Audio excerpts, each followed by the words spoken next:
Hasan Piker, socialist, communist, radical left influencer. Hasan Piker. Dirtbag left. Hasan Piker. Pro-terrorism, pro-Hamas. Hasan Piker. Hasan Piker. Hasan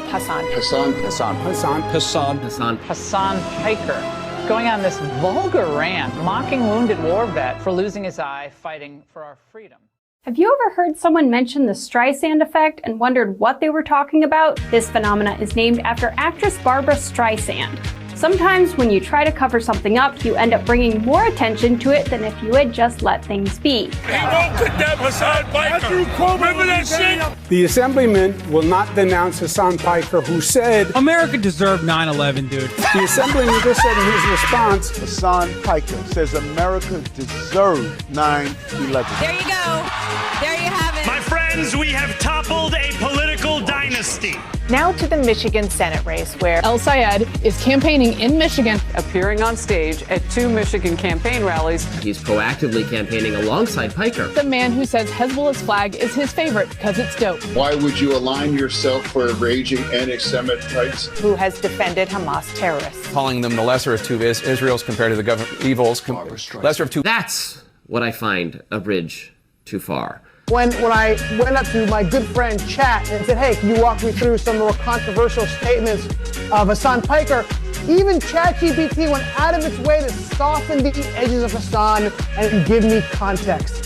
Thanks, but no thanks, ChatGPT. Hasan Piker is campaign poison. Placing yourself on the wrong side of a 90-10 issue is only going to make you look bad. It's going to be good for me. It's going to be good for the candidates that I work with. Turns out it was true. Abdul El Sayed at 27%. Oliver Larkin. Amelak Heroes, everybody. Nice to meet you, Hasan. Welcome to the broadcast. Thank you for having me. Oh my gosh. What's going on, man? What's up, dude? Good to see you again. I'm not really enjoying it, yeah. How you been? He's trying to get me out. Wow. What's going on, everybody? I hope everyone's having a fantastic evening, afternoon, pre-noon, no matter where you are in the world. I'm Hasan Piker, and this is Dawson, our broadcast coming to you live from not so sunny but cloudy California, Los Angeles, folks. We're live and alive, and I hope all the boys, girls, and MBs are having a fantastic one, because today's a beautiful day. Today's a wonderful day. Today is a very special day, and you might know why it's a very special day, and you might be thinking, is it because we have a new banger intro in the rotation that we just played by Froggy Tonic? Is that the reason why? Well, that's one of the reasons why it's a special day. Is it because today's the day where you did leg day and you hit you're starting to pick back up on your squats? It's leg day. Is that the reason why? Maybe that's the reason why. That's a good reason to feel pretty good about it. Is that the reason? Do we feel pretty good? Or is there a different reason? Now, that's the question that's on everyone's minds. And I think a lot of people know. A lot of people know already exactly why it's a special day, because it's a special day every single time this day comes up, every single week. You know we finally here, right? That's right. It's Friday. It's Friday then, it's Saturday, Sunday, what? It's Friday then, it's Saturday, Sunday, what? It's Friday again, it's Saturday,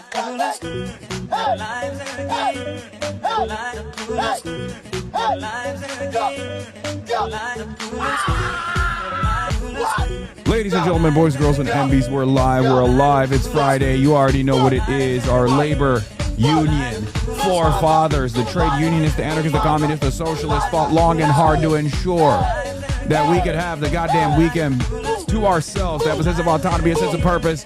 And so we celebrate the freaking Fridays here every single time, and the vibes are going to be immaculate no matter what. Right, ladies and gentlemen, and I hope you guys are all having a fantastic one, because it's freaking Friday.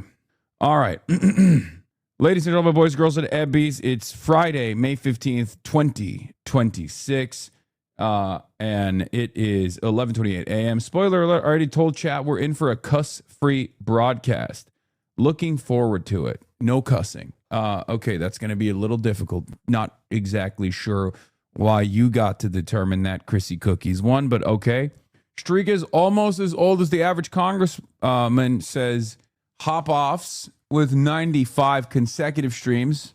Cuss-free Friday, let's go. Not exactly sure if we can do that. I'm not exactly sure if I can promise that to you, but What Kami says, goddamn, with the 50 bones. Okay. Very nice. I don't see Subnautica in the title. Yeah, we're going to be diving. We're going to be diving into some risky waters in a little bit. But for the time being, this is part of the broadcast where I tell you about my personal news, about what's going on in the world of HasanAbi Piker in between the time period where I press the stop streaming button and press the start streaming button. So help me God, that's what I'm going to do. You already know what's up, okay? Whoo! Give it the old college try? Sure. Already cussed? Maybe. Ladies and gentlemen, it's time for my personal news. This is the part of the broadcast where I tell you about my personal news, about what's going on in the world of HasanAbi Piker in between the time period where I press the stop streaming button and press the start streaming button. So help me God, that's what I'm gonna do. You need a forest green tie with the outfit. This is a dark green, but I think it's fine. Finally gifted from this third generation Union baby, AFL-CIO. Nice. Thank you, what Kami says. Thank you, Dragon Fairy, for the 5 gifted as well. 50 bones. So, where was I? Will you say a bad word for me, please? Your choice. Poop. A lot of Texas millennials have been switching or are keeping an eye on socialism because of you and Mom Donnie. You're the best, bro. I've been a socialist since 2015. I'm 32, by the way. Hell yeah. Millennials, rise up. We're going to bring about the socialist revolution in this country. Folks. We got a lot going on in the world. All right.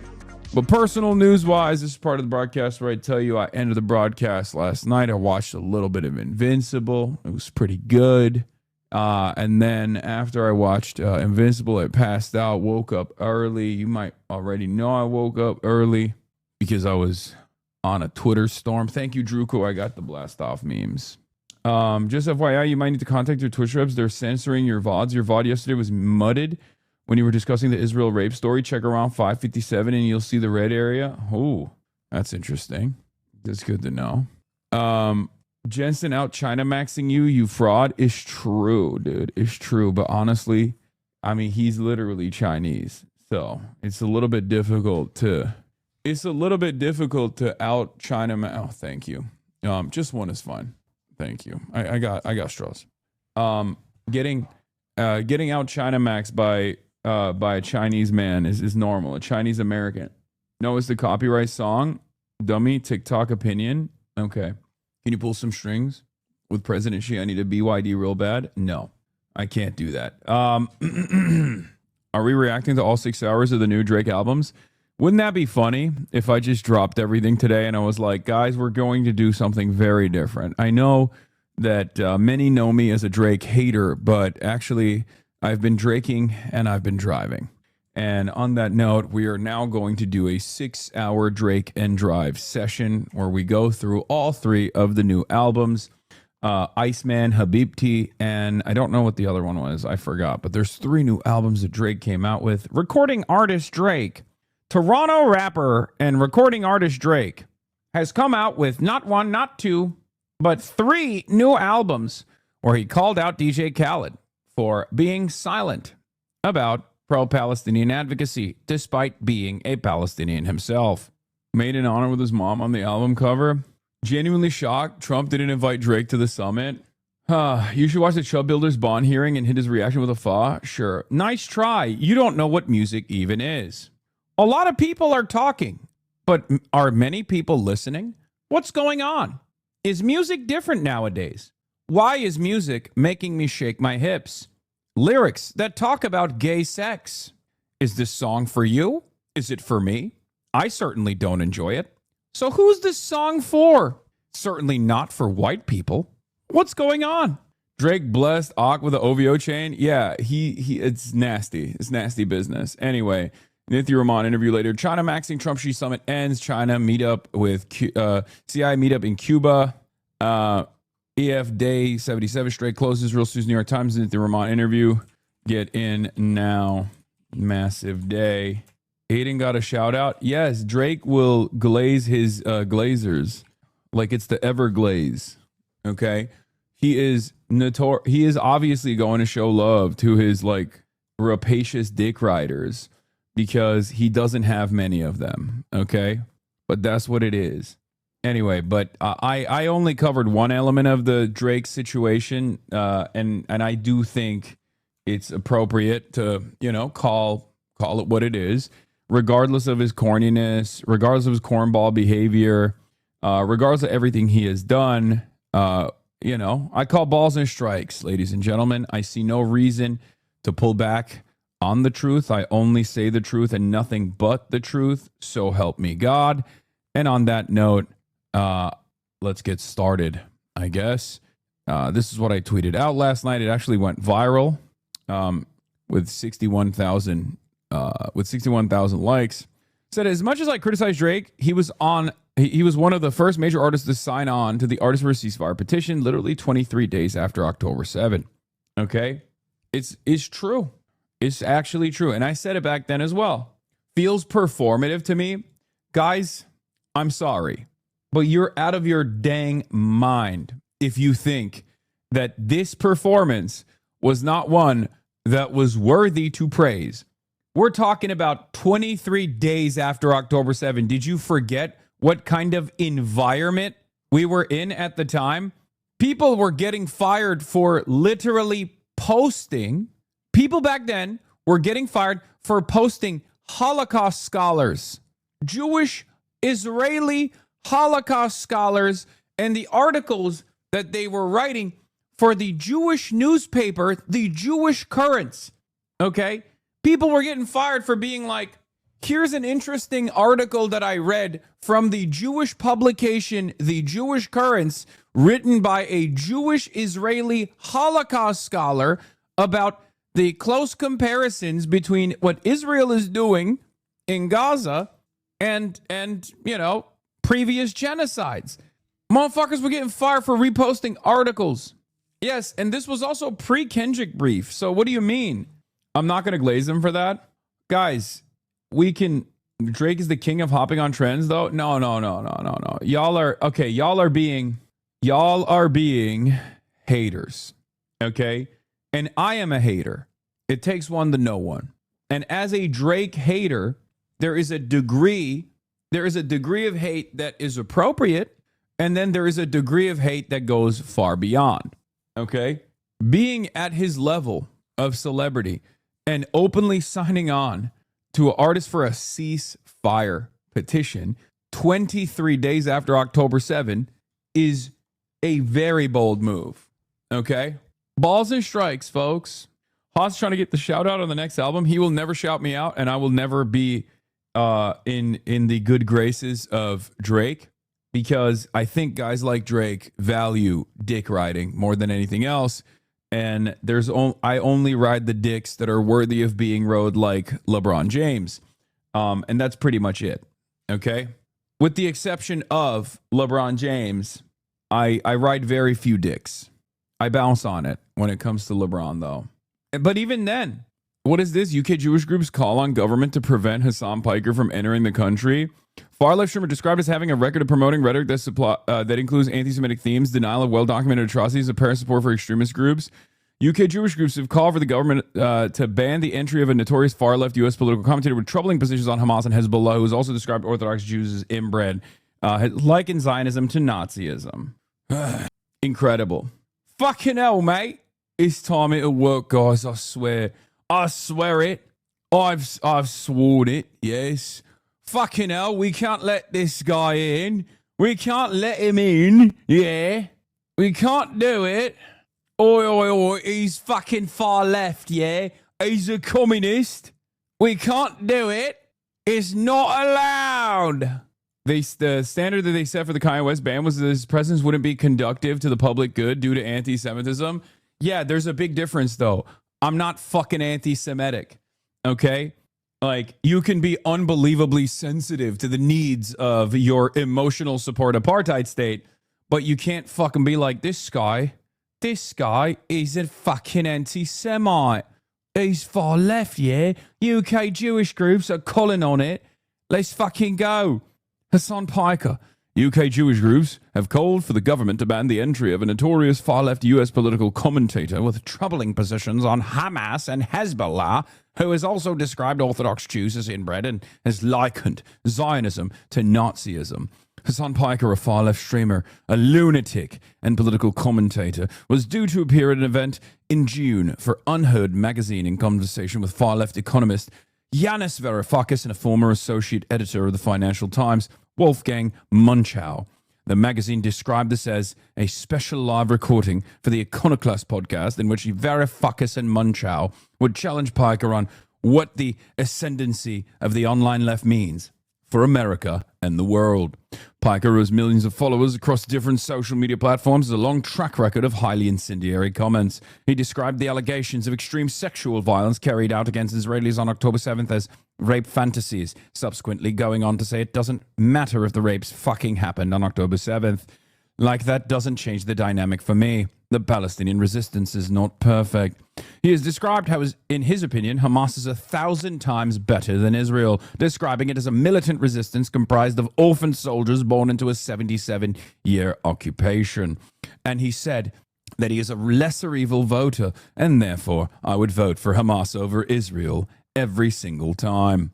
The ADL, America's most prominent organization combating anti-Semitism, has described how Piker's record for support for designated terrorist organizations and derogatory rhetoric about the Jews represents a dangerous pattern. And derogatory rhetoric about the Jews represents a dangerous pattern that his millions of followers are exposed to regularly. His growing involvement in electoral politics and mainstream media amplifies these messages far beyond fringe spaces. Piker has also described how he does not have a single issue with Hezbollah as a form of militancy trying to incur penalties on the genocidal state of Israel. He has also described Hezbollah's flag as his favorite. Look it up. I'm not even kidding. It's actually a dope flag. It's got an AK on it and a fucking hand holding it up. He has described how he believes any kind of fucking Zionist tendency should be treated in the same way as being a fucking rabid neo-Nazi, and has described Zionism as a mental illness. No notes so far. Okay. Why are you still going? Hezbollah! No notes. Bionicle commercial vote. UK is not letting anything good in, starting with the food. Right. Both Hamas and Hezbollah are prescribed as terrorist organizations in the UK. The majority of Jews, both in the UK and worldwide, are Zionists. A spokesperson for CST said, Hasan Piker has a record of promoting rhetoric that includes anti-Semitic themes, denial of well-documented atrocities, and apparent support for extremist groups. This is entirely unacceptable, particularly given his large online following. At a time of record levels of anti-Semitism in the UK, it is vital that all institutions, including event organizers, act responsibly and consider the potential impact of this kind of rhetoric. The UK should not be a platform for individuals who spread hatred or legitimize extremism. In a similar vein, a spokesperson for the JLC said, Hasan Piker should not be allowed to enter the UK to spread his 7 October... Wait, do they say 7 October denialism in the UK? Because that's really funny. Like, they don't say October 7th, they say 7 October. Wait, but 9/11, do they say 11/9? Do they say 11 September denialism? If someone is like a 9/11 denier, you can't do that. That's a joke, right? Is that what people say? Do they not say, like, when you say 9/11, like, for example, in the UK, they don't even use my quote about America deserved 9/11. Fuck it, I'm saying it because they're like, it doesn't make sense. That's a hack bit, bro. No, it's not a bit. I'm literally just observing something where, like, they're like, there's nothing particular about there's nothing particular about 9/11. So when he said America deserved 9/11, we didn't read it as September 11th because they do day month. What happened on the 9th of November? I knew someone who said they went to America before 9/11 because he thought it was September 2011. Okay, let's continue. Is October 7th denialism and apparent support for terrorist organizations to a British audience? In a climate where Jews are being stabbed on the streets of London, this rhetoric is dangerous. This is not conducive to the public good, and the government should ban him. Other comments made by Hasan include comparing an anti-Semitic Houthi pirate to Anne Frank and reacting to the appearance of a Vietnamese pro-Trump guest on the BBC in 2020 by calling her a South Vietnamese motherfucker, whatever, like Christian supremacist, psychotic fucking refugee living in America now and able to talk that shit on stream, telling her to go back and live in fucking South Vietnam in the same conditions. The American Jewish Congress has compared what it is described as Piker's extreme far-left anti-Semitism with the far-right anti-Semitism of white supremacist influencer Nick Fuentes. The Home Office has been contacted for comment. I wonder if this will work, because UK is more cucked than Canada. Yeah, if it's up to Shabana Mahmood will be making the final decision. I might be actually cooked. They might actually legitimately ban me from entering the country of UK, which is pretty crazy to think about. That's never happened to me. I could see this working. It would suck because I was really excited I was going to do South by Southwest. And then I was going to do this meetup with Yanis Varoufakis. I was going to actually meet up with a bunch of different people in the UK as well. It was like looking forward to it. Some guests that I won't reveal who have wanted to.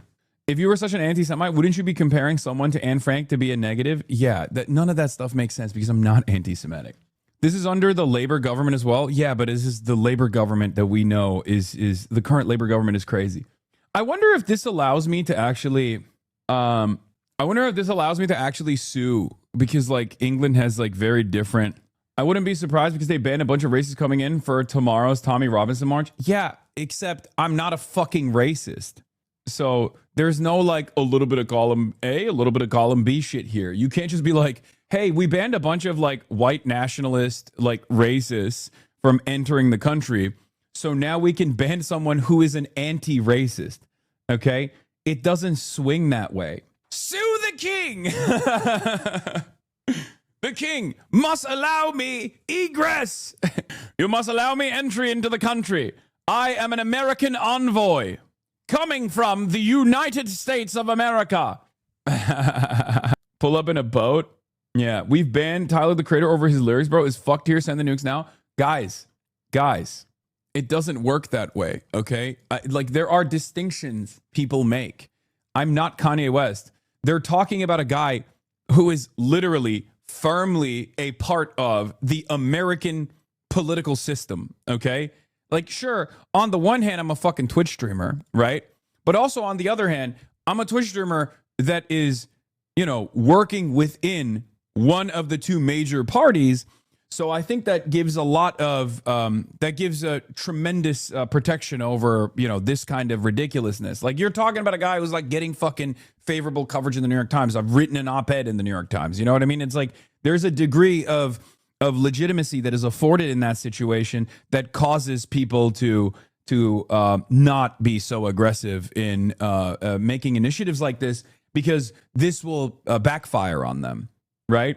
So, like the UK banning Kanye West, sure, Kanye West is unbelievably famous, but it's also, I mean, he's an unambiguous neo-Nazi, right? Like, he has said openly neo-Nazi things. It takes a lot.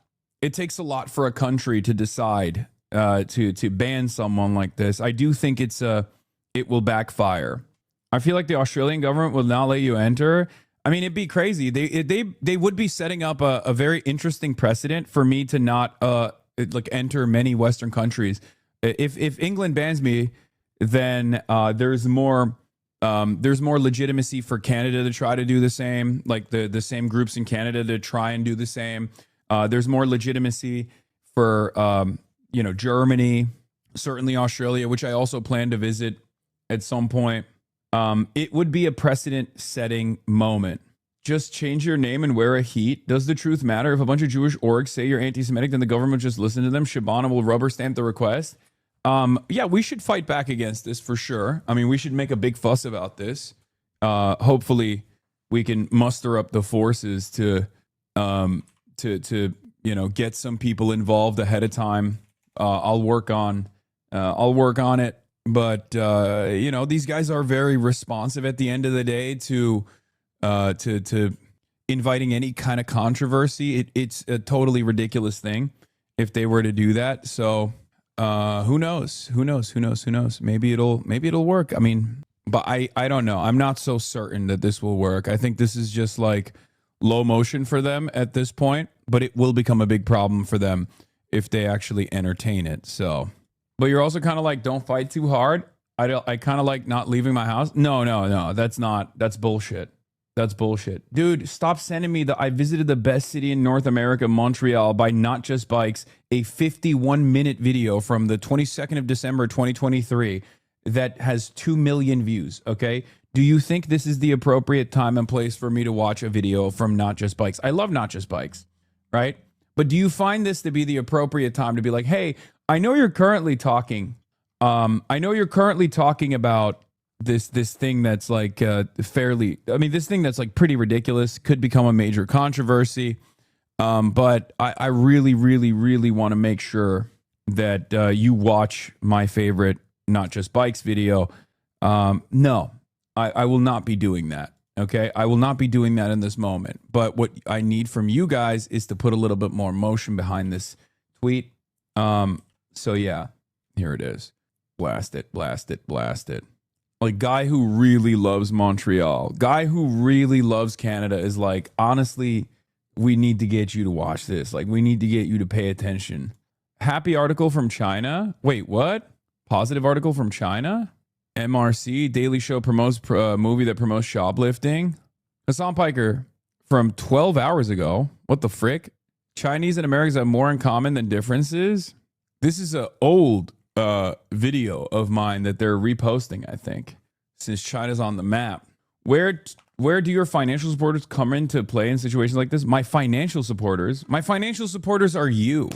What do you mean? I have no financial supporters. I only have you. My audience is everything that I have. Without you, I have nothing. Okay? What the hell are you talking about? Every dollar I've ever made comes from voluntary subscriptions. It's not a joke. So when people decide like, fuck this guy, I'm not going to be a part of this community anymore, I'm not going to give him money anymore, then that's it. It's over. This doesn't mean you can, extend, or this doesn't mean you can overextend and behave in a weirdo like fashion, but that's it. I don't have anything else. I have friends. I have some people with political power that I work with. I have, that's pretty much it though. I don't have any fucking powerful corporations that would go out the bat for me. Why the fuck would they ever do that? Nothing matters anymore though. I mean, on the one hand, the UK is entertaining banning me. On the other hand, Kanye West's unlikely new concert planner, Live Nation Israel. I guess the only company that the only corporate sponsor I've had in the last couple of years is like Ubisoft. That's it. And they're Canadian. So you're part of the reason why I became an organized communist in the Communist Party of Norway. Thank you. Of course. Thank you, chatter. Thank you for taking on the lessons that you learn here and actually putting them in action. Okay? Instead of just like dicking around and posting on Twitter, because that's the goal here. You were sponsored by Assassin's Creed? Yes. Yes, Ubisoft is the only company that I work with in the last couple of years. Ubisoft is French, no Canadian. My bad. Ubisoft. Surveillance state in full swing. Have you seen my TED Talk? I've seen bits and pieces of it. I've been meaning to watch it on stream. It's brilliant though. I'm so proud of her.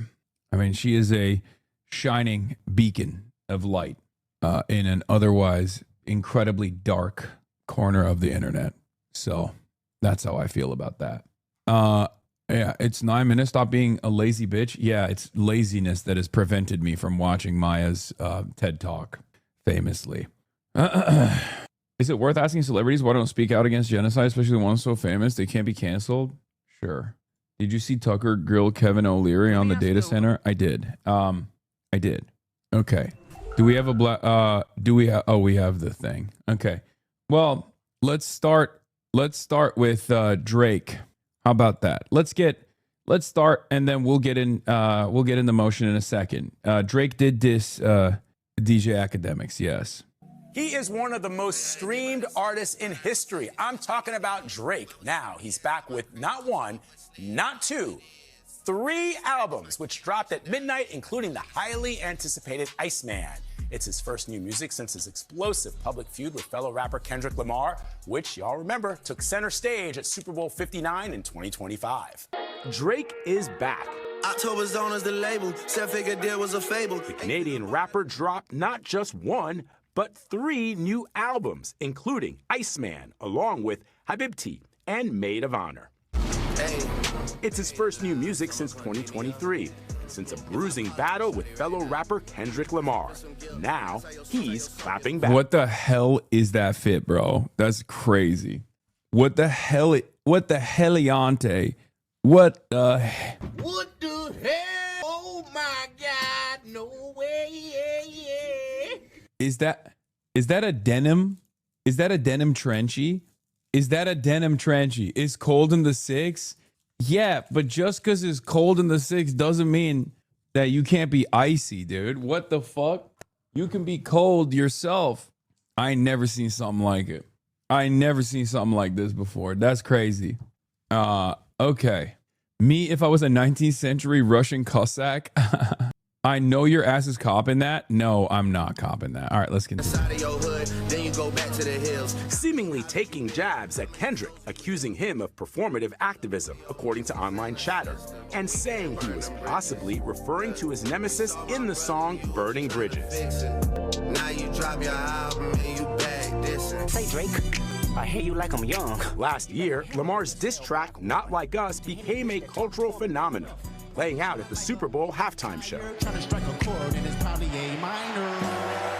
Drake filed a defamation lawsuit over the label's promotion of the song, which he claimed appeared to call him a pedophile.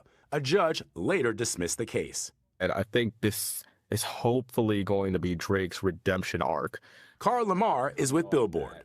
If, for whatever reason, he is able to land another #1, The Iceman was a nice man, now I'm hot and cold. he will have officially surpassed Jay-Z for the most #1 album on the Billboard 200 by a male soloist. And that feat would tie him with Taylor Swift for the all-time record. And by the way, some of these songs were incredibly personal for Drake. In the song Make Them Cry from Iceman, Drake reveals his father is currently battling cancer. no. Yeah, that's not good. He clearly had a lot to say. 43 songs. tracks he dropped overnight. Look, I like Drake. I'm a Drake fan, but it's true that when they started to play Not Like Us, I know, we were all like, Again, if we were talking about that, we're familiar with that song by now. Yeah. Maybe we'll be familiar with these two at some point. Yeah. But there's definitely some symbiosis between Kendrick and... Dude, I love listening to morning shows talk about any music. Is this how you guys feel when I start talking about music too? Wow. They just have such a fucking...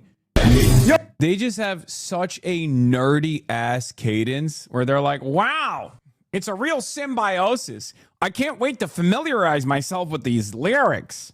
Oh, it's really putting a white boy in motion. Yeah, it's a real holy Toledo ass response to this music. Wow, look at that flow. Yes, unironically, please stop. You're about to call Drake more woke about Palestine, aren't you? I mean, it's true. He is, but, you know. Yeah, this is a real toe tapper. Oh, free Palestine. Say it one more time. Free Palestine. They should love everybody. I mean, the beef was fully live. You went halal and got on your deen. And your people are still waiting for a free Palestine. But apparently everything is in black and white and red and green. Man. After a whirlwind 2 days. I mean, this kind of bar is like, I'm not going to lie. But also, after a anyway, it's dog shit. I mean, he's true. I mean, he's right. He's right. Today's the 78th anniversary of the Nakba, by the way. The ethnic cleansing that Israel engaged in before Israel was invented. One of the worst inventions of all time, for the record. I mean, the West has like ingenious ways of doing harm to indigenous populations, but this is up there, you know? It's an ongoing, never-ending sequence of violence. It's unbelievable. But yeah, Chris Robb says, today we recognize the Nakba never ended. The genocide in Gaza and the horrific erasure of communities across Palestine and Lebanon must end now. And Congress will join Rashida Tlaib and Ilhan Omar on a resolution to recognize the Nakba and reaffirm Palestinian refugees' right to return. He's not woke on Palestine in any meaningful way. He just brings it up as a gotcha instead of calling out someone with power because he's afraid of consequence, not defending Khaled. He's a sharmut. No, the reason why I said, dude, listen to me. Okay? I need you to understand something here. He absolutely did something that many people were too afraid to do. Okay? That's it. I don't even like Drake. I'm just being fair. I don't like Drake at all. I'm just being fucking fair. All right? There's no reason for me to not recognize that. I know a lot of people only care about like how corny he is or his like weird behavior around the youth in general. And it's understandable. I myself have brought that up. He's obviously a huge, I mean, he's sponsored by fucking Steak, right? Those are my main ops. But the reality of the matter is, at a time when it was unbelievably important for people with tremendous influence to speak out against atrocities, he did. I don't think it serves any good purpose to deny that reality. I said, as much as I criticized Drake, he was one of the first major artists to sign on to the Artists for a Ceasefire petition literally 23 days after October 7. That matters. That shit matters a lot, dude. Come on now. That could have given a lot of people courage, for example. You have to recognize that. I mean, he got attacked a lot for it too. And the fact that he's Jewish gives him like a little bit more influence in this space as well. What is this? The Iceman was a nice man, now I'm hot and cold. Stop the show. Ironic because the Iceman was a nice man, now I'm hot and cold. Stop the show. Why are we doing this? Why are we doing this? Why are we? Yeah, I know, man. I know. 50% chance he says, I'm the Iceman, no more Mr. Nice Man. That's from May 8th. Trump said the exact thing that liberals are mad at you about. Breaking, U.S. President Donald Trump on Friday warned Taiwan against pushing for formal independence after he discussed the Flashpoint issue with his Chinese counterpart Xi Jinping in Beijing. Ooh. Anyway, I don't even want to get into all of that right now. We'll get into that in a second, actually. All right, we're moving on from fucking Drake. Who cares? There's Cory Booker having a conversation with David Pakman, and in this conversation, Cory Booker backs away from calling me an anti-Semite, apparently. Let's take a look at this combo, and then we'll get into the China summit. Further to the left, it's become very popular to ask elected officials, would you go on Hasan Piker's stream? Now, I want to kind of just make clear, Hasan and I don't really get along. He recently alleged that I have an AIPAC handler, something that he said without evidence, which actually really affected my show. I think the only reason he said... No, I've jokingly referred to David Pakman as David A. Pacman, but... Did I say he has an AIPAC handler? I don't remember. I don't think I did. I've also always been pretty cordial about David Pakman, contrary to what my community says. I guess like people also were yelling, I'll defend David on the Chorus Wired article, but pretending to not know AIPAC's a bad look. Like, does he think we're dumb enough to not know he knows what AIPAC, to not know that he knows what AIPAC is? It is one of the most well-known, powerful lobbying groups in the U.S. and has been talked about plenty in the last decade. To pretend that he doesn't know what AIPAC pretending it could be pronounced IPAC is just insulting anyone who follows this channel. All these years we defend this dude against AIPAC affiliation accusations, and he insults us by pretending not to know how to pronounce it. Like, I don't think David Pakman is like funded by AIPAC, for the record. I've never stated that. I don't think that is the case. But obviously, like, this is an area where he is heavily biased, right? Yeah, I'm always so fucking nice. I think this is probably a situation where Pakman is attributing your community's words to you. I'm always so nice about David because he's always been like somewhat cordial with me in spite of a very obvious, like glaringly obvious differences in opinion. So I don't know why he's like attributing a loss of revenue to me, trying to say that like I defamed him in a way that like actually impacted his finances. Very strange. Yeah, my community is not nice, and I yell at my community all the fucking time, but there's obviously so much that I can personally do. If you are, if you are in defense of Israel, or at least like awfully quiet about the atrocities of Israel, then yeah, people are going to make up their own minds, right? Israel is an area where he is heavily biased.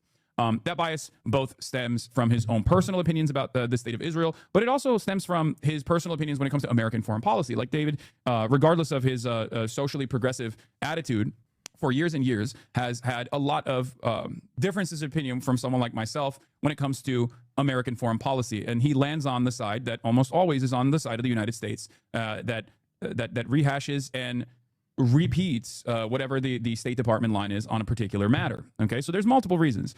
He responds and says, guys, give me a break. I'm not pretending to not know what APAC is. I'm just unsure on the pronunciation. It's the same as how I get mixed up with the first O in sorrow is pronounced or how the first A in Lara is pronounced. I mean, I don't know about all that. I think that's, it just like, it feels as though he was just saying that to be like, I don't know, what is this APAC thing? And of course, there are a fuck ton of videos where he's saying APAC correctly. Like, I mean, that's... Thanks. Number one. Like, he is a lot more knowledgeable on this issue than he lets on, is what I mean. Of course he is. He's been doing this for 20 plus years, man. I guess like people also were yelling. I'll defend David on the Chorus Wired article, but yeah, so that's a little crazy, right? Like, it's pretty obvious I did not say he has an APAC handler or anything like that. I don't know. I mean, maybe have I joked about it? I can't even think of an instance where I've like made a joke that he could have taken seriously. Because like I said, I have a policy of like not being as disruptive to people who at least offer me some level of charity. I can't be out here fucking burning bridges nonstop left and right. I don't really have a lot. You know, I don't really have a lot of allies. I've definitely joked about calling him David A. Pac-Man. His brother works for the ADL. No, I know that. I'm aware of that. That's entirely different than claiming that someone has an APAC handler. As a matter of fact, if you look at the commentary there, you know, clearly, if you look at the actual fucking commentary, I'm saying like, no, this is his own personal biases. I think it's not, you know, he's not getting paid for this opinion or something like that. That is, I'm Jewish. I've never had an APAC handler or taken $1 from APAC or anything like that. But I recognize that he has a huge audience that is further to the left of where you are and where I am. Reaching to the middle, I understand. Is there value in trying to reach that young, further to the left, anti-capitalist audience that he has built for better or worse? A leader should reach out to everyone. Oh, the libs are trotting out their entire panoply of tactics. Yeah, I sit down with people in New Jersey from all. Bro, stop trying to make friends with people who don't fuck with you. Guys, I'm sorry.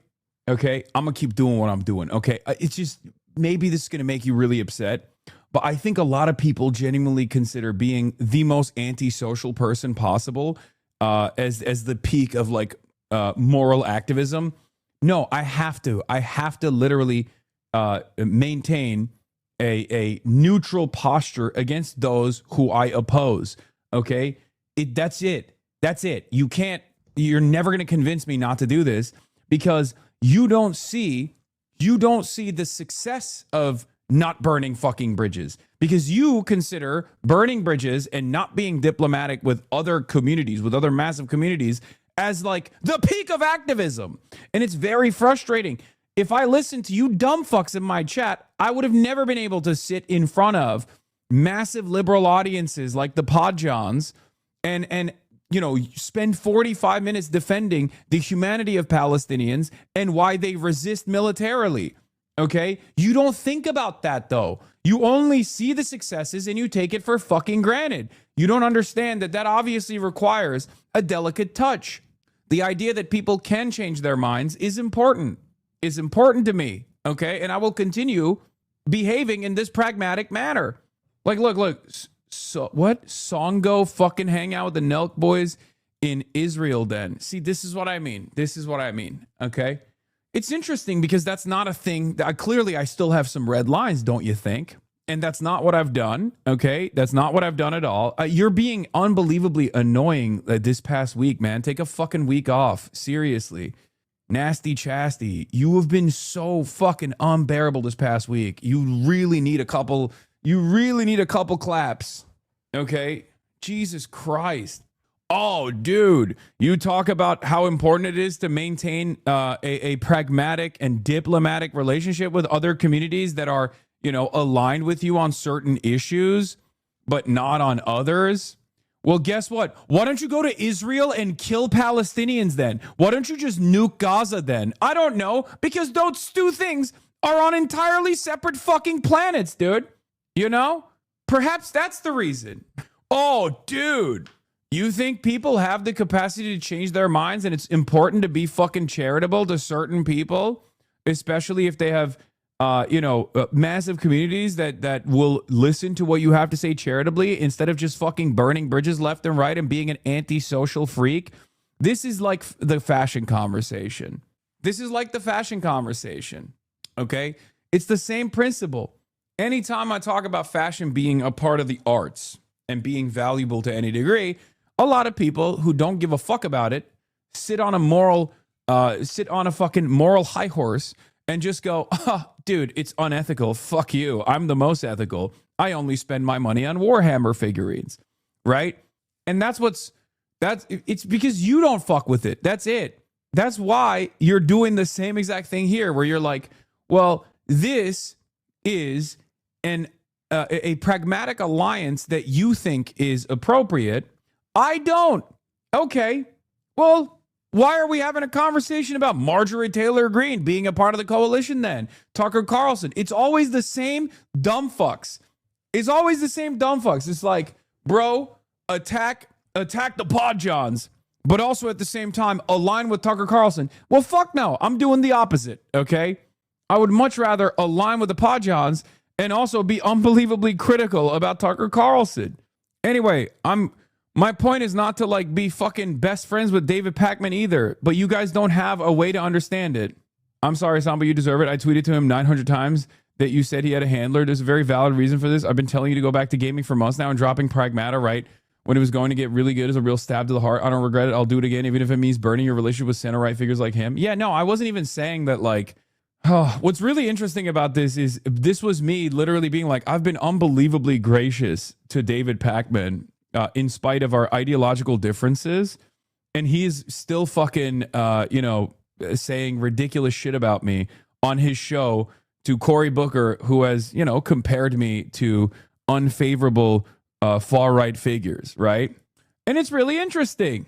But of course, the real conversation has to turn into how I'm too nice to David Pakman because I'm not demanding he go to prison or something.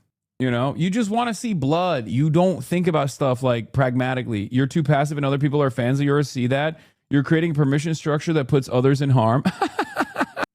It's the passive permission structure that you're creating that people have a problem with. Yeah, no. Wokely describe how I've created a permission structure by criticizing David Pakman's opinions on Israel over and over again without saying he has a fucking AIPAC handler, which he's now lying about. Again, I choose my words carefully when I talk about these sorts of things, and there's a reason for it. David Pakman is not my friend. I haven't talked to him privately or personally in years. It's been half a decade, okay? These chatters literally spent 4 hours shitting on you and other streamers' chats. I saw this chatter do this earlier and then come in here and they try to make every conversation about how you're the problem. I know. You're never going to get a perfect figure. You're always going to fall out of love with every single person that you ordain as the movement leader. And then for the rest of your lives, you're going to say, oh man, this is a real problem with the left. Why can't we have any fucking movement leaders? I don't know, brother, because you got the knives out every time. You can agree with me on 9 out of 10 issues, okay? But on the 10th one, where we have like a slight disagreement in tactics, and you go, you should be killed. You should literally go to jail. You should be the most jailed person in America. I now agree with the Republicans on this, okay? I now agree with the Republican Party on this. Maybe you should be deported and denaturalized. Charitability. Have a little bit of charitability, especially for someone whose community you've been a part of for like fucking years and years and years. Jesus Christ. All across the political and ideological spectrum, especially looking to sit down with people that I don't agree with. They've made me a better senator. They've made me a better leader. They've made me a better public servant. So I appreciate the way you approach this question, because I remember getting ticked off when I was running for president, and we actually banded together and all said, enough of these, like raise your hand if you believe which was just lightning bolt questions with no nuance and no discussion. I am seeing the crisis we're in because, again, in the Central Ward of Newark, New Jersey, there is so much frustration with politics as usual. We need a revolution like we had in the time of the New Deal. A revolution like we had in the time of LBJ in the 1960s. Every time we have a generational movement, And this is a time where enough of the baby boomer generation has given us so much, but I don't think we should have, this should be the last baby boomer head of the Senate. I guess my point, by the way, I guess my point is that, like, what I want from at least my community is a little bit more fucking grace and a little bit more charitability, especially when I'm fucking eating it, man. I don't want to duke it out in here with you guys too, especially with long-term community members. Like, do you not see what's going on? Do you have no care or consideration for what's happening beyond your immediate needs and your immediate worldview? Do you not see some very powerful forces uniting to try to deplatform me? We just went through a fucking article where there's like Jewish advocacy organizations trying to bar my entry into the UK, man. Like, how do you look at all of that and say, you know what? This is the moment where I lean into these forces and try to fucking hit them from the left flank as well. I feel like I've done enough work in this space for you to have a little bit of charitability with what I'm doing, right? You know, I don't know. This is a huge problem with the broader left anyway. We're so fragmented. We're so unbelievably fragmented, and we just like sit around and we think, why are we so fragmented? This is why. This is a big part of it. People don't think about like movement building or organizing with people that you don't fucking agree with 99% of the time. You just go, nah, fuck this guy. And you can literally be a fan for years and years, right? You can be a fan for years and years, and you'll be like, I didn't like the way you conducted yourself here, and I actually don't care about why you did the thing that you did. I've now decided you're my enemy. You're my ideological opponent. This is how people find themselves in like weirdly, tinier, fragmented splinter groups and communities that spend every fucking waking moment, instead of attacking the forces of capital, instead of attacking much more powerful entities in this country that are cancerous to both discourse and cancerous to the democratic process, but instead attacking people like myself. It's opportunists. I care about other people around us. No, you're gonna fucking wokely do the same thing, okay? Look, and then now you're saying it's because DSA, this is why DSA, I care about other people around us, including the most marginalized, and it's not just Pac-Man. If people have done harm, they have to apologize and prove that they've changed. This is like, what are you, what are you referencing? You're making vague generalizations right now, okay? You're making vague fucking generalizations. This is why, like, DSA and other left spaces are incredibly white. The attitude make people not want to join. Okay, man. I don't know. I don't know how to answer your vague generalized statements that I largely agree with. Yes, if people are doing fucking harm to black and brown people, they should apologize for it if they've actually, learned and changed and rehabilitated. You're just being fucking disingenuous when you bring this up, because the implication here is that I'm doing that. The implication here is that I'm playing a role in this. Okay? And then you tie it to like this generalized attitude that the broader Democratic Socialists of America movement is actually not responsive to the needs of black and brown people.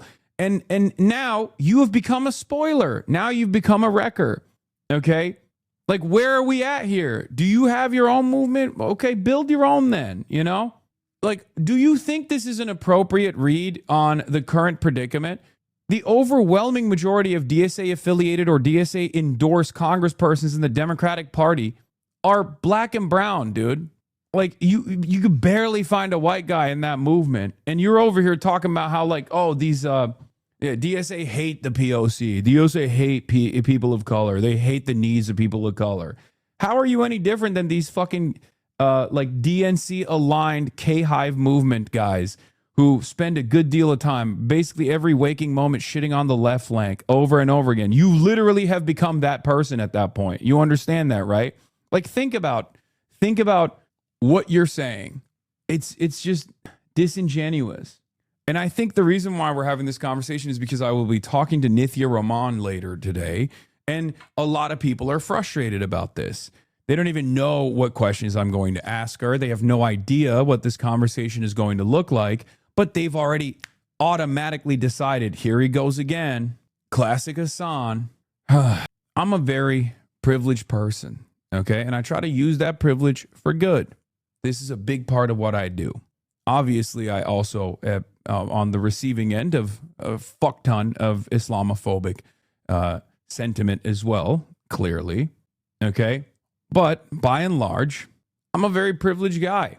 Okay. And outside of that privilege, I have a worldview that I have described over and over again to you, that I lead with charity. Okay. I lead with charitability.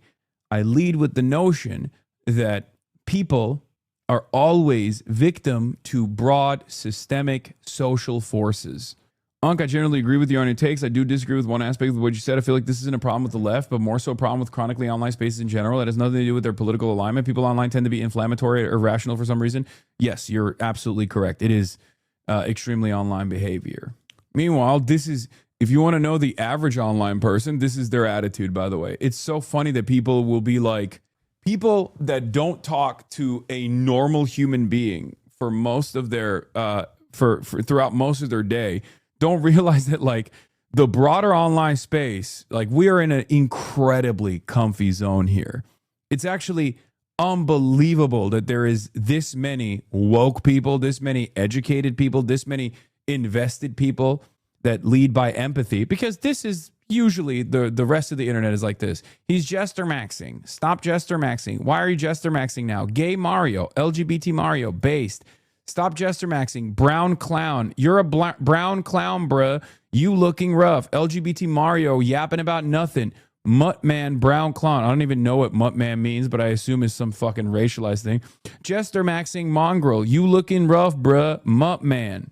That's usually the average person on the internet. And I hope you guys understand that that's the space that we occupy. That's the space that we're in. Okay, we're in a fucking hug box. All right? Most of these people are obviously 12 years old anyway, but that's just the average person doesn't have any care or consideration for any of these things, okay? The last baby boomer president, a new generation is rising in America that needs to have a powerful, revolutionary set of ideals to redeem the American dream. That's what I'm fighting for. It behooves me to listen to people that I disagree with, because can make me better, can make my arguments sharper, or, as I've seen in my 25 years in politics, actually help me evolve as a leader to have better ideas. So on the specifics of getting in front of that Hasan audience, valuable, not so much? I think if you are saying, and I've said this to my team, you remember, I went in and took a job this year to help my caucus, who the average age is, I think it used to be 70 something, in the Senate as a whole, to say we're doing a terrible job communicating to young people. In fact, I think that one of the reasons why Donald Trump won is because he was getting on Discord and Twitch and mixed martial arts podcasts and platforms, talking to young men. And we weren't even, our presidential team was not even on those platforms at all. They had a complete echo chamber with just their views. I got my team to get more on TikTok when other people did not realize that younger voters, that's how they get most of their news. And I've watched my caucus, because I can measure this all, more than 7x if you get out of Twitter, 4x with Twitter, the amount of engagement they have. I've seen how their engagement with younger voters has increased. I've seen them go on you and I both know, in the creator economy, there are thousands of people that talk to young voters. And I've seen my colleagues get on more and more of those shows. So absolutely, yes. We have especially had a communications problem that for the 43 of us, I'm trying to push my team to go more and more to talk to younger voters who we need, not just to hear our message, but we need to be inspiring them to get on the field and begin to lead the Democratic Party in the United States of America from cynicism to activism, so that we can have a better nation. Without malice, Booker never answered the question. Yeah, he is. He's such a politician. He's so good at that. It was really funny because he was asked a direct question about me with John Favreau, or not John Favreau, with John Lovett, and he did the exact same thing. He loves to filibuster, bro. Just say it with your chest, man. If you think I'm a fucking vicious anti-Semite, just say it. You know, it's so disingenuous. Anyway, I hate moments like this that just rip apart unity. Okay, we don't have the time or the movement to just push people aside and just say fuck unity. We just don't have it. Okay, we're staring at a fascist country right now that is actively trying to take away people's civil liberties, taking away the voting power that black people have in the South with their redistricting efforts. And we're over here being like, oh man, I don't like that you're being You know, I don't like that in the past you were charitable to certain people, you know, and they fucked you over and over again. I think you should be way more mean. Well, I gave you a good example of being charitable to certain people that I have significant disagreements with, and how that's actually been somewhat successful in allowing me to have some fucking allies in this space. You know, I have to have allies in this space. I'm sorry, guys. This community is constantly growing and constantly getting smaller as well. There are, you know, a lot of people who check out. So we have to fucking filter in new people in the process. And if I had your attitude, if I was constantly trying to shank people left and fucking right, especially in the independent media sphere, then yeah, this community would become a much more marginal, a much tinier one, okay? Now, obviously, this doesn't mean we should be aligning with fucking like neo-Nazis or some shit. I make that calculation on my own, and I just am basically telling you, you know, you have to trust me on this sometimes. Do you understand? I do this because I understand the urgency, okay? Anyway, purity politics is toxic. Unbelievably toxic. And it's really funny because everyone also, you know what's funny? Everyone also hates it. Even people who are its most vociferous defenders, they are the people who hate it as well. They just do it to other groups. Everyone does it to a certain degree. I mean, certainly you could say I'm doing it when I say, yeah, I don't want to fucking align with neo-Nazis on the issue of Israel, right? You could be like, oh, that's purity politics, right? At the end of the day, they're against Israel. Well, the reason for why is because I don't think they actually are against Israel. They want to do Israel here in the United States of America, and they're not actually against Israel. They're just using the issue of Israel to foment anti-Semitism, and some people fucking fall for it, right? A lot of pockets in this community are becoming more and more insular, and we're creating mini echo chambers that go out to other streams and splinter discourse, etc. I try to act like their view is the overarching community views. We must always keep in mind what Hasan's goals for his own community are. Yeah. Some of this stuff comes from being in this space for a long enough time, by the way. That's the other thing. Some people come in, they're new, they develop their worldview. It has a lot of edge to it. It's the zealotry of a recent convert, okay? And then they quickly move. They're like, nope, I have these opinions. Now I think every single person that doesn't subscribe to my worldview 100% are my enemy, and I'm actually going to spend a good deal of time attacking this community that I was a part of that actually played a formative role in my understanding of the world. You know, if you spend a good deal of time being on the left, organizing, sharing space with others who you might not fully agree with, slowly but surely, after, you know, the successes and the failures that you experience side by side, you start being a little bit more understanding, okay? You start becoming a little bit more understanding of the differences in opinion that you might have with them. It comes with time. That's why I don't speak a good deal about those to my left who disagree with my worldview or think they disagree with my ultimate goals. I can't stand when people actually make assumptions about what motivates me, what guides me, when they think that there is some ulterior motive to my actions when I'm unbelievably forthcoming about them, right? But yeah, there's going to be instances where we're not in full agreement with people. What do you think about the deprogram guys? I love them. Love those guys. I think the most basic concept here is, you know, you catch more flies with honey than vinegar, right? I don't know. I think that's the statement, right? Set to it, run. Thank you for the 10 gifted subs. All I'm saying is, remember how appreciative you were at some point when I was understanding of your ideological shortcomings. Okay? Remember that. There will always be an area where you or myself will have ideological shortcomings, blind spots born out of privilege, the privilege of even being a first worlder, right? The privilege of living and growing up in the imperial core. That's an unbelievable privilege that you have over billions of people on this fucking planet that don't have that same fortune. They weren't born here. So there's a lot of blind spots that come along with that, and you got to work at it. You got to chip away at it. Okay?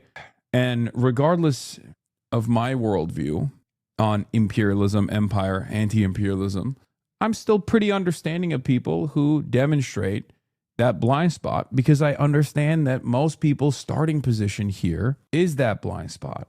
And for the record, I'm not coming at this with hate and just pushing back. I've been here for a long time.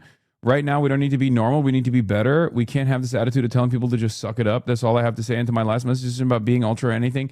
Dude, specifics, okay? Specifics. I can't argue against vague generalizations, okay?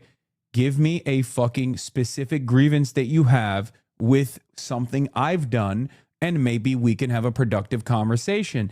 I can't, like, how is this any different than the fucking Magdi J woman on Twitter who says, I remind her of her ex-boyfriend? You have had issues with whatever, personal anecdotes that you have with people of the leftist variety, white leftists who didn't listen to your fucking grievances or something, and you're just letting it be known here. But the problem is, you're literally fucking describing something. You're describing a vague generalization and attributing it to me, okay? Instead of vague posting, talk about a specific thing that you have a grievance with, and maybe we can address it. Okay, because right now, and I'm being as charitable as I possibly can, you're just kind of derailing because you've had bad experiences and you're attributing that to something that I have said here. Okay, this isn't about being ultra or anything. This is about making our space better, making the movement better. This is what it means to be on the left, to be better for the people that we claim to hear about. Yes, I've heard this a million times over. Okay, I know. Anyway, stop yelling at Couscous either, because I know whenever I bring a chatter up in here, everybody starts fucking piling on. And that is also ironically against what I'm trying to do. Okay.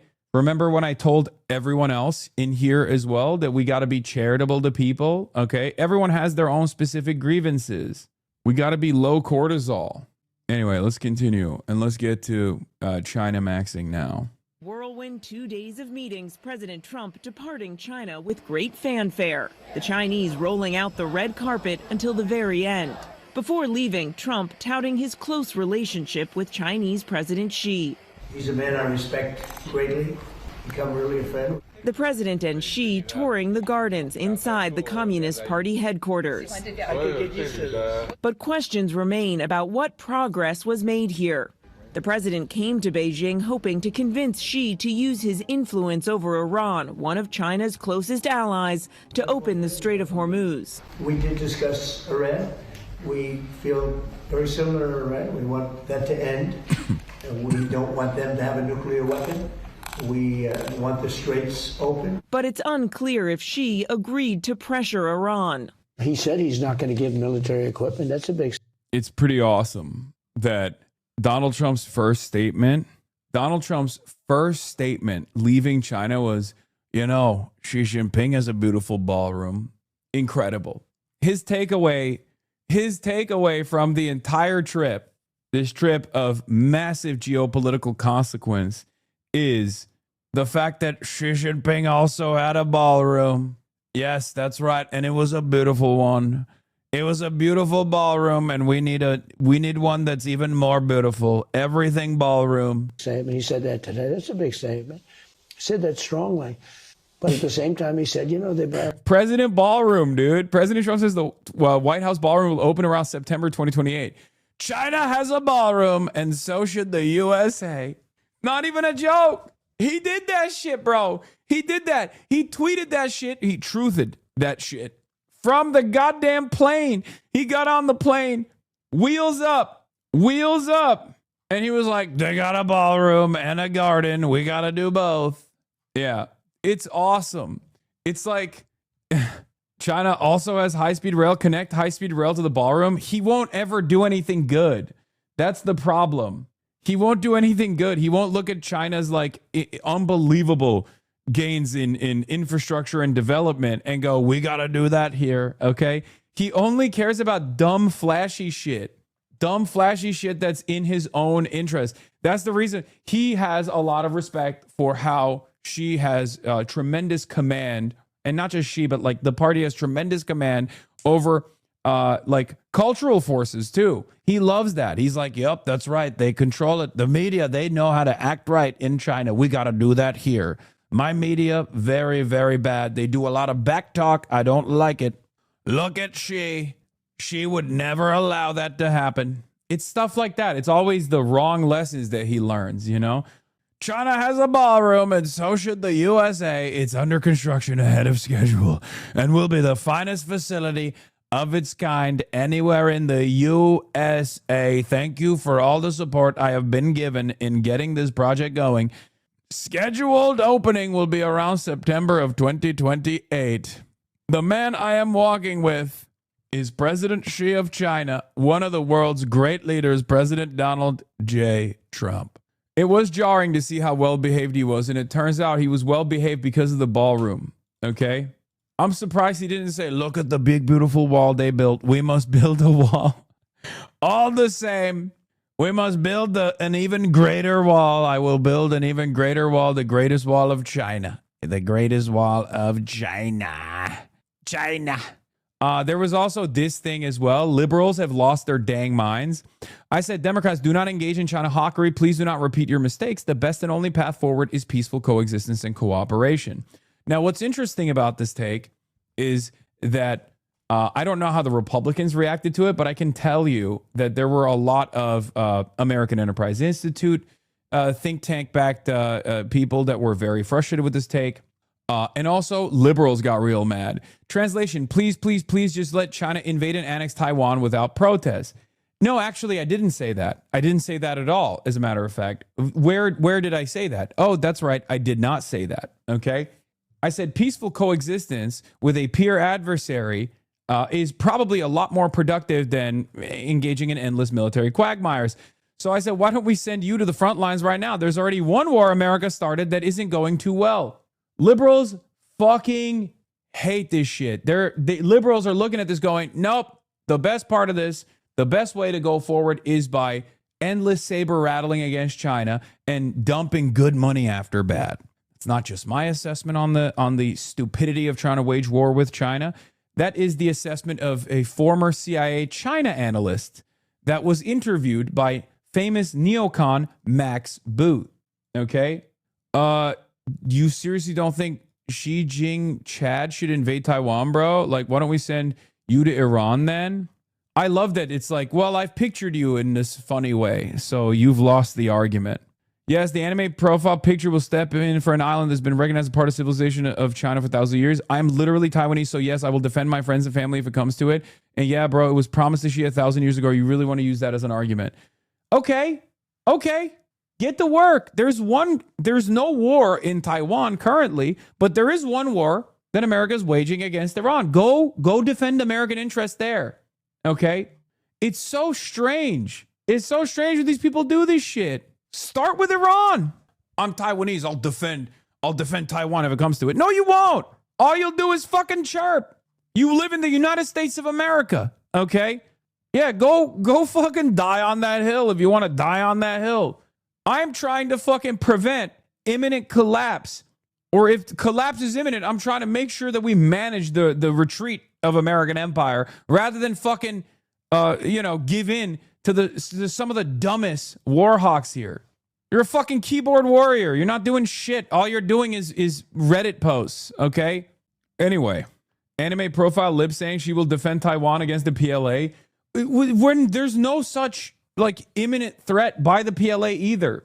You don't think China would collapse from invading Taiwan? No, fuck no. What are you, stupid? Oh yeah, this is Trey still here. Of course I don't think that. What are you saying, man?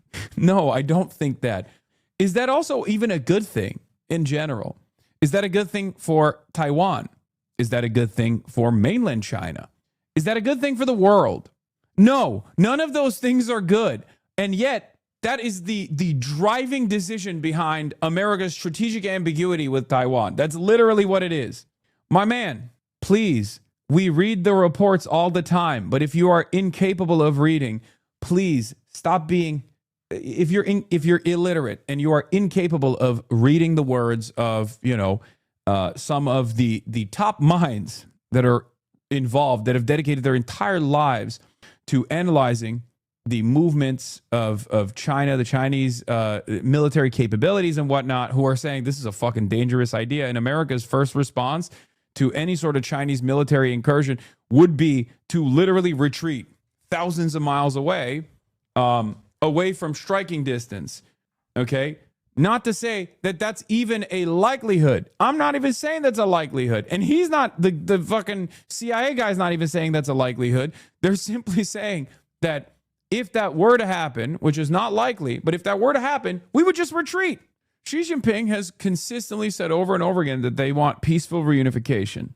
That's what they want. Okay? It will happen, is what he said. Okay? It will happen no matter what. And yet people turn around and they're like, nah, you don't understand, bro. Any day now, they're going to fucking invade. Maybe they do. Maybe they do. But even in that unlikely scenario, America's investment in Taiwan has nothing to do with maintaining the autonomy of the Taiwanese, okay? Demanding sovereignty and dignity for Taiwanese existence. It has everything to do with trying to fuck up a peer adversary, you know? That's it. And considering that we're currently engaged in one major military quagmire at the behest of our other, foreign ally, the most consequential foreign ally, Israel, and we are capable of seeing how badly that's turned out for not just America, but for the entire global energy markets. What makes you think we have the capability? This is a real, serious, sober conversation that we have to have. God damn, it's so stupid. We just can't have a sober conversation. I don't know how, like, you think this would work out. It reminds me of, because this is reactionary, it reminds me of the way that Republicans look at, like, abortion bans, right? Well, they'll be like, I want it because it's murder. I'm like, okay, that sounds terrifying. Can you walk me through the steps of how you would ban abortion? What that would look like, okay? And when you walk through those steps, piece by piece, you realize this is a ridiculous position. How do you foresee this going? Let's say China's like, fuck it, we ball. We're going to go militarily invade Taiwan. What are the steps we're taking? Will this be good for the people of Taiwan? How will this be good for the people of Taiwan? Explain to me how we are waging war tens of thousands of miles away, and how this is going to be good for China, how it's going to be good for Taiwan, how it's going to be good for America. There is literally no, like, winning condition here, okay? There's none. It just doesn't make any fucking sense. We can't even fucking beat Iran. Iran is a middle power, a regional power. And through asymmetric warfare, a country that we have dominated economically is capable of holding us back, holding our forces back. And you're over here thinking, you know, we have to wage war against China now. And I can't have a sincere conversation with you without you coming across, or without you claiming that I'm like fucking Adolf Hitler or some shit. It's ridiculous. What are we doing? And this is not the first time. Anytime I say, hey, let's give peace a chance, there's a million liberals on the internet who become unbelievably fucking reactionary. They do this with Ukraine as well. You know, bro, what? We're talking full scale warfare. They would, law. Some. Do you really think most of the CIA think that way? You don't think China would collapse from invading Taiwan? They would, law. Some. Do you really think most of the CIA would think that way? Bro, what? We talking full scale warfare. Iran is not full scale warfare. It's not. Oh, how? This got to be Pete Heggs in the chat, right? It's because our war fighters are not saying enough slurs, right? Like, we haven't done full-scale warfare, big dog. What do you mean? $2 billion a day. Multiple carrier teams, aircraft carriers, strike teams, destroyers, deploying half of our standoff munitions that we have for peer and near-peer adversaries like Russia and China, because we haven't established sufficient air superiority that gives the American and the Israeli Air Force enough confidence to fly over and deploy gravity bombs, guided and unguided gravity bombs that we have a virtually infinite supply of. And you're over here talking about it's not real, it's not full scale. A war with China means full draft. What do you mean? Dude, what are you saying right now? You think that's a good idea? You want a full draft? with a nuclear superpower? You want to go to war with a nuclear superpower, and you think a nuclear superpower with unbelievable productive capabilities that actually can just stop our production, our defense production overnight with export controls. You will never be able to build another fucking missile in the United States of America if China tomorrow says no more. You can make the same argument about the quartz that comes from the United States of America or the semiconductors, certainly, but who has more leverage over the other country? Trump recognizes that, and he's a fucking idiot. So why can't you? No, I'm saying if it's a war with China, it's all hands on deck. No little tip-tap airstrikes, big dog. There is no war with China, you fucking moron. You want to know why? Because it's a nuclear-armed nation. It's a nuclear superpower. Just like there's no direct war, just like there is no direct war between Russia and the United States of America, because Russia is a regional power with nukes. Now you want to go toe-to-toe with a nuclear-armed superpower? What the fuck are you talking about? God, Americans are so fucking stupid! Stop being stupid! Please, I beg you. I beg of you. Stop being a fucking moron. What the fuck are you talking about? Of course that ain't good. War hasn't happened, but you try to make it look like China only. Look, China will come out on top. Do you think that the American government would be dumb enough to institute a fucking full draft and go to direct war with a nuclear-armed superpower that we rely on for our manufacturing, not only across the board, but certainly in the defense industry as well, to defend Taiwan? What are you saying? It would be nuclear holocaust. Shut the fuck up. America could not defend Ukraine as a proxy against Russian incursion. What the fuck makes you think America could defend Taiwan against China? It's so stupid. This is just realistic assessments, by the way. I'm not saying this is good or bad. I'm not saying it's good that China is going to militarily invade Taiwan. I don't think it's good. I think it's a fucking horrifying endeavor. I think it would be unbelievably bad. Okay? But understand that in the unlikely scenario where that happens, turning Taiwan into Ukraine is not going to be good for the Taiwanese population. That's number one. And number two, we're not going to fucking war with China. What kind of an idiot are you? What are you talking about? At most, it would be a proxy. Taiwan will be used as a proxy in the same way that Ukraine is currently being used as a proxy to extend some kind of proxy war with Russia, another adversary, a near peer adversary, not a peer adversary. And before you know it, we're going to become the near peer adversary to China.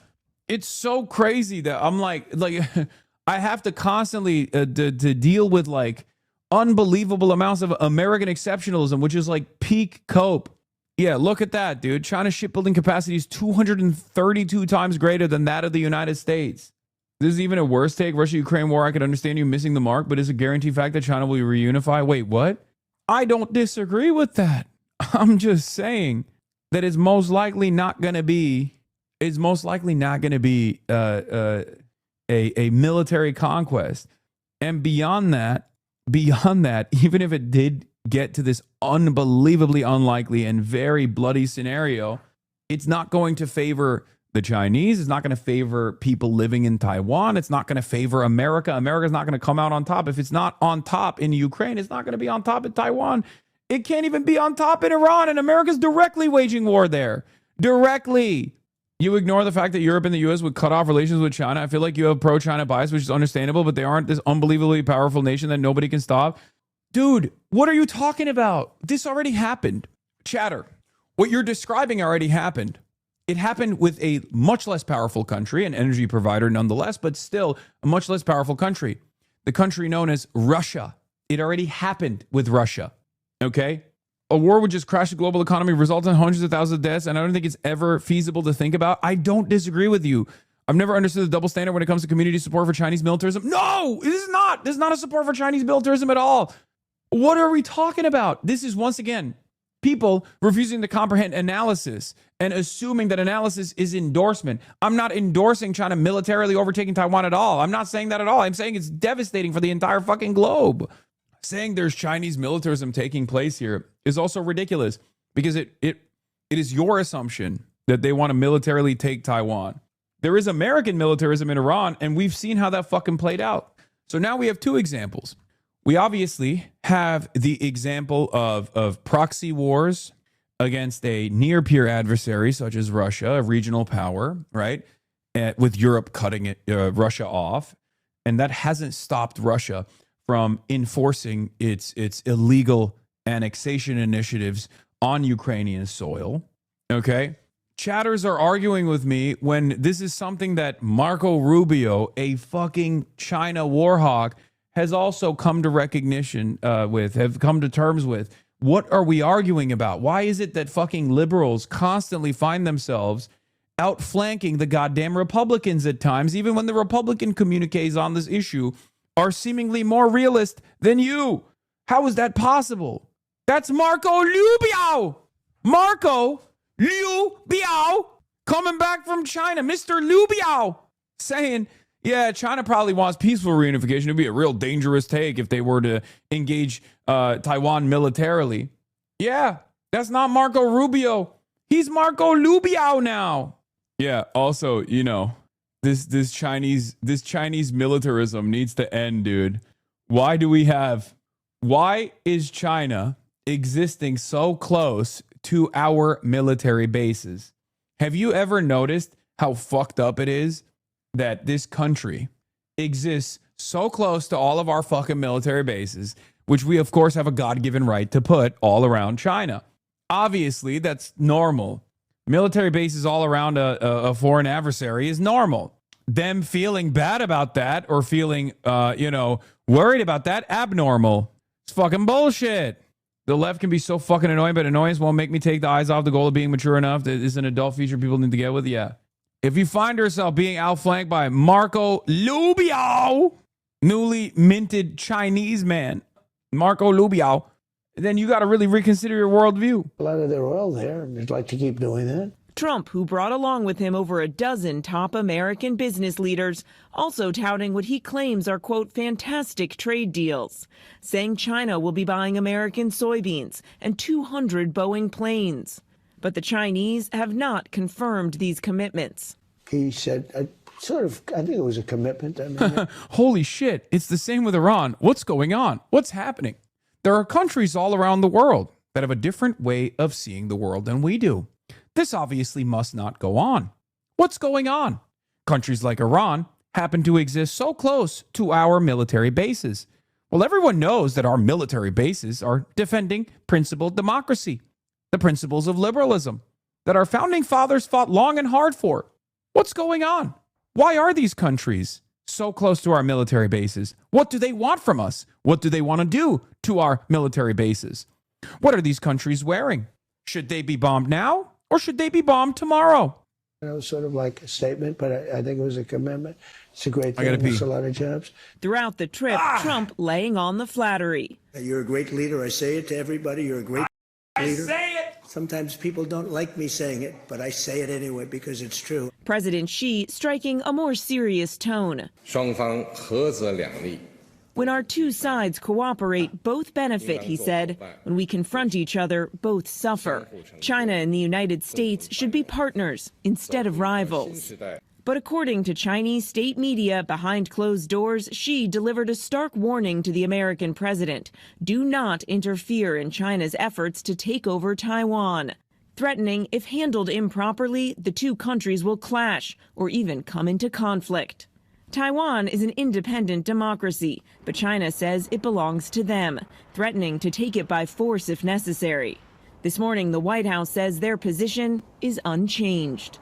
Now, we do expect to see these two leaders together again soon. President Trump inviting President Xi to visit the White House at the end of September, and Xi is about to welcome another big visitor here to Beijing, Vladimir Putin. Rebecca? Yeah, more to come there, and our biggest trading partner, one of them. Mary, thank you. 是静谷，就一个很安静的一个山谷。Be careful. 当年皇帝的题字。你看看这棵树，这是一个两棵树连在一起了。Dude, this is so awesome. Watching him What he said here is so funny. He's like a jealous lover, okay? Where he will be like, do you bring other leaders here? Do you kiss them? Do you kiss them in the mouth? Or is it just me? Tell me it's just for me, she. Say it's just for she. Those two trees is just like you and I. You know Trump ain't retaining any of this info? No. He is. This is the most presidential he's ever been. 100多年前的一棵树。 It's a history of over 100 years. It's 100 years. 100年吗？哦。不止啦，不止100多。200。非常不 close to 200. 非常不一般。我告诉你，这边的树全部是在200-300年以上，那边还有一个400多年的树。All the trees here are around 200 to 300 years old, and the big one just behind. 这是粗一点，是400。400 years old. They live that long in these trees. 是的，还有1000年的树。And there are trees. 在其他的。He's laughing. He's like, yes, of course there are trees that are hundreds of years old, man. That's just not even a China-specific thing. That's just a tree-specific fact. Okay? Yes, trees do live that long. Even in the United States of America, as a matter of fact. He literally laughed. He's like, yes. Wow. Even in China, they got trees that have been around for thousands of years. Can you believe it? It's so funny. What a trip. Yeah, this is a big deal, by the way. Zhongnanhai is obviously where Chinese leadership works, right? This is where he lives, this is where he works. It's a big deal to have the American president there, especially after the United States of America once again showed that it has no respect for international law and no respect for rules of combat, norms that have been followed since before there were nation states, right? When Trump went in and fucking kidnapped the sovereign leader of a sovereign nation state, Venezuela, from his home, that was obviously a big deal. I believe that, I'm sure the Chinese saw that and did not appreciate that. And then when the United States of America and Israel killed the head of state, the Ayatollah Khamenei, that was also a big deal. Ali Khamenei, that was another violation of all norms internationally. So the fact that they are still letting him into this place is pretty crazy. Yeah, after Trump showed great interest in the garden, she offered to send him rose seeds from the this was great. Here, look. This is fucking awesome. It's genuinely hilarious how eager Trump is to feel like he's treated special by China. There's a Chinese saying, Peng Sha, literally kill with praise, and normally something you do to someone. Trump might be the first leader who actively requests it. Yeah, he literally asks, ask the president, other prime ministers and presidents, does he bring them here? Can you tell me I'm special? Can you tell me I'm special? Yes, I asked the president, from other countries, presidents and prime ministers, does he bring them here? 很少。这个地方我们首先以前外事活动不代表，后来有外事活动以后极少。In the past, we never had. Wow, he loves it. He said, yo, we had Putin in here. Oh, he's like, that's great. Me and Putin kissing. Oh, this was awesome. This was a classic, dude. Just two besties, by the way. He fucking loved Shinzo Abe. Okay? Rest in peace to the GOAT. 你看这个280年，清乾隆年280年，这摸一摸，这都是很好。150年。Wow. That's great. I'll touch it. That's great. I love touching. I love grabbing the trees. But the one thing I want to touch is not just your hand, but your heart. She, will you let me touch your heart? Why can't we kiss under the 280-year-old tree from the Qianlong era in the Qianlong era from the Qing dynasty. Why can't we kiss under the tree? It's 280 years, but my love for you is stronger than the bonds that this tree has with God's green earth. So they live 150年。 It's pretty old. It's getting pretty old for a tree. Nice. It's getting pretty old for a tree. It's getting up there. Wow.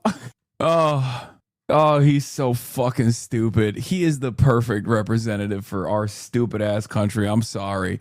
There is perhaps no better representative of American lack of curiosity, American exceptionalism than Donald Trump. Nice place. I like it. I like this place. I could get used to this. 展现的这种生命啊，展现的这种历史啊，让我们站在这里啊，我们都很生疏。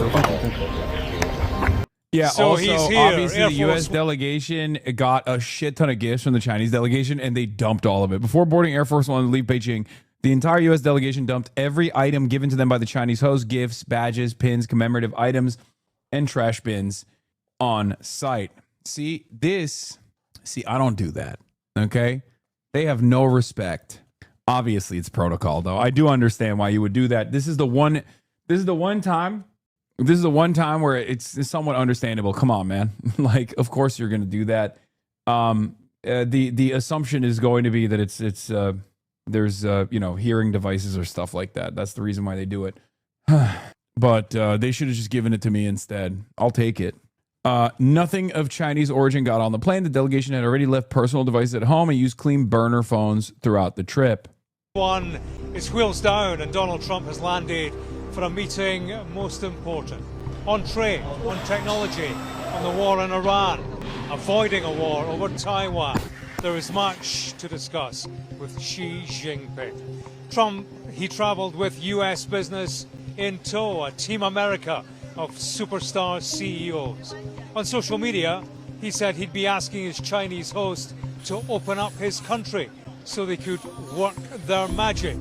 It's an olive branch from a president who waved a big stick on China. China is on the march. Having a little squabble with China because we've been treated very unfairly. China needs us. Xi Jinping doesn't need to worry about the next news cycle. He will play the long and strategic game. Both might want a more stable relationship, but real trust in the context of the systems that divide them, well, that might never be possible. Side by side, superpowers together again for a meeting super important. Behind the US political lineup were the tech bros that Donald Trump brought on tour. Elon Musk on video duty. For Donald Trump, the treatment was VIP from the man he styles a BFF. You're a great leader. I say it to everybody. You're a great leader. Sometimes people don't like me saying it, but I say it anyway because it's true. I always say the truth. But it's an honor to be with you. It's an honor to be your friend. Look, they didn't hold back on sort of the pomp, the ceremony, and look, I'm sure you and everyone else noticed just the attention to detail. Even the music was timed perfectly with the steps between the car and the handshakes. And then they came round and they inspected the soldiers, but we said, didn't we, that Trump was maybe walking a bit too quickly. That's right. I was interested in the location, actually, Tiananmen Square in 1989. Do you think after visiting there, Trump was staring out the window of the plane melancholically? Absolutely. 100%. 100%. It's like, nobody understands me like she understands me. There was a massacre there, and Trump would have driven down the very street, Chang'an Avenue, the very one where Tank Man stood with his plastic bag. So a haunted history, but I suppose this is very much about the present. And I think that ceremony flattered Trump. I think the Chinese have watched and learned how to operate with the US president. He was full of flattery. We heard it there. That liberal, lyrical hype, talking about the great relationship. I mean, for me, the body language, there was no hug. Firm handshake, which I suppose was a reminder that this is a strictly business trip. You know, Xi Jinping is a difficult man to read. You know, I think on balance, he's pleased. I think he's on balance enjoying this. Pleased to have him there. And I think that was reflected in some of the opening words as well. We should be partners, not rivals. We should help each other succeed and prosper together and find the right way for major countries to get along well with each other in the new era. The Xi-Trump show rolled on to Beijing's Temple of Heaven when news broke of the negotiations they'd left behind. A Chinese readout showed that Xi had talked Taiwan and had talked tough. Amidst questions over whether America would defend the island from Chinese attack, Beijing's readout of the meeting quoted Xi as saying, handled well, the two countries can maintain stability. If handled poorly, the two countries will collide or even clash, putting the entire US-China relationship in an extremely dangerous situation. It was pointed, threatening language, delivered face-to-face. It is a touchy subject, and it showed. How were your talks, sir? It's great. Did you talk about Taiwan, Great place. Mr. President? Incredible. China's beautiful. Did you talk about Taiwan, Mr. President? Son of a bitch. He's like, I love his face. Bro, I love his face at that moment. He's like, you fucking piece of shit. Oh, just fucking mogged. This is a mogged edit moment right there where it's fucking awesome. Here. Unbelievable aura loss in front of his new best friend. Unbelievable aura loss in front of the dear leader Xi Jinping. 我在北京。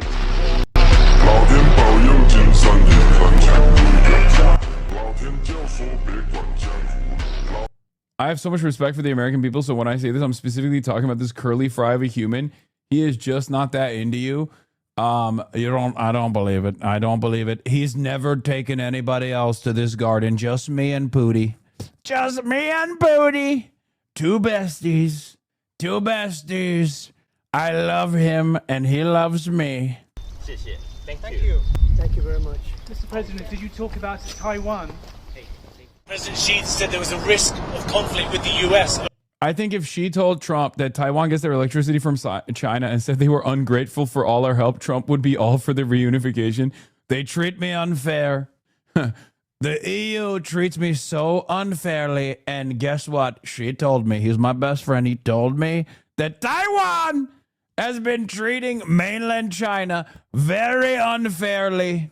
Very unfairly. We're going to put an end to that. Over Taiwan. No, I don't think so. I don't think so. I think we'll be fine. He doesn't want to see a war. What about the arms sales to Taiwan? I'll make a determination over the next fairly short period. Well, you're not necessarily going to go ahead. It was your proposal. I'll make a determination. I'm going to see. I have to speak to the person that right now is, you know who he is, that's running Taiwan. And that is so interesting because that is simultaneously quite careful but also quite loose language. It appears that he is saying that I'm going to need to talk to the president of Taiwan, Lai Ching-te. Now, that's complicated because theoretically, the US doesn't officially recognize Taiwan as an independent state, and any sense that they would be talking leader to leader would absolutely infuriate the Chinese. But he was quite careful not to directly say, I'm going to speak to the president of Taiwan. So look, some real sort of murkiness about whether that all-important arms deal will go through. Please welcome President Xi Jinping and President Donald J. Trump. Talks and tours ended with a state banquet. This region and the world is a special world with the two of us united and together. America has a one China policy. They just don't tell you which China law. No, they do. They do tell you. They tell you it's mainland China. It's not, United States are both great peoples. Achieving the great rejuvenation of the Chinese nation and making America great again can go hand in hand. We can help each other succeed and advance the well-being of the whole world. The US said both sides agreed common ground on Iran. that the Strait of Hormuz should remain open and that China was opposed to its militarization and the charging of tolls. It sounds like the support Trump wanted. How far China leans on its friends in Tehran will be the test. On trade, the Americans said they discussed ways to enhance economic cooperation and expand US access to Chinese markets. It's summit speak to signal progress, albeit slow and short on detail. It feels that Donald Trump really stayed on script and on message there. And I think although neither of the leaders really said anything to reflect the vast differences that exist between them and the vast difficulties and the many thorny issues that I'm sure were discussed over the bilateral table, I think it's interesting that both of them chose to focus on what unites them. They chose to focus on the kind of the grand responsibility of managing that relationship. I love that. I'm sorry, but the sunlight is not doing you any favors, my man. Unbelievable. This lighting is making him so much more bald than he actually is. Focus on the kind of the grand responsibility of managing that relationship. I love that. That's great. In the end, for all the images of collaboration, I think both were keen to show the world they were willing to work together. When it came to the difficult geopolitical challenges they face in the Middle East and the Taiwan Strait, there was a real sense that they were talking at each other rather than with each other. So different was the emphasis in the official communications. But in a way, that points to the bigger picture, the context that a two-day summit was never really going to change. These are two rival superpowers. They are on a more equal footing than perhaps they have ever been. They both want to bend the world to their will, and they are both content. Yeah. Trump discourages Taiwan from going independent, says he's not looking to travel 9,500 miles to fight a war. Yeah, no, Democrats should definitely warmonger in this situation. I think that'll be the smart choice. Once again, when Trump moves in the direction of isolationism, and the answer to that from the Democratic Party is, no, we have to do NATO. We have to do liberal interventionism. Okay, NATO Atlanticism. We have to bring it back. It's unbelievably stupid. Okay, Democrats should just literally go, great. Hopefully you can hold strong on this position. It's okay. Democrats concede on unbelievably right-wing framing all the fucking time to Donald Trump. They concede when it comes to the idea that immigrants constitute a national security threat, but they never concede when it comes to something that Trump is saying that is actually fucking good. Okay, it's good. It's smart. The U.S. can't afford to deal with housing. Bernie went on Ms. Welch. Oh, sorry. That's the Aura edit. With the only other power that might be able to stop them. For America, at least, that is a new reality. And maybe, just maybe, the power dynamic has shifted. There you go, wheels up for Air Force One at Beijing International Airport. Donald Trump's two-day trip comes to an end as whatever, he bro, heads I've been back there. to Washington, D.C. It has been a trip most important for the U.S. president, re-engaging with the Chinese. Two superpowers shaping a new relationship. On what terms? That would be the question. The headlines are all about cooperation, partnership in mutual respect. But make no mistake, this is a relationship that's wrapped in suspicion. A couple of years ago, when President Biden met him in San Francisco, he was asked if he thought President Xi was a dictator.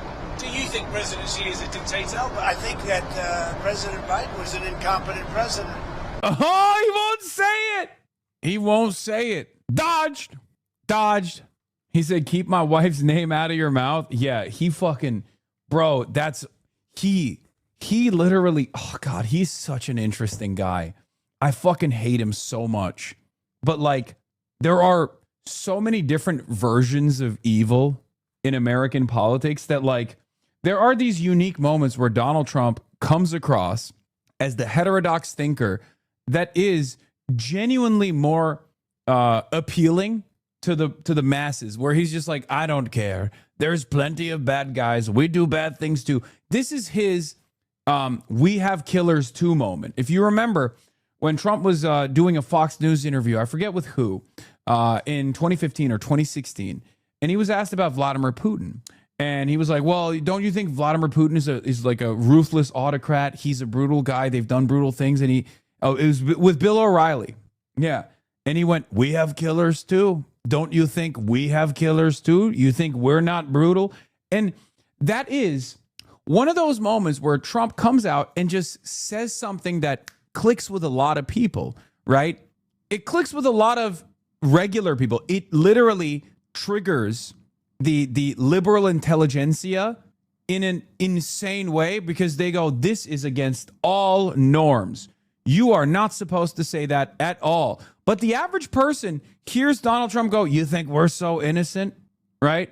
You think we're so innocent? And the average person goes, yeah, you know, he's kind of right. That is what was so fascinating about Donald Trump. His tendency to say things that many people intuitively have the capacity to comprehend, but things that liberal intelligentsia never says, okay?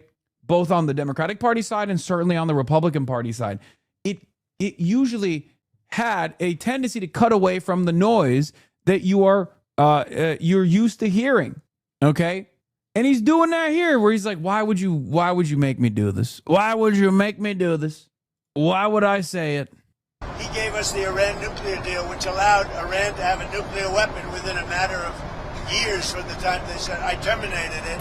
If I didn't terminate that, Iran would have a nuclear weapon, and they would have used it within probably 2 years ago. And make no mistake, make no mistake. When Trump, make no mistake, when Trump also has like moments of brutal honesty, he can be very vicious as well. Like when he says, you know, what's the difference? Like he had a moment where he had a really honest moment also in the 2016 primaries where he was like, he was asked, like, would you punish women for getting abortions? And he was like, yeah, I would. And from his perspective, he was like, what's the difference? Yeah, of course we're punishing women for getting abortions anyway. Like he didn't realize that the appropriate way to communicate around that issue, the appropriate way to dance around that issue is to say like, oh, of course not. We should be punishing the killer doctors, right? Like they're the ones who are doing the baby murder, not the innocent poor women. And obviously a lot of people yelled at him for that, but that was the point. And then sometimes that viciousness is, of course, that viciousness causes him to say the quiet part out loud, like with Gaza, where he's like, yeah, of course, we're going to take all the real estate in Gaza. It's beautiful real estate. It should be ours. We should manage it. Like he's saying the quiet part out loud in that situation as well. That's the ultimate goal, right? He doesn't do the intellectual varnish. He doesn't add the intellectual patina that you hear. Dude, stop sending me the Ethan Levins 2 tweet. Okay. Yes, he fucking drank alcohol. It's a disgrace. Okay. It doesn't matter. Who gives a fuck? Okay. Jesus Christ. I don't think he even drank alcohol. It was probably apple juice. Okay. Calm down. This is not like a big break-off point from the Republican movement and Donald Trump, okay? Go in with the 2 bombers 9 months ago. He will call Maduro a dictator because he doesn't respect him and knows that their power is inferior to the U.S. It's different with China. He wants something from Xi. He isn't dumb to call him a dictator. Exactly. Have a nuclear weapon, and nobody would be able to talk to him. By the way, they would have used it already. But do you think President Xi is a dictator or not? I don't think about it. Right. He's the ruler. He's the president of China. I don't think about it. You deal with what you have. I respect him. He's very smart. He loves his country. I respect him. Whether he's a dictator, that's for you to figure out. Yeah. Can I ask you about Taiwan? What did President Xi say to you about Taiwan?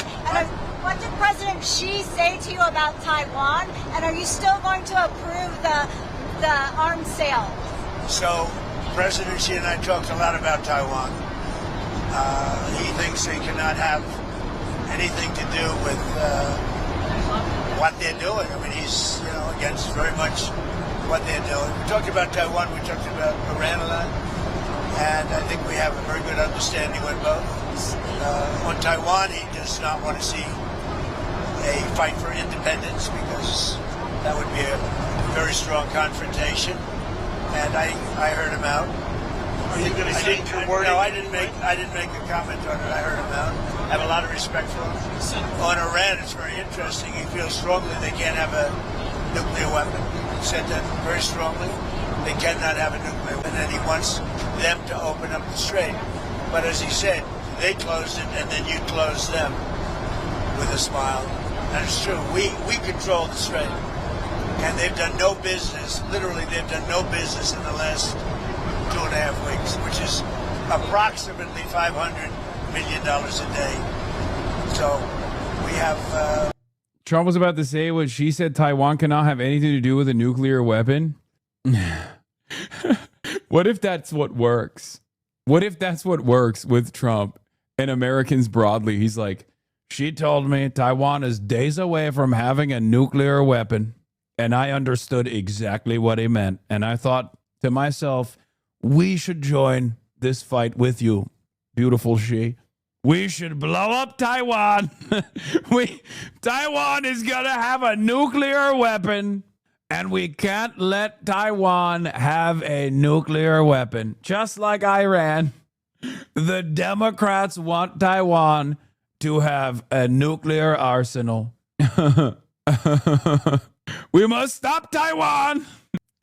We must stop Taiwan. Taiwan is a break-off province. It is a part of one China, which I love, a beautiful China, a singular China. We must not let this breakaway province receive nuclear weapons. We must put an end. This is why I'm giving one of our aircraft carriers to Xi Jinping to strike Taiwan hard and make sure that they will never develop nuclear weapons ever again. With what they're doing. I mean, he's against very much what they're doing. We talked about Taiwan. We talked about Iran a lot. And I think we have a very good understanding on both. On Taiwan, he does not want to see a fight for independence because that would be a very strong confrontation.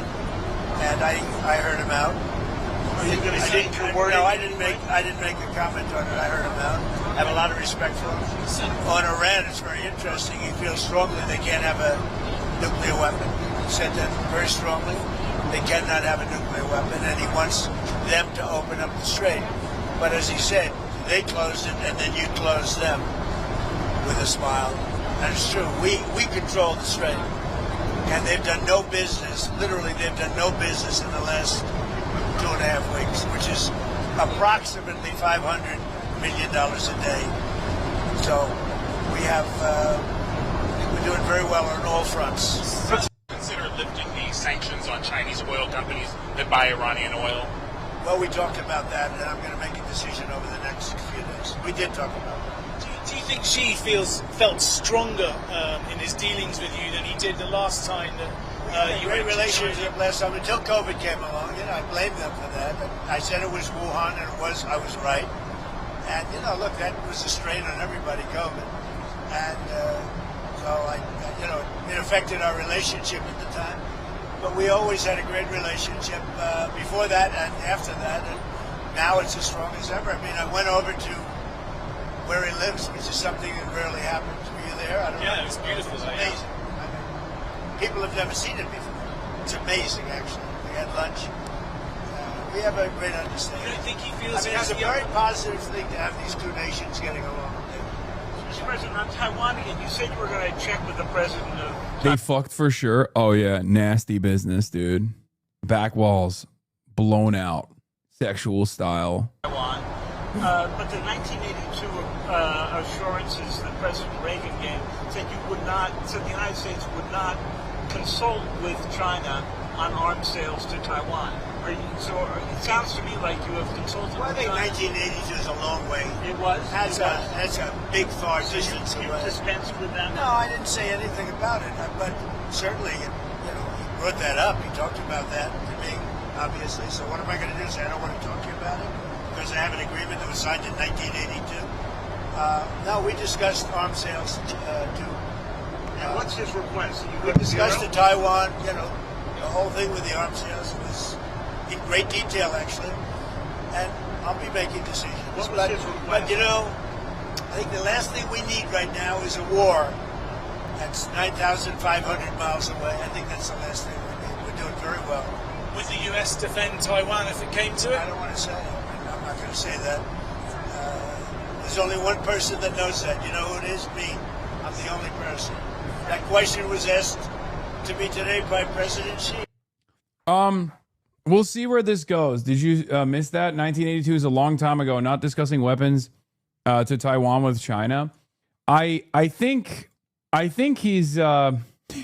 might cut off arms sales to Taiwan, which is pretty crazy. But certainly, he brought that up. He talked about that to me, obviously. So what am I going to do? Say I don't want to talk to you about it because I have an agreement that was signed in 1982. No, we discussed arms sales to. And what's his request? We discussed to Taiwan, the whole thing with the arms sales was in great detail, actually.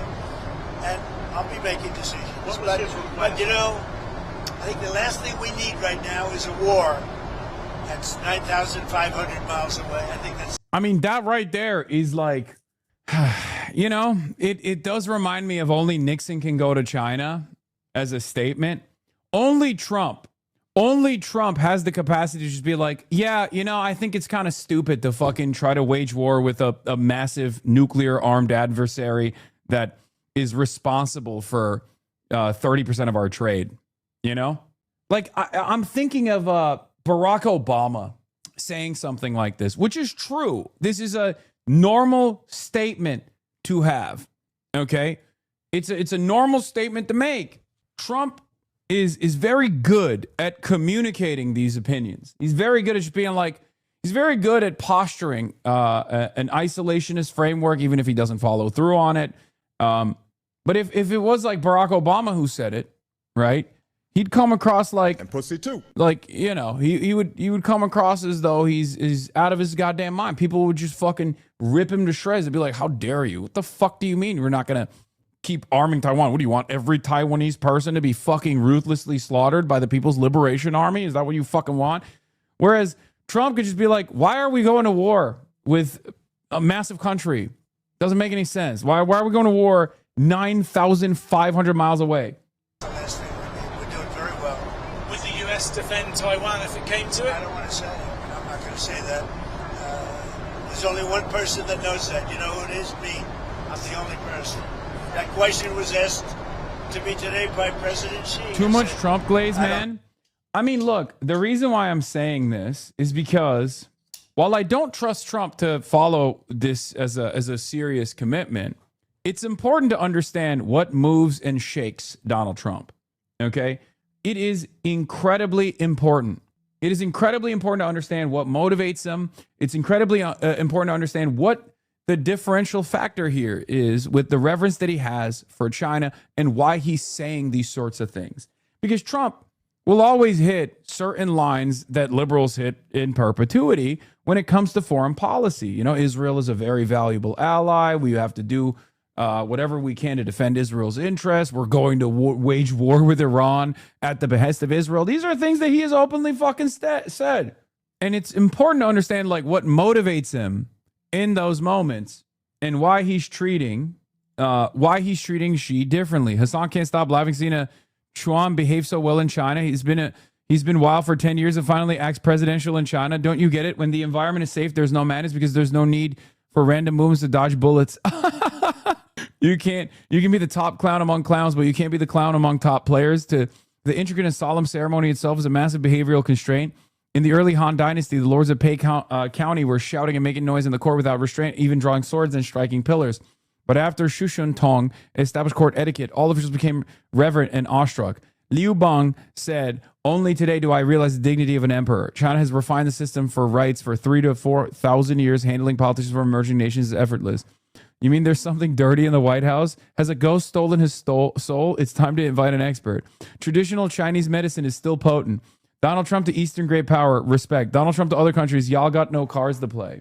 Donald Trump is in the business of recognizing America's capabilities to a certain degree, even though he obviously can still be motivated by foreign countries like Israel, right? But he's in the business of like maintaining American dominance, maintaining American hegemony to the best of his ability.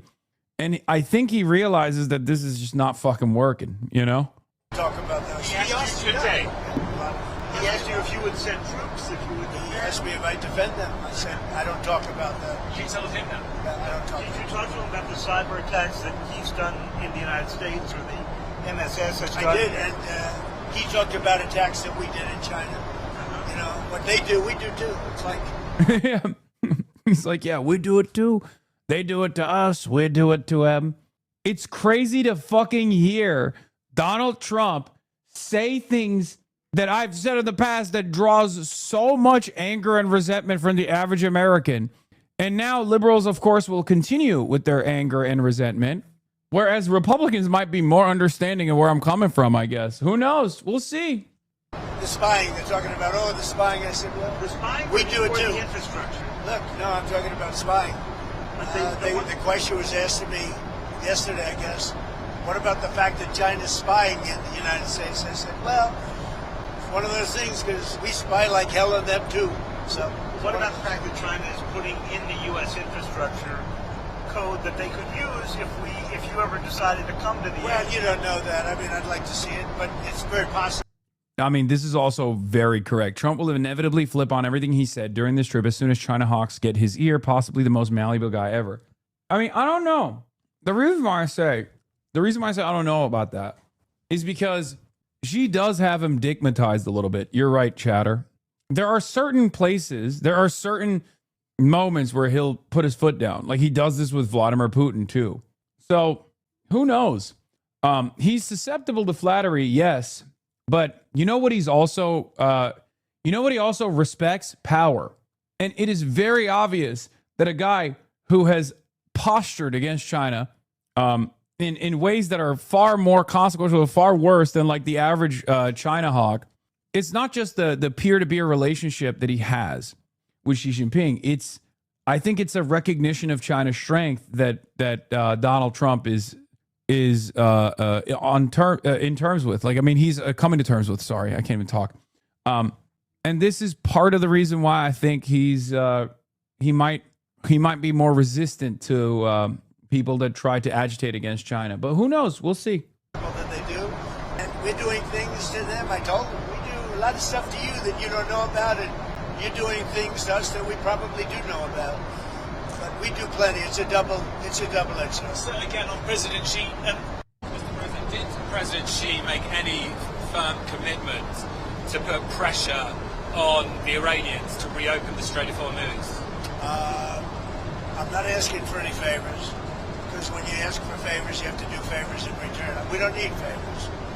We've wiped out their armed forces, essentially. We may have to do a little cleanup work because we had a little month. Why the fuck does Trump have this capacity for self-criticism when it comes to things like Russia or China, but not for Iran? Because he thought, well, two reasons. One, Israel. He is unbelievably pro-Israel, right? Money, compromise, I don't know. Boomer philo-Semitism, that could be part of it. You know, he might think like, you know, Jews have incredible espionage powers, magic money powers, right?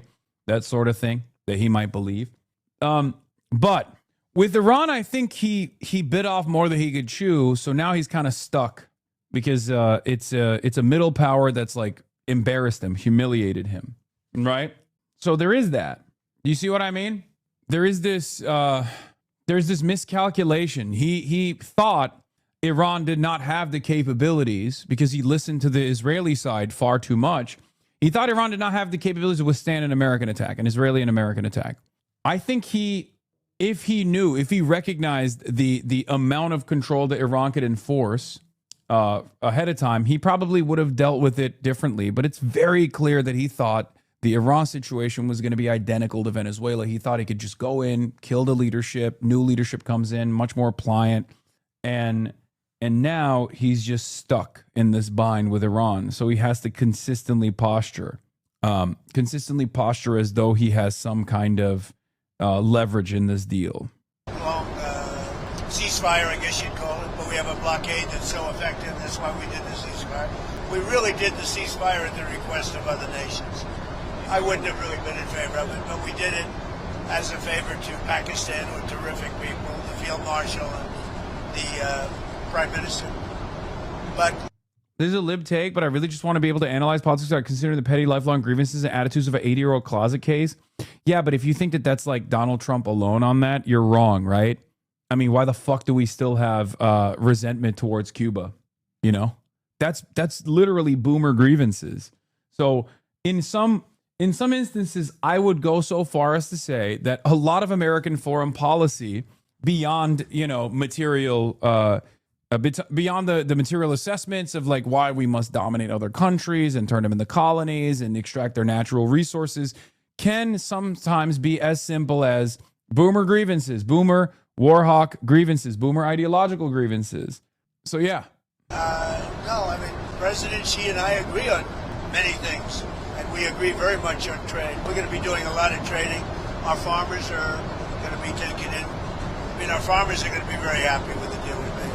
Is your instinct that he will put pressure, that he will try and get them to do more? Ask him to put pressure because, you know, I don't need favors. I think he will. I think automatically he'd like to see it opened up. He gets about 40% of his energy or his oil from that. This is very funny. Taiwan released a statement in response to Trump comments. Taiwan responded to President Trump's hesitation Friday to back a U.S. arms sale to the island following 2 days of meetings with Chinese President Xi Jinping. The island's Foreign Affairs Ministry emphasized that the U.S.'s longstanding and consistent policy towards Taiwan in a statement released Friday morning. Regardless of arms sales to Taiwan, this is not only a security commitment to Taiwan explicitly stated in the Taiwan Relations Act, but also a joint deterrent against regional threats, the ministry said. Taiwan appreciates President Trump's continued support for cross-strait security since his first term, with the previous announced arms sales reaching a record high, the statement continued. He's going to get so mad. He's going to be like, shut the fuck up. They're going to piss off Trump. Trump's going to be like, wait a minute, what? Why are you revealing that we did record high arms sales? You stop it now. Close cooperation between Taiwan and the U.S. has always been the cornerstone of peace across the Taiwan Strait. The Trump administration faced bipartisan pressure from Congress to follow through on a $14 billion arms deal to the island, a move opposed by the Chinese government. A group of 8 Republican and Democratic senators urged Trump in a Monday letter to move forward with the sale. The president told reporters Friday that he and the Chinese leader talked a lot about Taiwan. Xi's government refused to recognize Taiwan's independence, claiming it's part of China. Someone should tell the people at the Hill that that's the American State Department's position as well.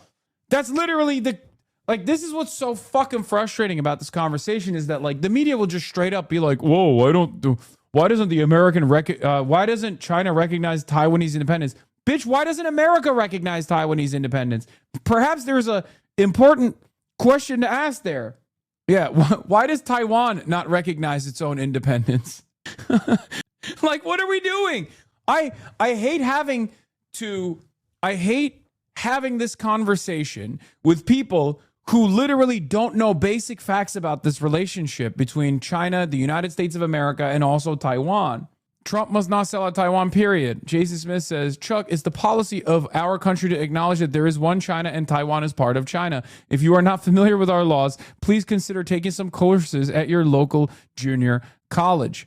Only about 15% of Taiwanese citizens want to declare independence. I know the polls better than you do, I promise you. That's actually an increase for the record, as opposed to previous years. But this is not about the democratic wishes of the Taiwanese population, or rather, it is about the democratic wishes of the Taiwanese population, which is status quo. Status quo. Status quo is the overwhelming majority position in Taiwan. Okay? That's it. Yeah, it's gone up from fucking 10%. Okay, but actually, why though? Why do countries like China and the U.S. not just say happy trails to places like Taiwan and Puerto Rico? What's the benefit of clinging on? Well, with Puerto Rico, I think it's just I don't even think it's like a matter of national security for America, like the fear. It's resources, it's money, it's empire. But with Taiwan, it's not like the similarities between Puerto Rico and the United States of America don't exist with Taiwan and China. For Taiwan, it's Chinese nationalism. Okay, it's the idea that like this is a breakaway province that was initially designed with a separatist movement that lost the Civil War, and instead of recognizing that they were the same people, they chose to enforce their own wishes, both upon the island of Taiwan, but also certainly around the world until Richard Nixon. China is incredibly incredibly aggressive when it comes to any move in the direction of separatism. Most countries would be that way as well, but China takes an exceptionally heavy hand when it comes to anything that it declares as a separatist movement. I don't understand it personally. I understand it from a matter of national security concern, right? Like if the Chinese position literally was, dog, why the fuck would we have a launching pad for a foreign adversary that has literally put missile bases all around? Why the fuck would we allow for a country to basically stop Chinese ships from transiting into the rest of the globe? Because the Taiwan is like the last piece of that puzzle, that belt that stops, if there was ever a blockade, like Taiwan will play a formative role in defending that blockade, stopping Chinese ships from reaching the rest of the world. If the Chinese position on this was, we value the TSMC, we value the industrial output of Taiwan, we also value our national security concerns, and Taiwan obviously is a major problem from that regard, from that perspective, I'd be like, that's an understandable position. But the Chinese position is not just those things. Okay, the Chinese government's position, as a matter of fact, is different than those realpolitik concepts that I'm describing here. The Chinese government's position is, those are Chinese people that live there. We are united as one China. This is a remnant of the century of humiliation that we've overcome in every aspect. This is the final piece of the puzzle. We will not allow it to remain a break-off province. That's it. Yeah, it goes a bit further than just the geopolitical calculations, in my opinion. If it was, China could propose a Russian-style demand on Taiwan, which is a non-aligned neutral state. But it does go further than that. They see Taiwan as being separate as the last remnant of humiliation by other countries. Yeah, I think so too. Like, it makes more sense for them to literally say, what the fuck are you talking about? This is an island that's like 100 miles off our coastline. Why would we allow it to become a military base? No country would allow that to happen. This is a massive national security concern. If they said that, that literally makes more sense. Like, liberals would probably be a little bit more understanding from that realpolitik perspective. They don't say that at all. They're like, nope, those are Chinese motherfuckers. Those are our people. Those are our people. We will unite with them. It doesn't matter. And that actually kind of makes sense when you factor in the notion that China has not engaged Taiwan militarily when there have been plenty of moments to do so. There have been plenty of opportune moments to do so when America's hands were busy. Right now is a moment for China to engage Taiwan militarily. This is every single day that goes on. Every single fucking day that goes on. China could have just invaded Taiwan militarily after Russia invaded Ukraine. And then they would have had tremendous. They would have had an opportunity to do so if this was in the cards, if this was their goal. China could have certainly done this after October 7, when America's attention was spread both in Ukraine, but certainly with defending Israel. China could have done it after America started bombing Iran and realized that it had to expend all of its standoff munitions in Iran. There have been a million different instances where China could have done it. And if you think the reason why they've shied away from doing it is because they worry about like American considerations, it's going to be really difficult to defend this on the international stage, they don't give a fuck. No country actually cares about that. No country gives a shit about it. China certainly doesn't care. China only cares about stability, but they also understand that they present a significant amount of power when it comes to international trade, that they can overcome whatever kind of like mean considerations people have. Look at what they've done in Xinjiang. They didn't give a fuck, right? Did they care about international perspectives? Fuck no. They were like, there are separatist movements brewing in Xinjiang. We are going to hit the maximum cruelty. And they destroyed they destroyed what they considered to be a separatist movement in Xinjiang, and they used a tremendous amounts of cruelty to stop it. They did dragnets, they did mass surveillance, they did concentration camps, like re-education camps for a lot of fucking people, right? So guess what? They clearly don't give a fuck about Western perspectives when it comes to dealing with what they consider is a threat to one unified China, right?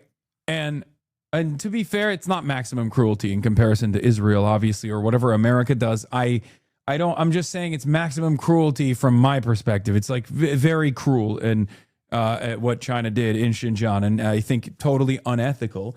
But they did it. They did it, and they didn't give a fuck about what the Western world has to say. And look where we're at now. It's not even brought up in these serious conversations for good reason, because the way it's seen is like, okay, the problem is dealt with. They were very fucking ruthless to the people, but it's still China. We have to deal with them. We have to trade with them, right? Right? It's just a talking point from the perspective of like some China hawks, and that's it. There are no serious mechanisms of enforcement against China. Why? Because it's fucking responsible for 30% of trade in the United States of America. Okay? So the idea that like hypocrisy is a tool that countries care about or use when they deal with the rest of the world is bullshit.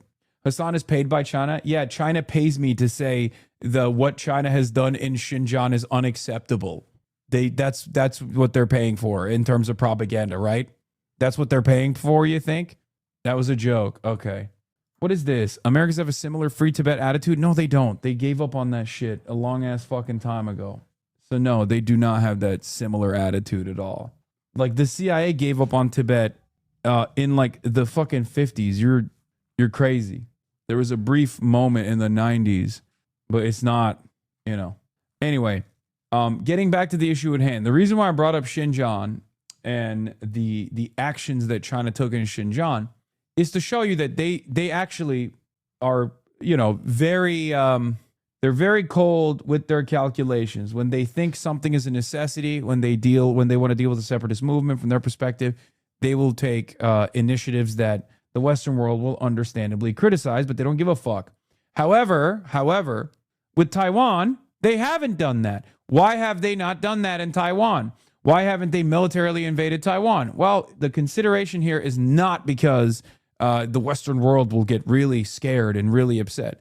Or the reason why they haven't invaded Taiwan is because they're genuinely terrified that they can't take over Taiwan militarily. The reason why they haven't done so in Taiwan is because they think there is a pathway towards peaceful reunification. Okay? That's it.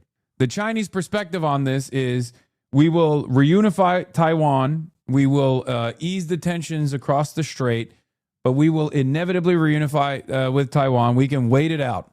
Okay? That's it. And a major role here is the understanding. A major role that's playing here is the understanding that the people of Taiwan are Chinese. They're Han Chinese. We're one people, and we will inevitably be united. I mean, China only recently gained the ability to do so. The longer they wait, the better chance they have, and there's a chance of peaceful reunification. Yeah. Especially since Taiwan valuably dramatically decreasing with TSMC going obsolete. Yeah. I mean, it's not going obsolete right now, but I promise you it's beyond microchips. I promise you. You know, from the strait, we get none. We don't need it. Mr. President, on Truth Social, you said that President Xi had made a reference to the decline of the U.S. We didn't hear him say... China is reducing its reliance on Taiwan in anticipation of potential conflict in the future, just like the U.S. is. But Taiwan is also still too valuable to trade, to disrupt. It's just heading in that direction. Maybe it was something he said in private to you. So what was it, first of all, that he said that prompted you? What is this? Is there any credence to the comparison between Israel, Palestine, and China and Taiwan? This is truly an honest question as a pro-Palestine advocate. No. The comparison that Mao made was that Israel is America's colonial vestige for the Arabs, and Taiwan is America's Israel against, the Far East, against China. That's a comparison you can fucking make. But beyond that, like Israel's ambitions, like, or Israel's ownership over the land known as Israel is there's no real historic time and place that you can point to. And also, China currently doesn't militarily occupy Taiwan anyway. Yeah, also Taiwan is pro-Israel. So answer my question, please. I just did. What the fuck? Not only is Taiwan pro-Israel, okay? Is China not pro-Israel? No, not like Taiwan is. Made a statement. it might not have Like Taiwan is pro APAC, dude. been from him. It was somebody, but they talked about the decline. But he said today, and he said it very publicly, he said the U.S. was declining for the last 4 years. And he said what President Trump has done. Show me a Taiwanese who wants to be Chinese. God, I don't know why you say that. Do Texans want to be Mexican again? Again, not a comparison that is apt in this circumstance. But Taiwanese people are Chinese. Okay? The distinction is like they're Chinese. They just ethnically are Chinese. Yeah, Taiwan is literally named the Republic of China. Are Pakistanis and Indians the same? Brother, there's a major distinction between the population of Pakistan and India. Like a huge religious distinction, for example. Okay? The broader Indian population. Obviously, there's Muslims that live in India as well. Sometimes it's hard to make comparisons. I mean, they are, in my opinion, there's not many cultural differences ultimately between Pakistani people and Indian people. I mean, there are rather a lot of cultural similarities, not dissimilar to the lack of distinction between Armenians, Turks, Greeks, and everyone else that lives in the fucking region, or Georgians, right? You are baiting out all the dumbasses. Like, there are a lot of similarities between these cultures, okay? There are a lot of similarities between these cultures. There's a lot of similarities within the language. But there are also significant distinctions as well. Many Pakistanis and many Indians were from the other country as well before the partition, just like how many Turks lived in Greece and how many Greeks lived in Turkey. Yes, including my fucking grandparents, literally. Literally my grandparents. So yes. The last 15, 16 months has been virtually a miracle. He said we have the hottest country anywhere in the world. She said we have the hottest country. I believed him. Declining country. He would never lie to me. Under Joe Biden, he said we had a seriously declining country, which we did, with people pouring in from all over the world, from prisons and everything else. He said what President Trump has done has been a virtual miracle. It's the hottest country anywhere in the world, and it is, yeah. President, thank you so much for sitting down. Your first interview, we appreciate it. Wow, they rolled out the red carpet.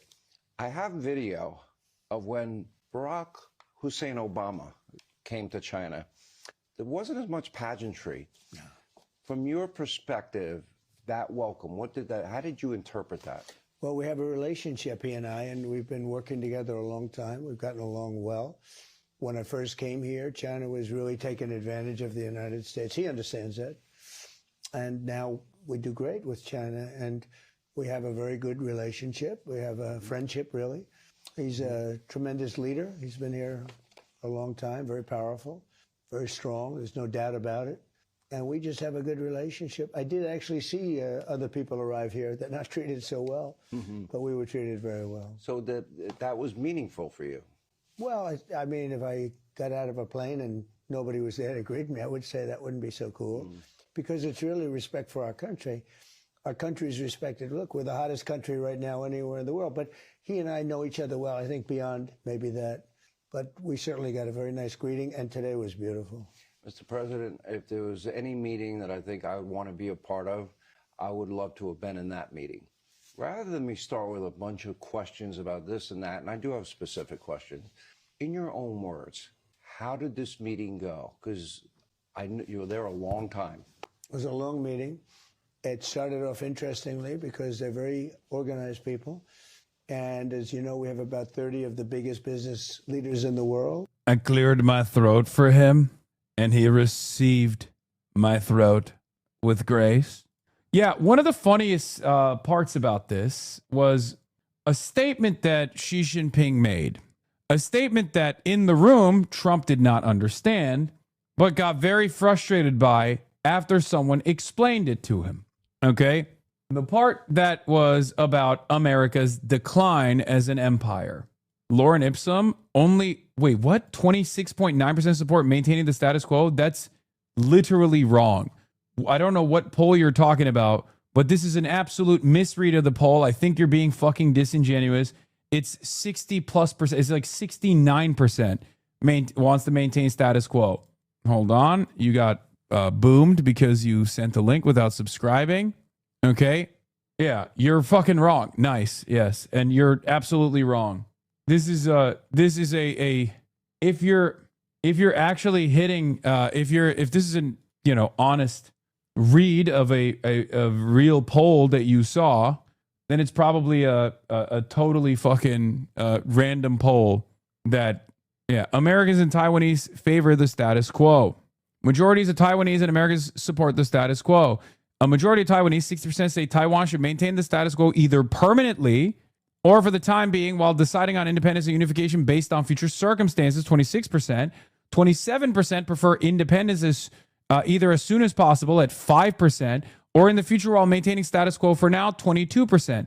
Finally, 7% of Taiwanese prefer to seek unification either as soon as possible at 1% or in the future while maintaining the status quo for now at 6%. Okay? So while at the end of that bargain, there are more Taiwanese people that want independence, the overwhelming majority say at 60% that they want to maintain the status quo. I don't know why people still fucking hit ridiculous lines. What is this? I think Chatter saw this. Taiwanese preferences of a political future. Yeah, I don't know where this I don't know what this poll is, but it seems to me like an outlier. These come up every stream, so just have it bookmarked at this point. I know. It doesn't matter though.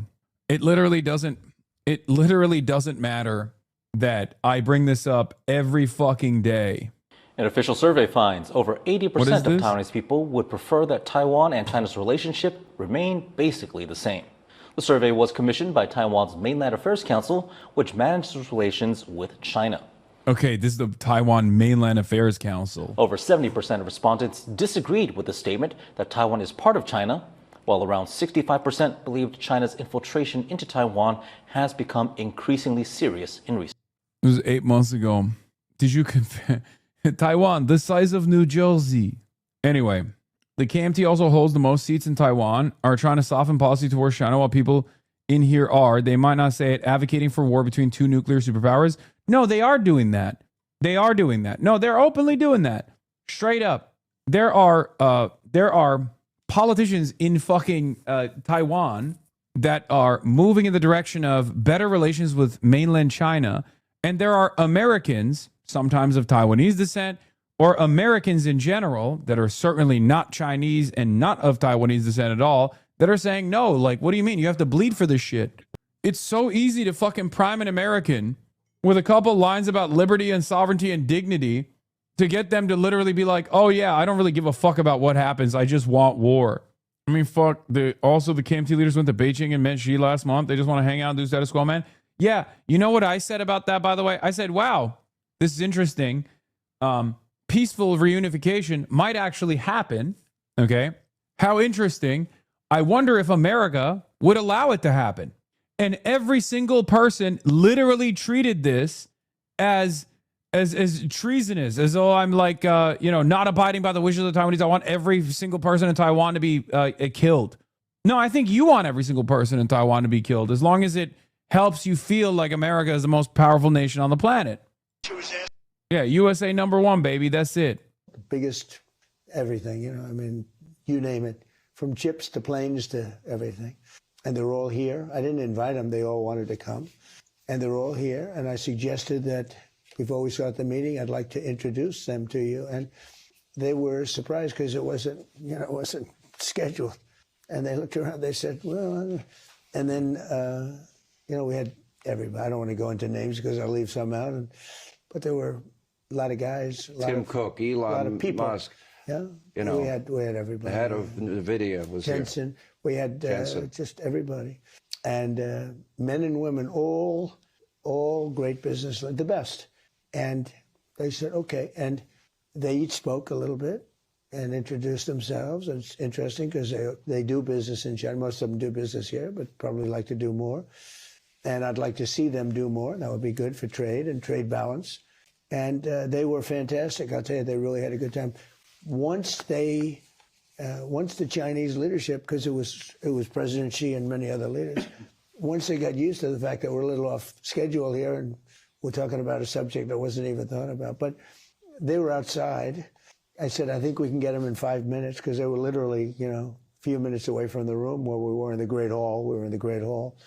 And they came in and they did fantastically well. It was really good. I think it was, he actually said, oh, that was very good. That was a good idea. But it was very different from what the schedule had. And then we went on and we talked about a lot of different subjects, and I think it was all good.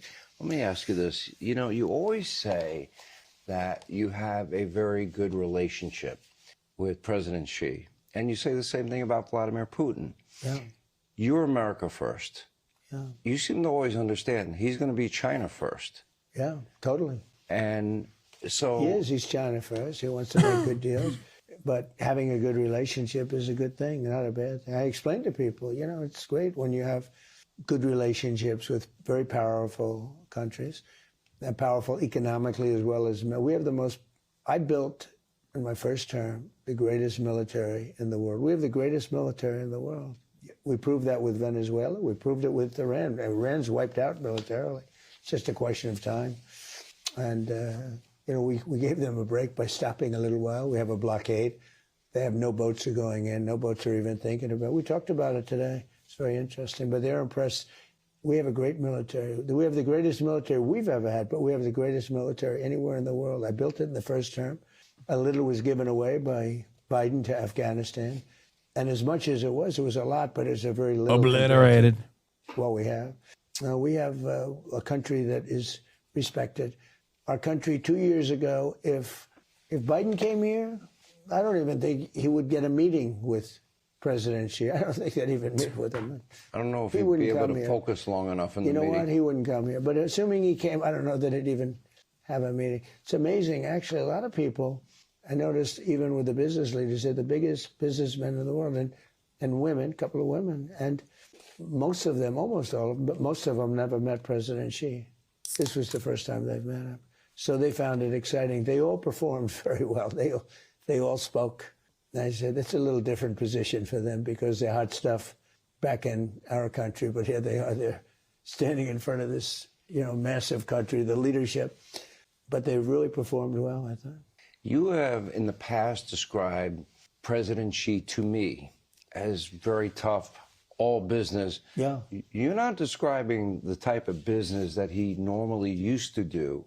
Do you think that your relationship has evolved to the point where, oh, he can go along with your spontaneity? I think he's a warm person, actually, but he's all business. He's, you know, there's no games, there's no talking about how nice the weather is. Oh, let's look at the stars, let's look at the sun, you know.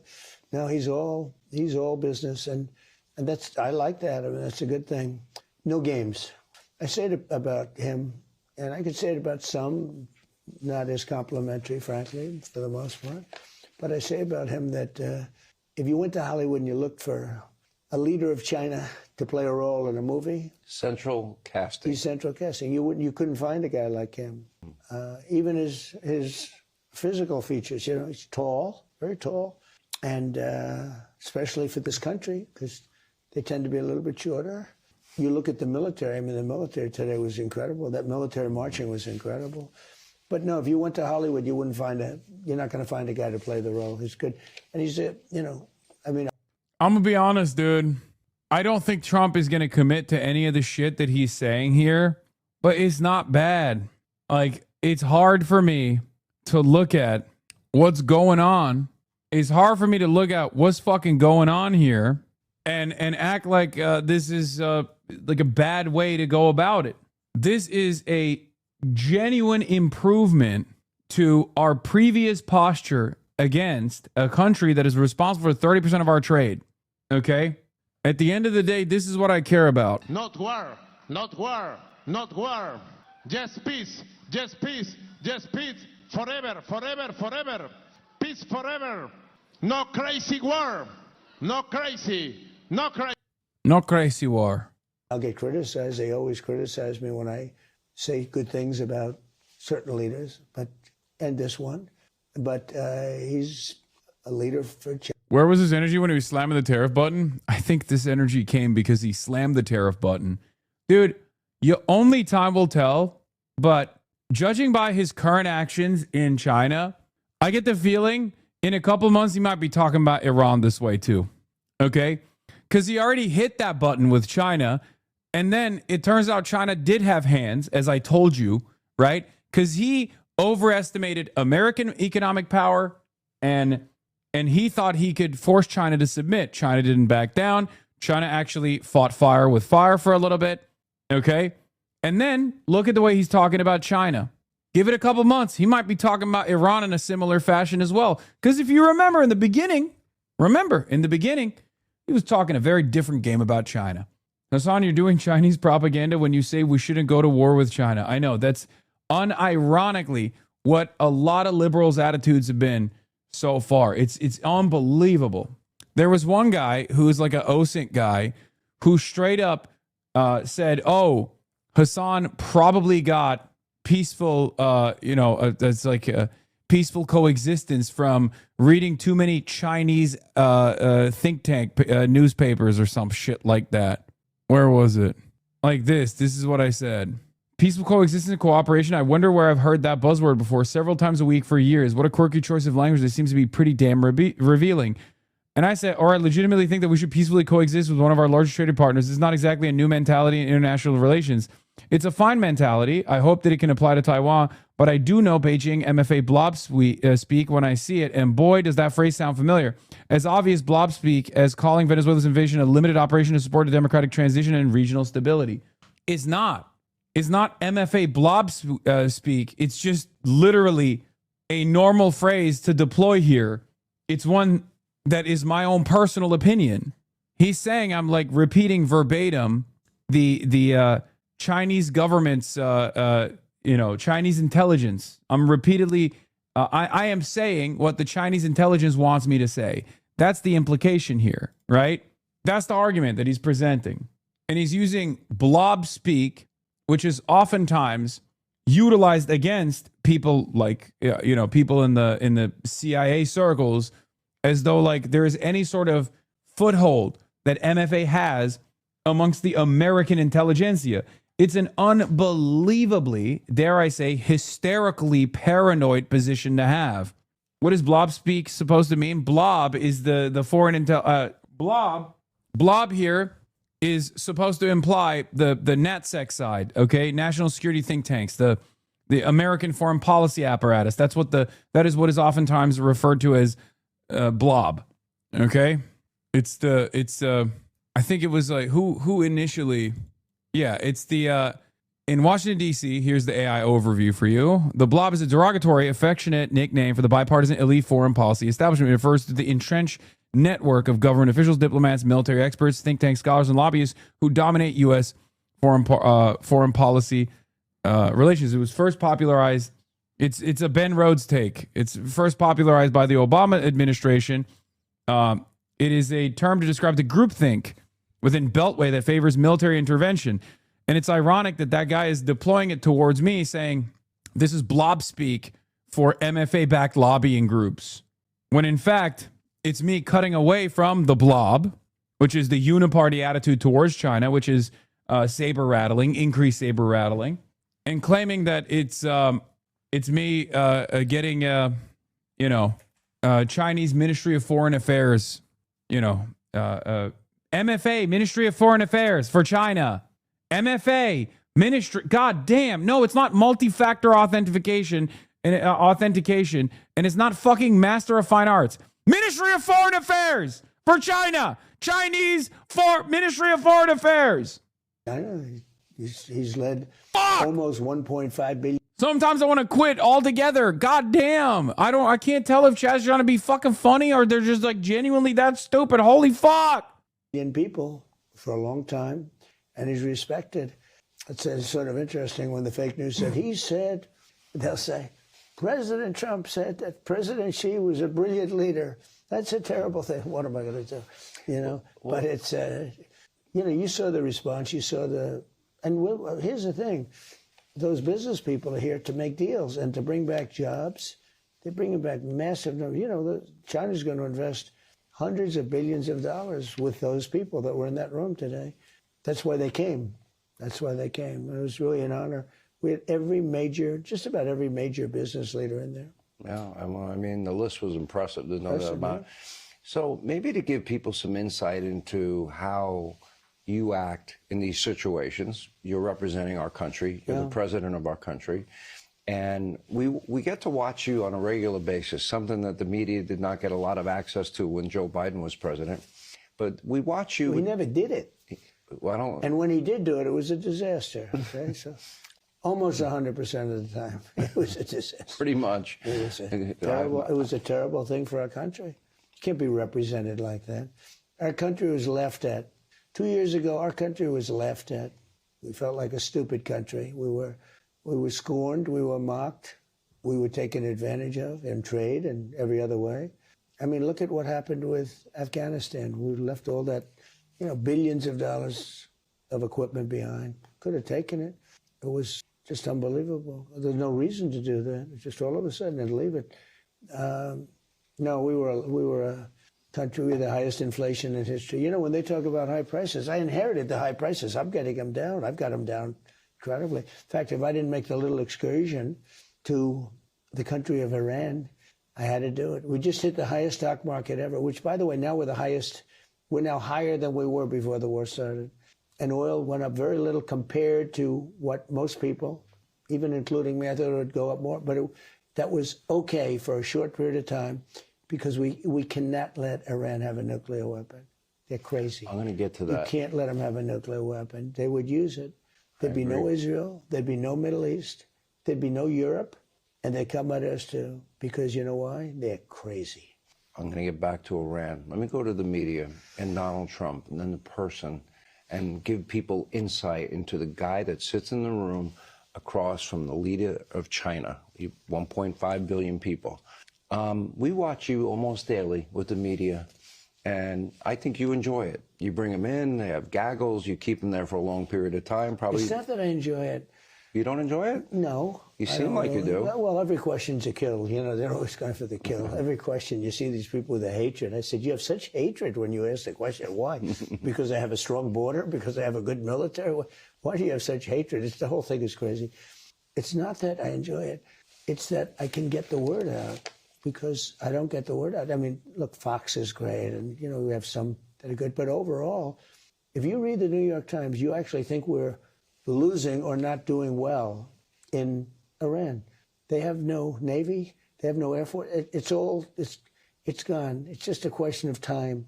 If we want, we stopped. Could have gone for another few weeks. It would have been over. I did that at the request of a lot of leaders that are friendly with them. It's not going to matter for them. They're finished. Now they can make a deal or they get annihilated. I don't want to do that. Yeah. But we have the greatest military. And, when you... I'm going to make another comparison between the tariffs faucet that he opened up on Liberation Day and the way that he was communicating about China when he started the Liberation Day shit versus how he talks about China now. Think about that. While the Liberation Day kickoff was taking place, he kept saying over and over again, China's got nothing. We're destroying them. We're destroying their economy. It's over. I don't want to destroy their economy, but I will. Right? That was only a year ago.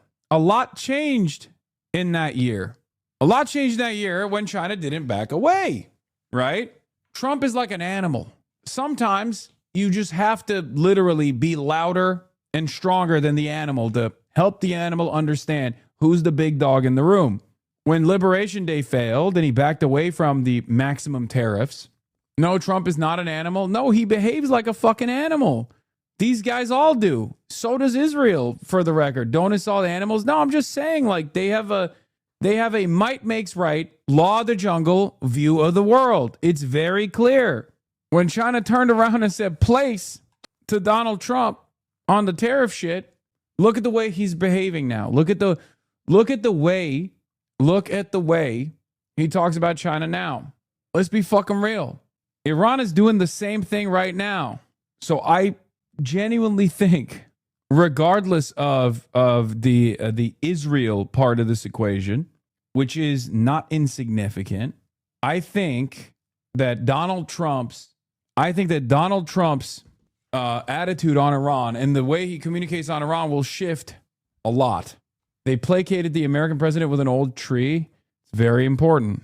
When you do news conferences, you're getting the word out that you're not going to read in the New York Times. I mean, I read these things. I see some of your other networks, the way they cover, they will take a massive military victory and make it like we should have done it faster.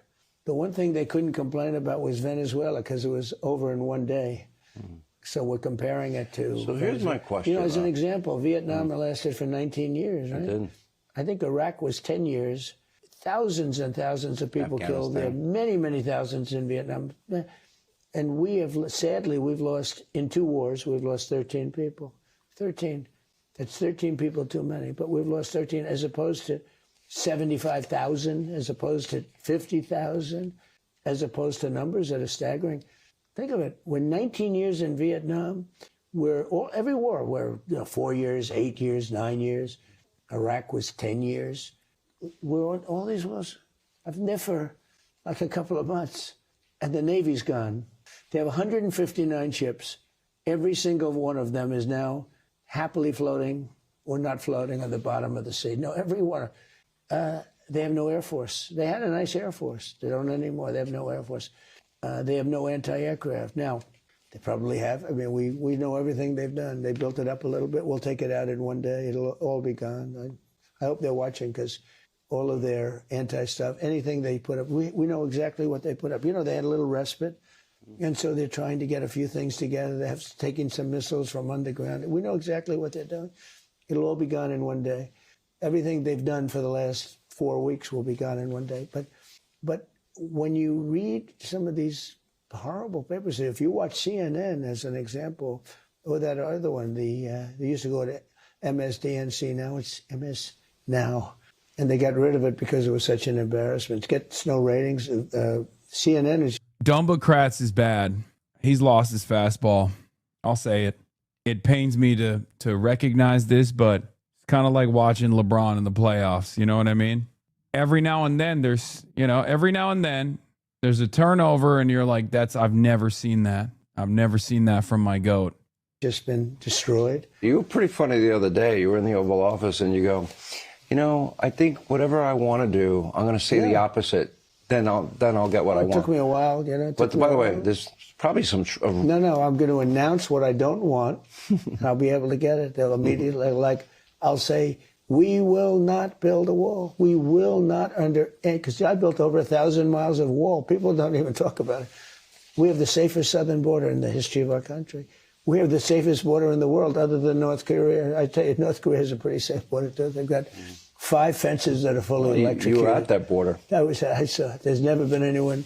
There was one person that got through, but he ended up dying about 10 feet as he got through. All right, thanks for watching. Check out my new podcast. Yeah, I'd check out your new podcast by being on it, Sean. Why the fuck did you push it back, Sean?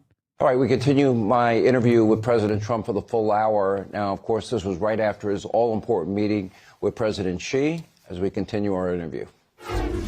Let me go to the issue of trade, tariffs, intellectual property theft. I'm sure, especially with all those big business people you brought in, those are big. Any progress you can report? Yeah, I mean, it is progress, but I also tell people that, I was on an interview with a very bad, stupid reporter. She works for CBS. You saw that 60 Minutes. Stupid person, just an average person. You could take anybody off the street and it'd be as good as she is, just very average. And she asked me a question. Yeah. She's talked about China and this and that they steal this and they steal that. And I said, yeah, we do it to them too. They spy on us. I said, we spy on them too, I guess, So some people thought that was cute. Other people said, nah, you don't have to say that. I said, I sort of do. No, we do things and they do things, and that's the way it is. Now, with that being said, I spoke to him very strongly about that, and I'd like to see it taken care of. But they've been doing that for 50 years. Will we see a change? In other words, will there be an improvement with trade? Fentanyl is way down coming into the country for 2 reasons. The borders. Sean's coming after the white Chinese title. Yeah, I saw this. Oh my God, he's at least 10% more Chinese. Yeah, he's becoming more Chinese by the moment, dude. He wants to be just like me, bro. I mean, let's be real. could you please check logs? Check this out. When mom find the poop sock, take an hour off. Really reconsider the things that you're doing. Strong, but it's also down because they're sending less. You know, we taxed them. I gave them a 20% tariff, and because of fentanyl, it was like a penalty. Nobody ever did that. You didn't know that probably. I gave them a 20% tariff because they're sending fentanyl. It's a huge amount of money. I actually said, you know, the tariff is costing you $200 billion, and you make $200 million, much less. A small percentage from the sale, I think, from the sale of the fentanyl. And so fentanyl is used for a lot of different reasons, but the bad reason probably outweighs the good. You know, that fentanyl is used for a lot of, you go into fentanyl, it's used for a lot of different things, including operations, et cetera, but it's been a disaster. But as you know, I put on a charge of 20%, a tariff of 20%. Nobody else would do that. And we do well with China, and I think we'll both do well. These people really, what I'd like to see, China doesn't open the country. It's massive. It would be unbelievable for our companies if they opened it, and I think it would be good for China too. Any indication they will open? Well, they're going to open some of it, yeah. They open it in stages. I'd like to just see them open it. But, you know, they guard their country, and he cherishes his country. He wants to take, you know, he wants China. Is the song going to be coming up on the Dean Obeidallah show? Yes. What is Rep Bonnie? I will be. Damn, we got some Sirius XM boomers in here. We got some Dean Obeidallah heads. I think you guys will like my appearance on it too. I had a really, really good conversation. To be, you know. What does he want from you? What does he want? I did it earlier this morning. Greatest phrase of all time. But what does he want from us? They have a similar. What does he want from the U.S.? A lot of things. We talked about a lot of things. Too many things to discuss, but a lot of things. We had a very good meeting, but we want things from them. One thing he agreed to today is going to order 200 jets. That's a big thing, Boeing's. 200 big ones. That's a lot of jobs. It's a lot. Boeing wanted 150, he got 200. He said, I think it was a commitment. I mean, you know, sort of like a statement, but I think it was a commitment. It's a great thing. That's a lot of jobs. Boeing's doing a good job. They're catching up. The requests were a lot, and our requests were a lot. We requested for a lot. We have Visa, which is not allowed to trade, and they were there. It was a big company, and other companies are allowed to trade. And I said, what about letting Visa? We had the head of Visa there today, by the way. Visa's a big deal. I said, what about using Visa in China? For some reason, they were blackballed. And maybe that'll come off. So we had a lot of, you know, we were in there for a few hours, right? Long time. Do you think you made progress? Did you feel like that the give and take? Sure, like, well, for example, you're not going to sign this big agreement after hours meeting, but do you feel the foundation was laid for great success? Better than last time. You know, last time we signed like 36 deals. This time it's much bigger than that. Talked about soybeans for our farmers. They're going to do a lot of soybeans for our farmers. They're going to spend a lot of money. They're going to build factories on U.S. soil, soybeans for our farmers. Interesting. Again, another moment, another incredible Trump move, by the way. Just eviscerated soybean production in the country. When China was like, all right, bet, thank you for the Liberation Day. We're now going to buy all of our fucking soybeans from Brazil and Argentina. Coming up on the Dean Obeidallah Show, Rep Body at Hasan the Hun. What just happened with Liz Meal and V. Spihar? That's right. Chatter just copy-pasted this fucking Sirius XM Blue Sky aggregator, I think. You know, they're gonna be buying a lot of our farm product, which is great. You know, they have an unlimited appetite, as the expression goes. They can buy as much as when you have that many people, they need it. And we have the best product. We're the best, sort of the best of everything. And they'll be doing that. Very farmer to me is very, you know, I must have gotten 95% of the farm vote. And by the way, we just signed the farm bill, or we just approved the farm bill in Congress, which a lot of people thought was not going to happen. You know, the Democrats are against farmers. You believe it? I say, how can they be against? Add that to the men and women's sports center. The Democrats are against farmers Can you believe it? So anyway, they're defective. I came up with a new name. I don't know if I should. I know which one it is. Democrat. Oh God! No! Don't do it. Sean Hannity is doing his best here, and it's not working. Sean Hannity, Marco Rubio, and Sean Hannity. Because they're dumb. They're dumb. It's D-U-M. I got rid of the B. So you're only changing one letter, right? E goes and the U comes. It's a Democrat. You know you take up more space in people's heads than any one person on the face of this earth, right? You live rent-free. I was talking about a guy, Hakeem Jeffries. He's a very low IQ individual. And I talked about him. I said, he's a dumb guy. Sean He's a Democrat. And I said, oh, what a great name. So anyway. Let me ask you this. The issue, and you've been asked about it, and you've spoken about it, and that is China's support of Iran. How big a discussion was that today? We discussed it. I mean, when you say support, they're not fighting a war with us or anything. No. He said he's not going to give military equipment. That's a big statement. He said that today. That's a big statement. He said that strongly. But at the same time, he said, you know, they buy a lot of their oil there, and they'd like to keep doing that. He'd like to see Hormuz Strait opened. I said, well, we didn't stop it. They did it, then we stopped them. You know, sort of interesting. He joked. He said, you know, it's sort of, if they stopped it, then you stopped them. But they'd like to see it opened. But they actually closed it. He didn't like the fact that they're charging tolls. I don't know if they are or not. I don't know who would pay them. I mean, where do they put the money? The country's decimated. You know, they're charging tolls. Where's the money going? Do you think President Xi and China have the ability to influence the Iranians, considering they are one of their biggest probably, customers? But look, he's not coming in with guns. He's not coming in with rifles. And not coming in shooting. You know, somebody said he's been very good. They get a lot of their oil, 40% of their oil from that location. So what has happened, and one thing I think that we're going to make a deal on, they've agreed they want to buy oil from the United States. They're going to go to Texas. We're going to start sending Chinese ships to Texas and to Louisiana and to Alaska. And I think that was another thing that was agreed to. That's a big thing. What about liquefied natural gas? It's not that much longer. Gas, too? Yeah, everything. Energy. Energy. That's the one thing. They really need energy. That's the one thing. They have an insatiable appetite for energy, and we have unlimited energy.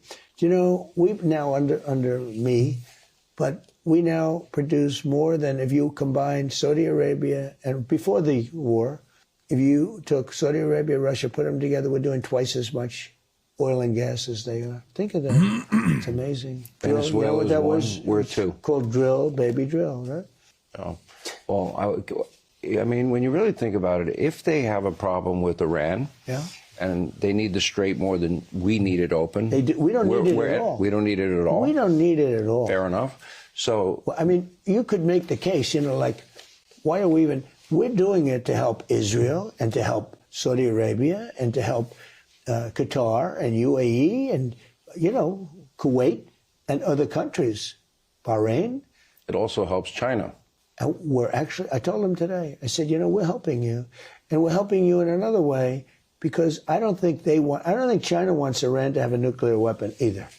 I said, they're stone cold crazy. You don't need them having a nuclear weapon either. What did he say? Well, he's not going to respond too much. He's pretty cool. Trump's dinner with Bear is now airing on Fox News. Oh, hell yeah.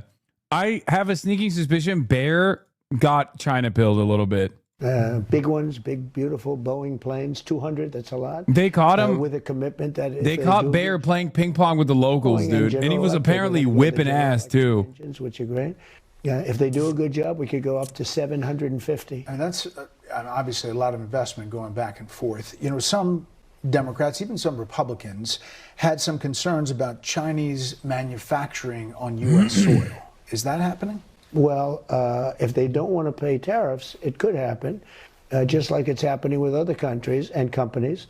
We have now more money being invested in the United States than any country at any time in the history of the world, including China, which probably is second from about 10 years ago. We have $18 trillion in 11 months, not the 12th month hasn't come in yet, the numbers. We have $18 trillion. If China wants to come in and wants to avoid tariffs, if they build here, for the most part, they're going to be hiring American people. if they want to avoid tariffs, they're going to build in the United States. Despite concerns about China operating inside the U.S. We have Japan is building massive Toyota, Honda, all of them. I mean, they're building massive plants all over the country. So if China wants to build for their cars, now, I will tell you, I put 100% tariff on Chinese cars because I didn't want them coming into the country. If you take a look, only because they swamp you, they'll destroy your auto industry, and that's what's happening in Europe. And now they're saying we have to do a little bit like Donald Trump. Europe is being killed. They're being absolutely swamped by hundreds of thousands, millions of Chinese cars, and Mercedes and BMW and Volkswagen, they're getting killed.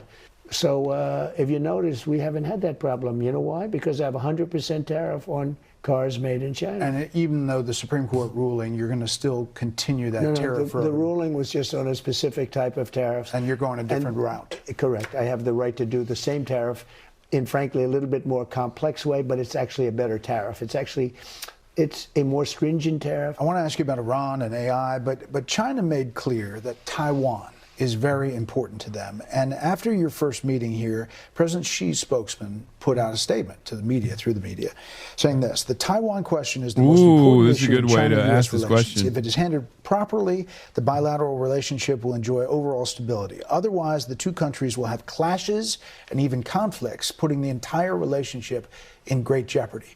You were still inside the meeting when that came out. That sounded almost like a threat. Was it communicated that way behind closed doors? No, it wasn't, not at all. But it has always been their most important issue. And it's not a takeover. They just don't want to see this place, we'll call it a place because nobody knows how to define it, but they don't want to see it go independent. They don't want to do it. And I think they probably would do something pretty harsh, and then they would be met harshly, and bad things will happen. No, it's not that. Secular Talk, give me better coverage of news these days. Disappointing than me. Why are you pitting me against Secular Talk?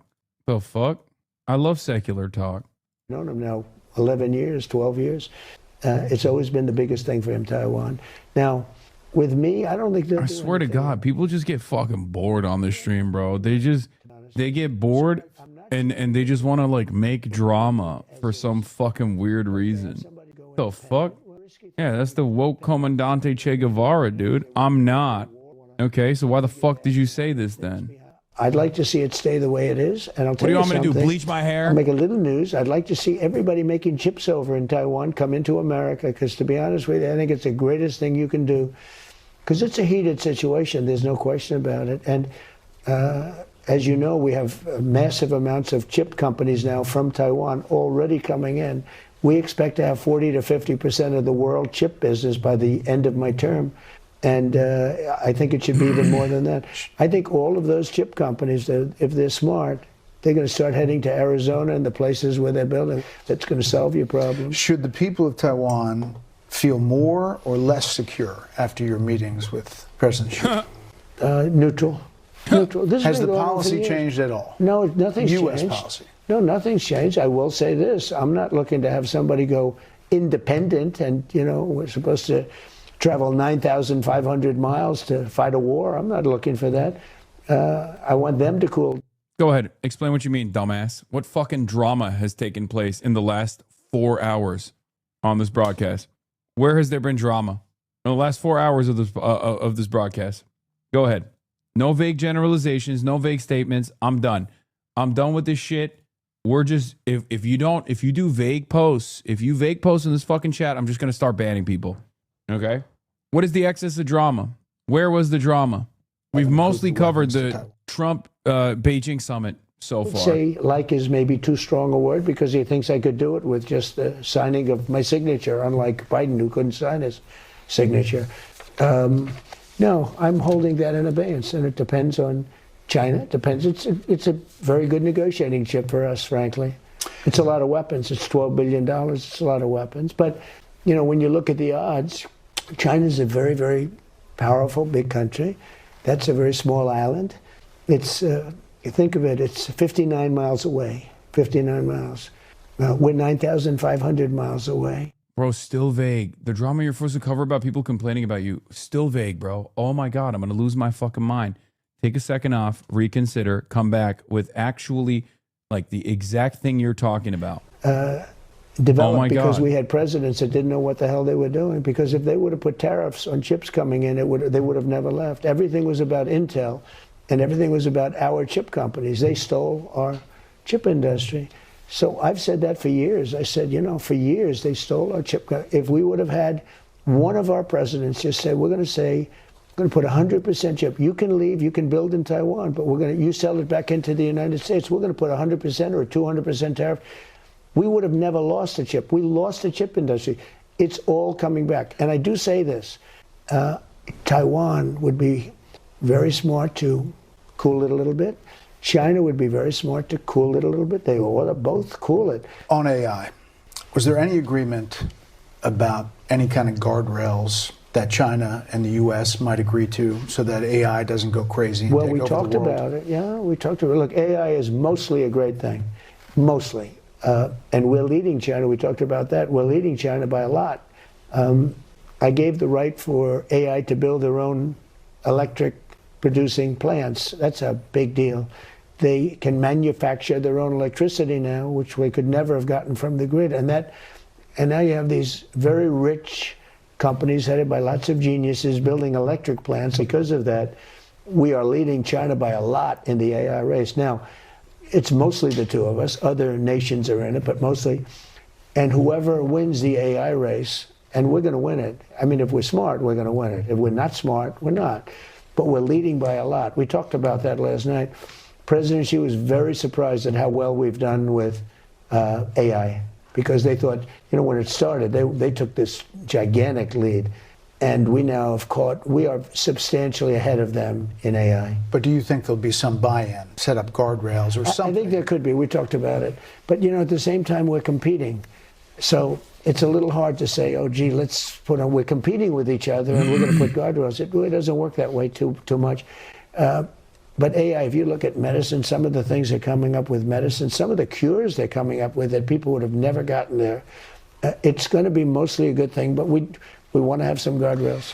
You said that the President Xi said he would offer assistance on Iran, and specifically... I also said we don't need assistance. You didn't ask for it. You said he was offering it, specifically to open the Strait of Hormuz. What do you think he will do? I think he's been very nice about it. He gets 40% of his oil there. He didn't send anybody. He didn't send ships.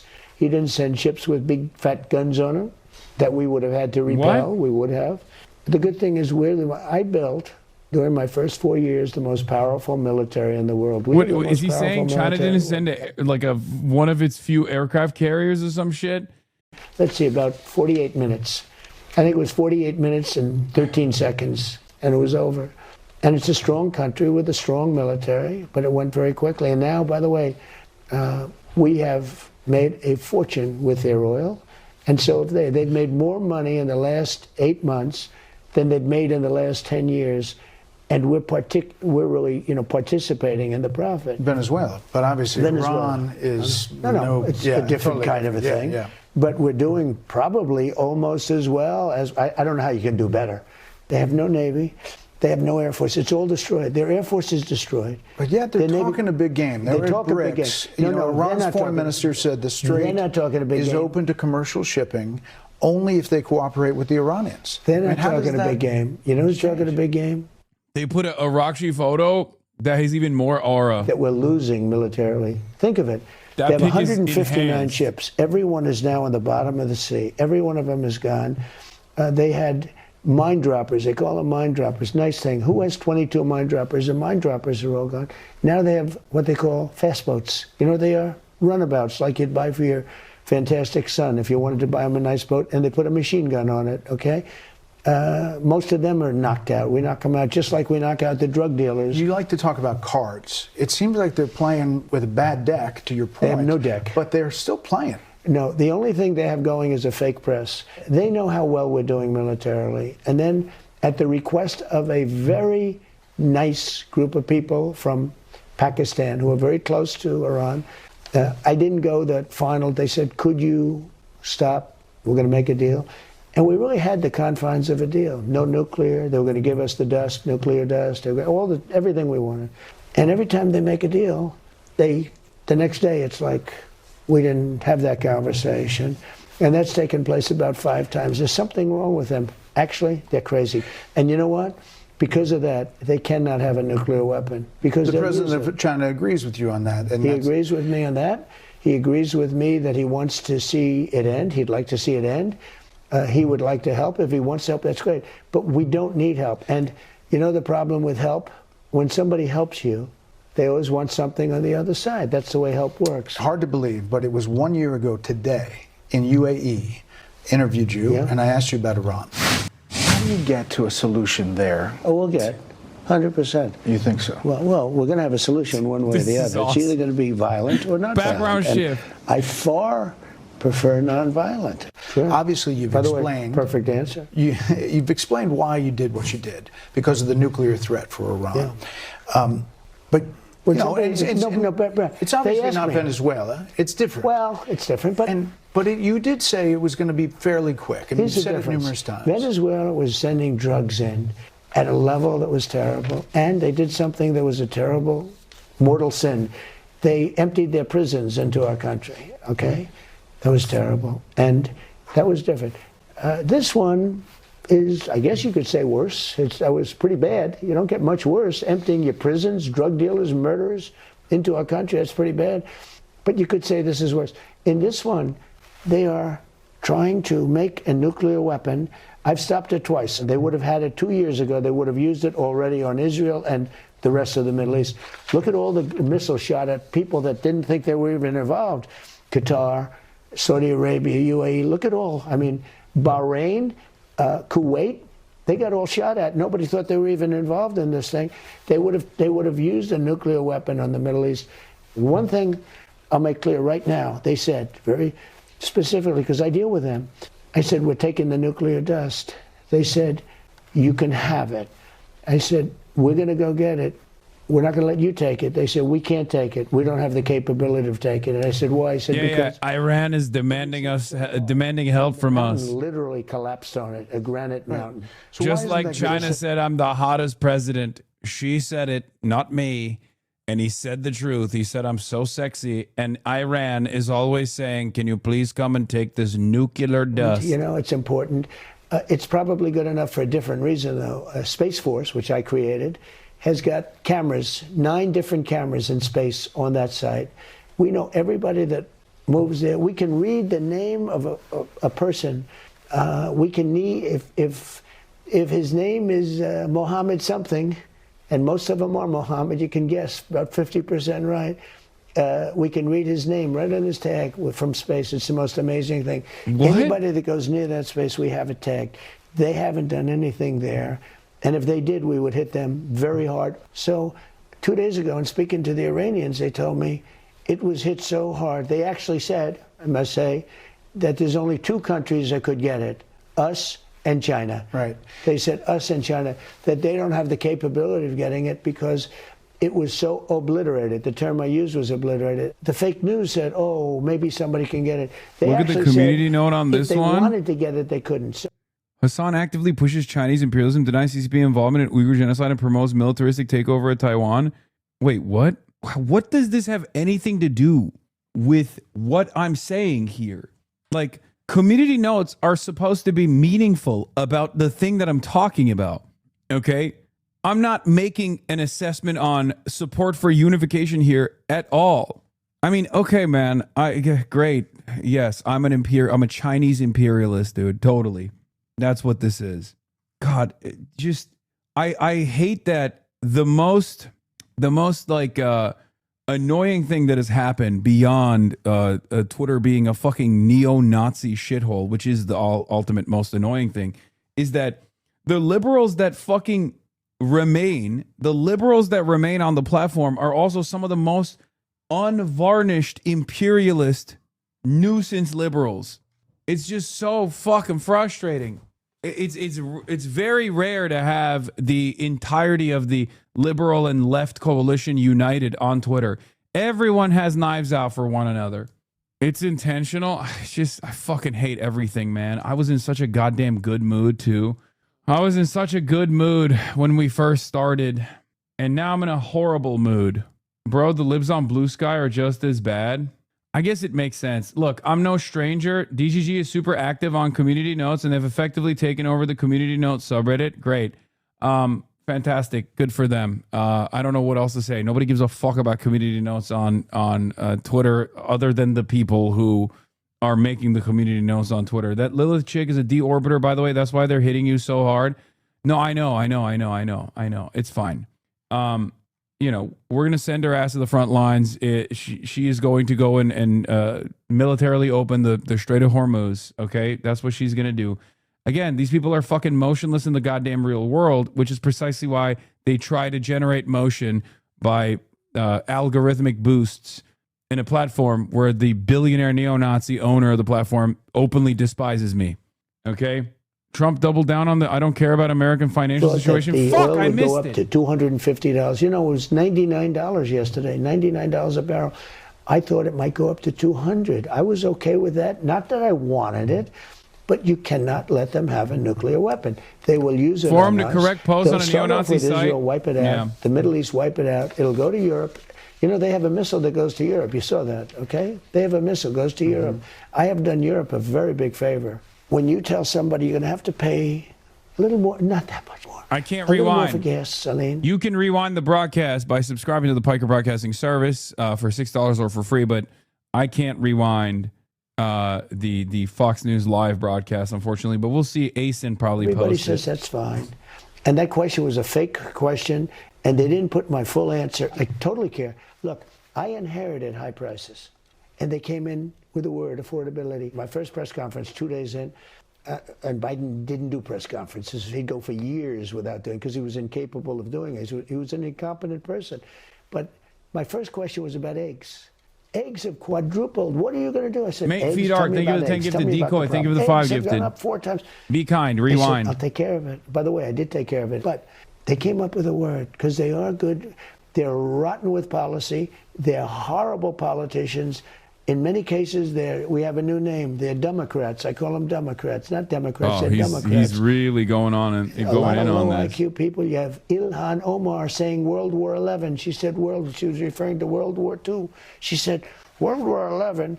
These people are destroying our country, and we have to stop. And you know, President Xi said something yesterday. He talked about, and he wasn't referring to the last 15 months.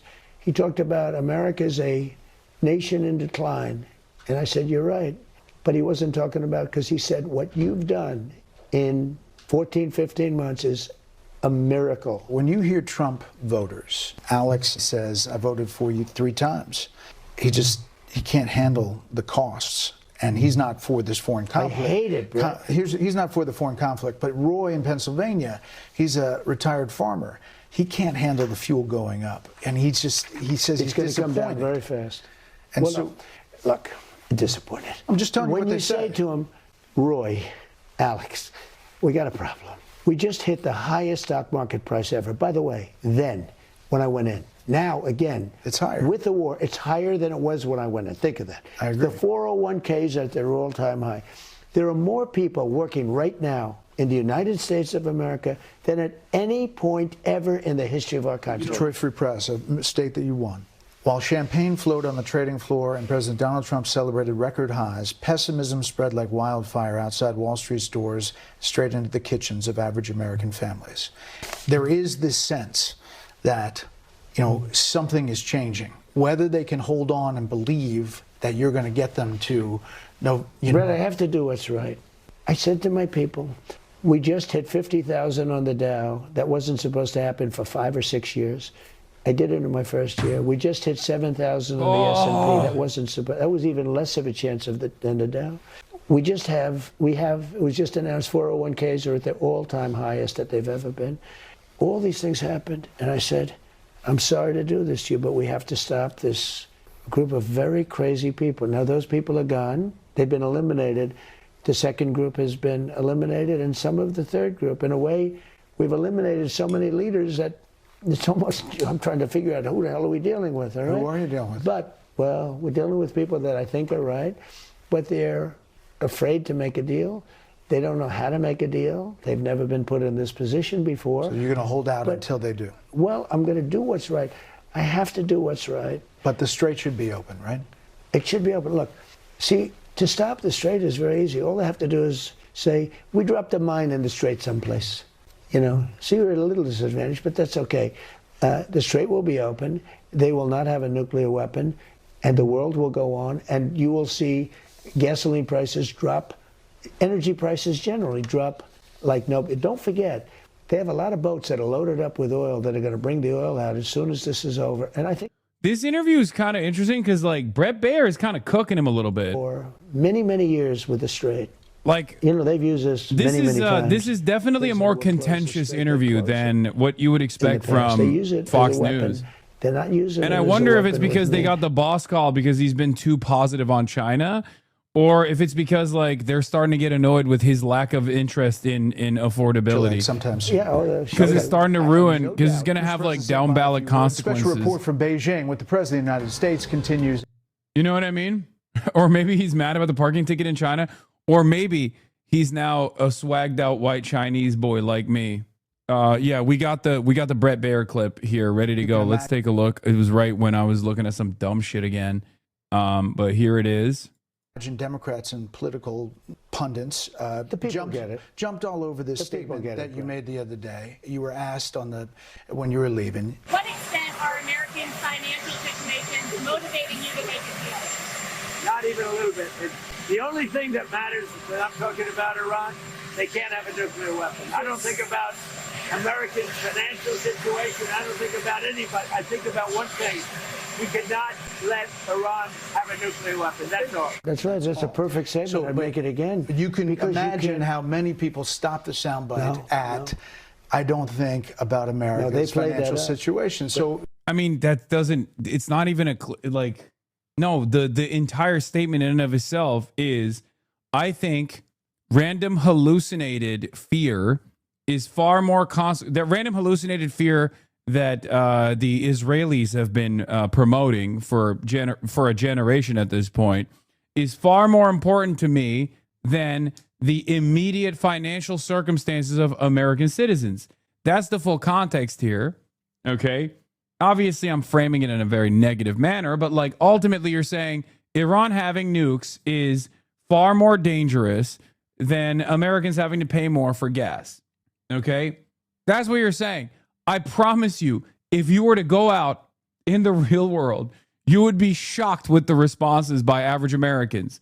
Because American selfishness at the end of the day is the primary focus, right?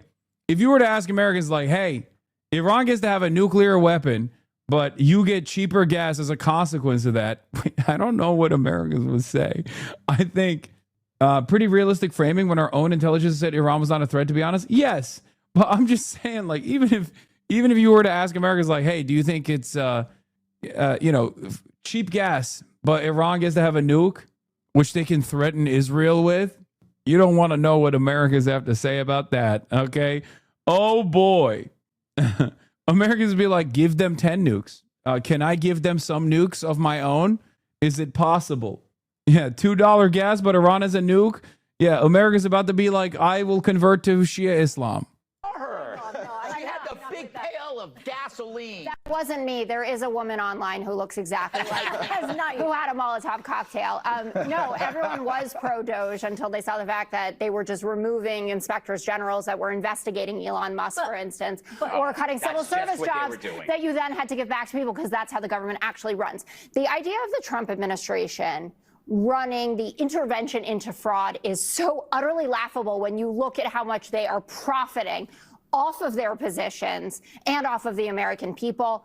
Trump literally did say, I don't think about the financial situation. I don't think about anybody. That will be in all of the ads. But wait a minute, let's give some context to that, because he was asked about saying about the war, right? And then he said it's making sure they don't have a nuclear weapon. Right, and then people heard that because they don't like this war. They don't think he's listening to them. They don't think he cares about their cost of living. So they heard the part where he says they can't have a nuclear weapon, and also I don't care how it's hitting you at home. I don't care about your gas. Yeah, I mean, it's pretty airtight. My queen, Jessica Tarlov, Jessica Escape from Tarkov, is correct. Prices. I don't care about how much you're paying for gas. No, that's not what he said. I think context. No, That's not what he said. It is what is underneath. It's what you heard. I don't think it's what you heard. It's not what he said. You have to. She's yet to escape from Tarkov. Dude, is he doing like, is he just leaning into the clip compies? Like, is he trying to see how low the bottom can go? It's genuinely shocking.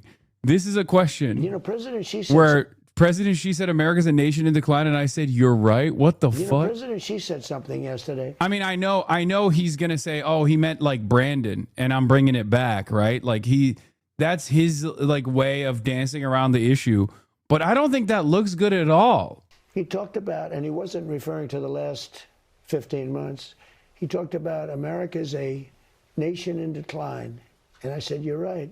But he wasn't talking about, because he said, what you've done in 14, 15 months is a miracle. When you hear, you know, President. Oh my God. Is this real? The Ham 88, thank you for the 50 bones. Is this a fucking real photo? That's the Donald Trump and Xi Jinping might have looked like friends, but behind the Chinese president's words was a pointed message and a veiled threat. That might sound bland and inoffensive, but what Xi means is that America is declining and China is rising. That's the change he's talking about. And the first time he used that phrase in public was in Moscow in 2023, when he met his friend Vladimir Putin.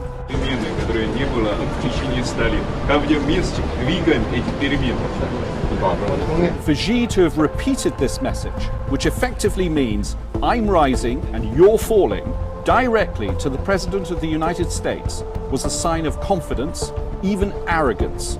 Huh? Or it's an accurate reflection of reality, which I think is probably more, you know, is a more honest assessment.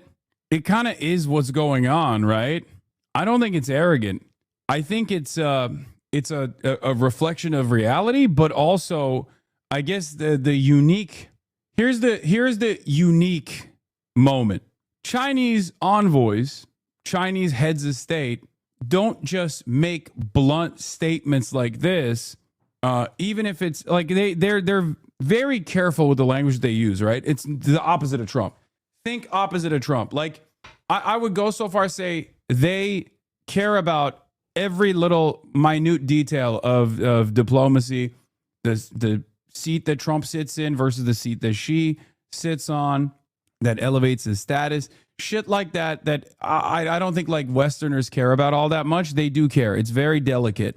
So the fact that Xi Jinping said that statement in front of Donald Trump, that's pretty big. That means they're not worried about saying that statement in front of Donald Trump. Trump is glazing Harry Emden now. Harry Emden. I believe that's important because the Democrats cheat. This will keep them from cheating. It'll make it much harder for them to cheat. Without cheating, they can't win. They say because they have things like open borders where criminals can pour into your country. Men playing in women's sports so ridiculous. These are 98% issues. You know, the fake news says, oh, these are 80-20. They're not 80-20. Transgender mutilization of your child. Mutilization. All right, whatever. Yeah, getting back to this video. And Xi went further by using the word accelerating. What he meant was that under your leadership, Donald Trump, America's decline is speeding up, and so is China's rise. And then came the coded threat. 中美两国能不能跨越所谓的修昔底德陷阱?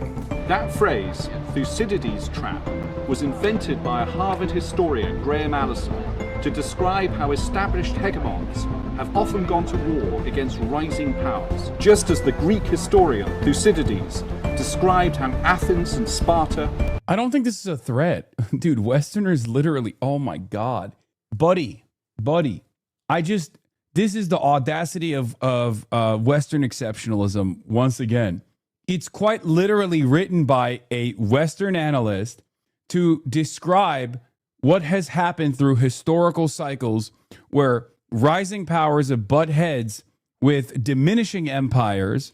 This is rising powers butting heads with diminishing empires is just a historical reality. Okay.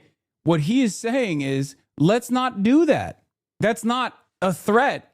That's a warning that this might happen because America keeps accelerating. You only perceive that as a threat if you are still arrogant enough to not recognize that America's power is waning on the global fucking stage. He wants to avoid that outcome. It is very consistent with the way China has communicated, even on the calming of relations in the Taiwanese Strait. This is literally our attitude towards China being the spoiling party, refusing to recognize that there could be fucking some kind of peaceful, cooperative path forward. It's so strange. We are the ones who are being arrogant here. We are the ones who are demonstrating hubris. We're the ones who are behaving in an arrogant manner. We're the ones who refuse to see that, like, our global power is diminishing year over year. China wants fucking stability. That's what they want.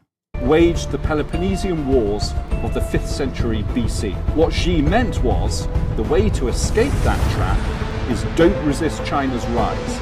If you oppose China, you risk conflict.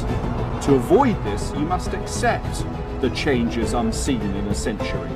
So Xi was effectively telling Trump, live with China's rise and America's decline. That was his stark message for the established superpower. No, what he's saying is America is diminishing.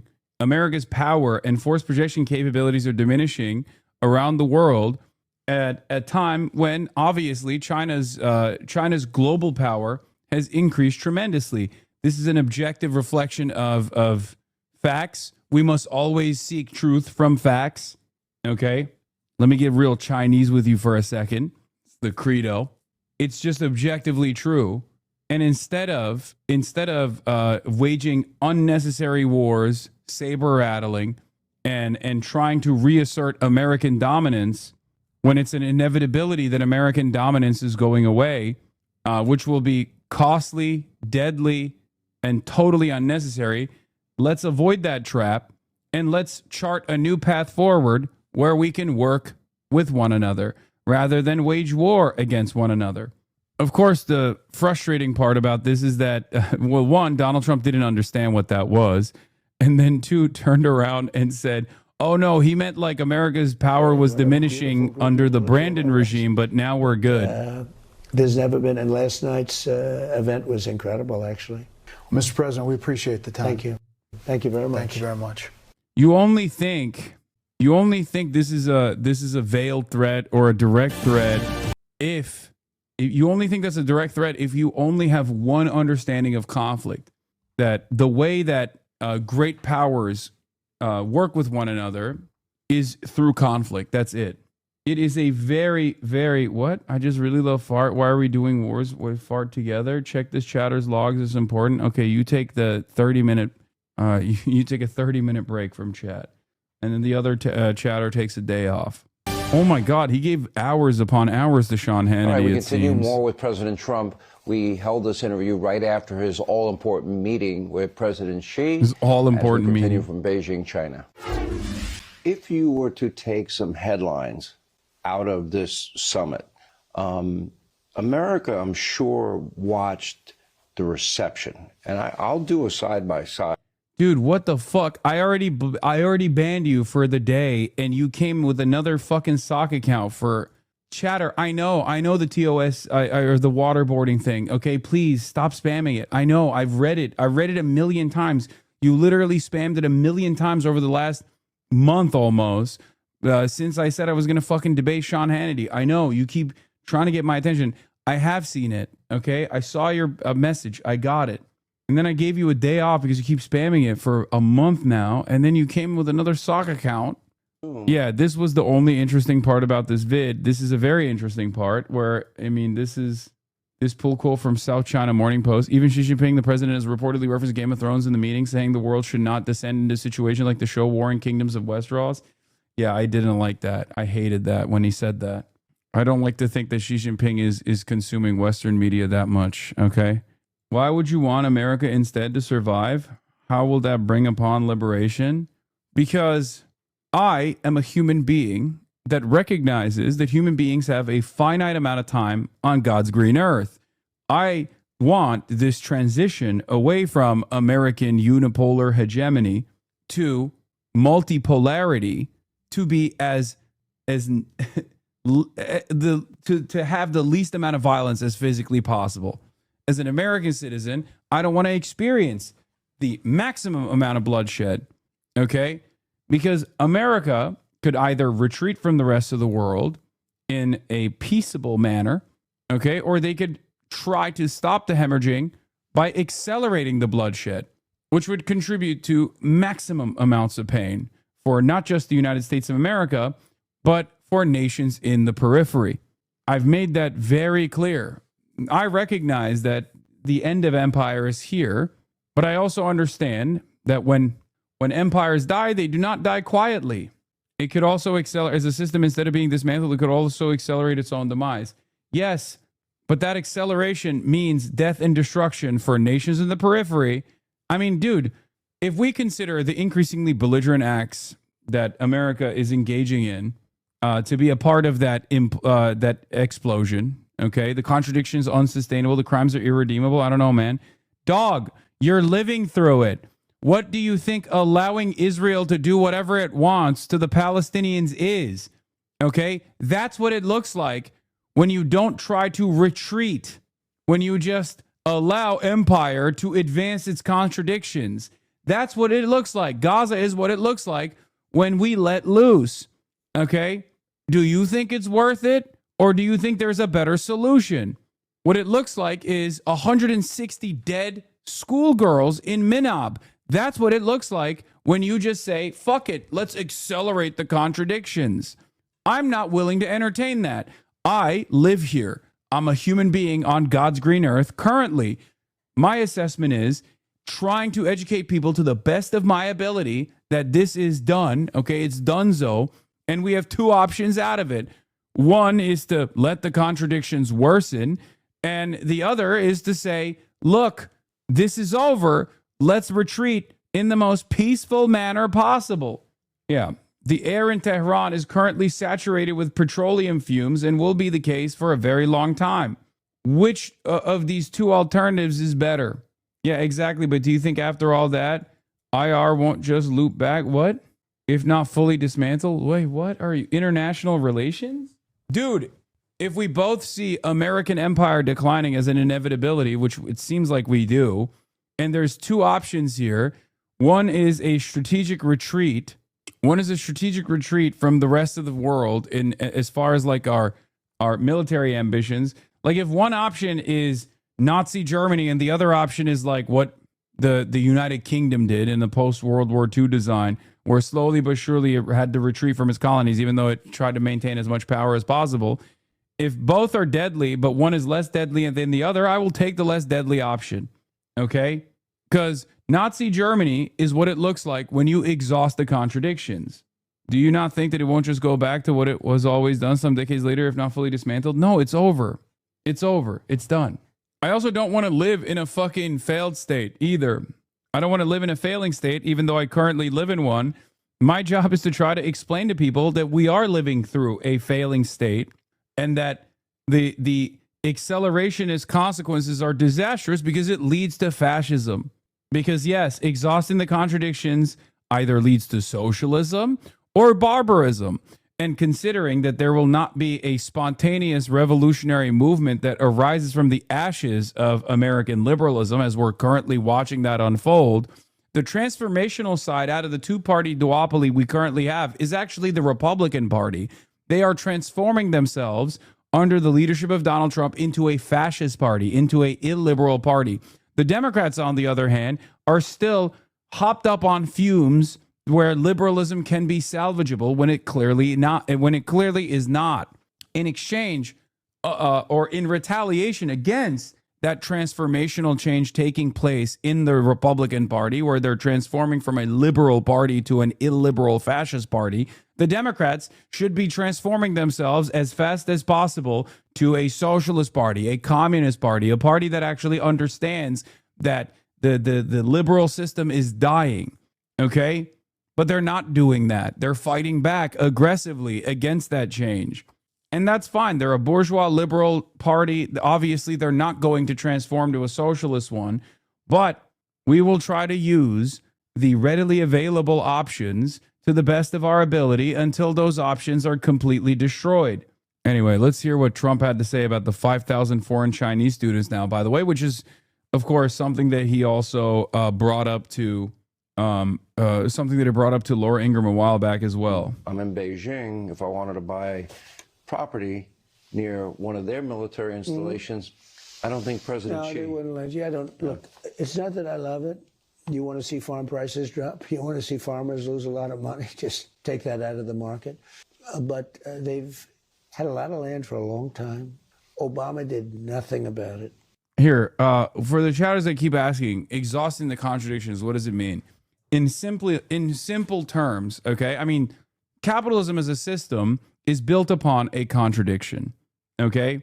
It's built upon class violence. It's built upon, every piece of history thus far has had contradictions in it, has had warring, clashing classes, okay? That's always been the case. Lords under a feudal structure have warred or clashed with the peasants, okay? And obviously industrial capitalists have clashed with the proletariat. What that means in simple terms is your bosses have a different goal than you do. Your bosses that are advancing the interests, your employers, have a very different goal than you do as the employee. As the employee, one contradiction is that you want to make the most amount of money working the least amount of time. Your employer, on the other hand, wants you to work the most amount of hours for the least amount of pay.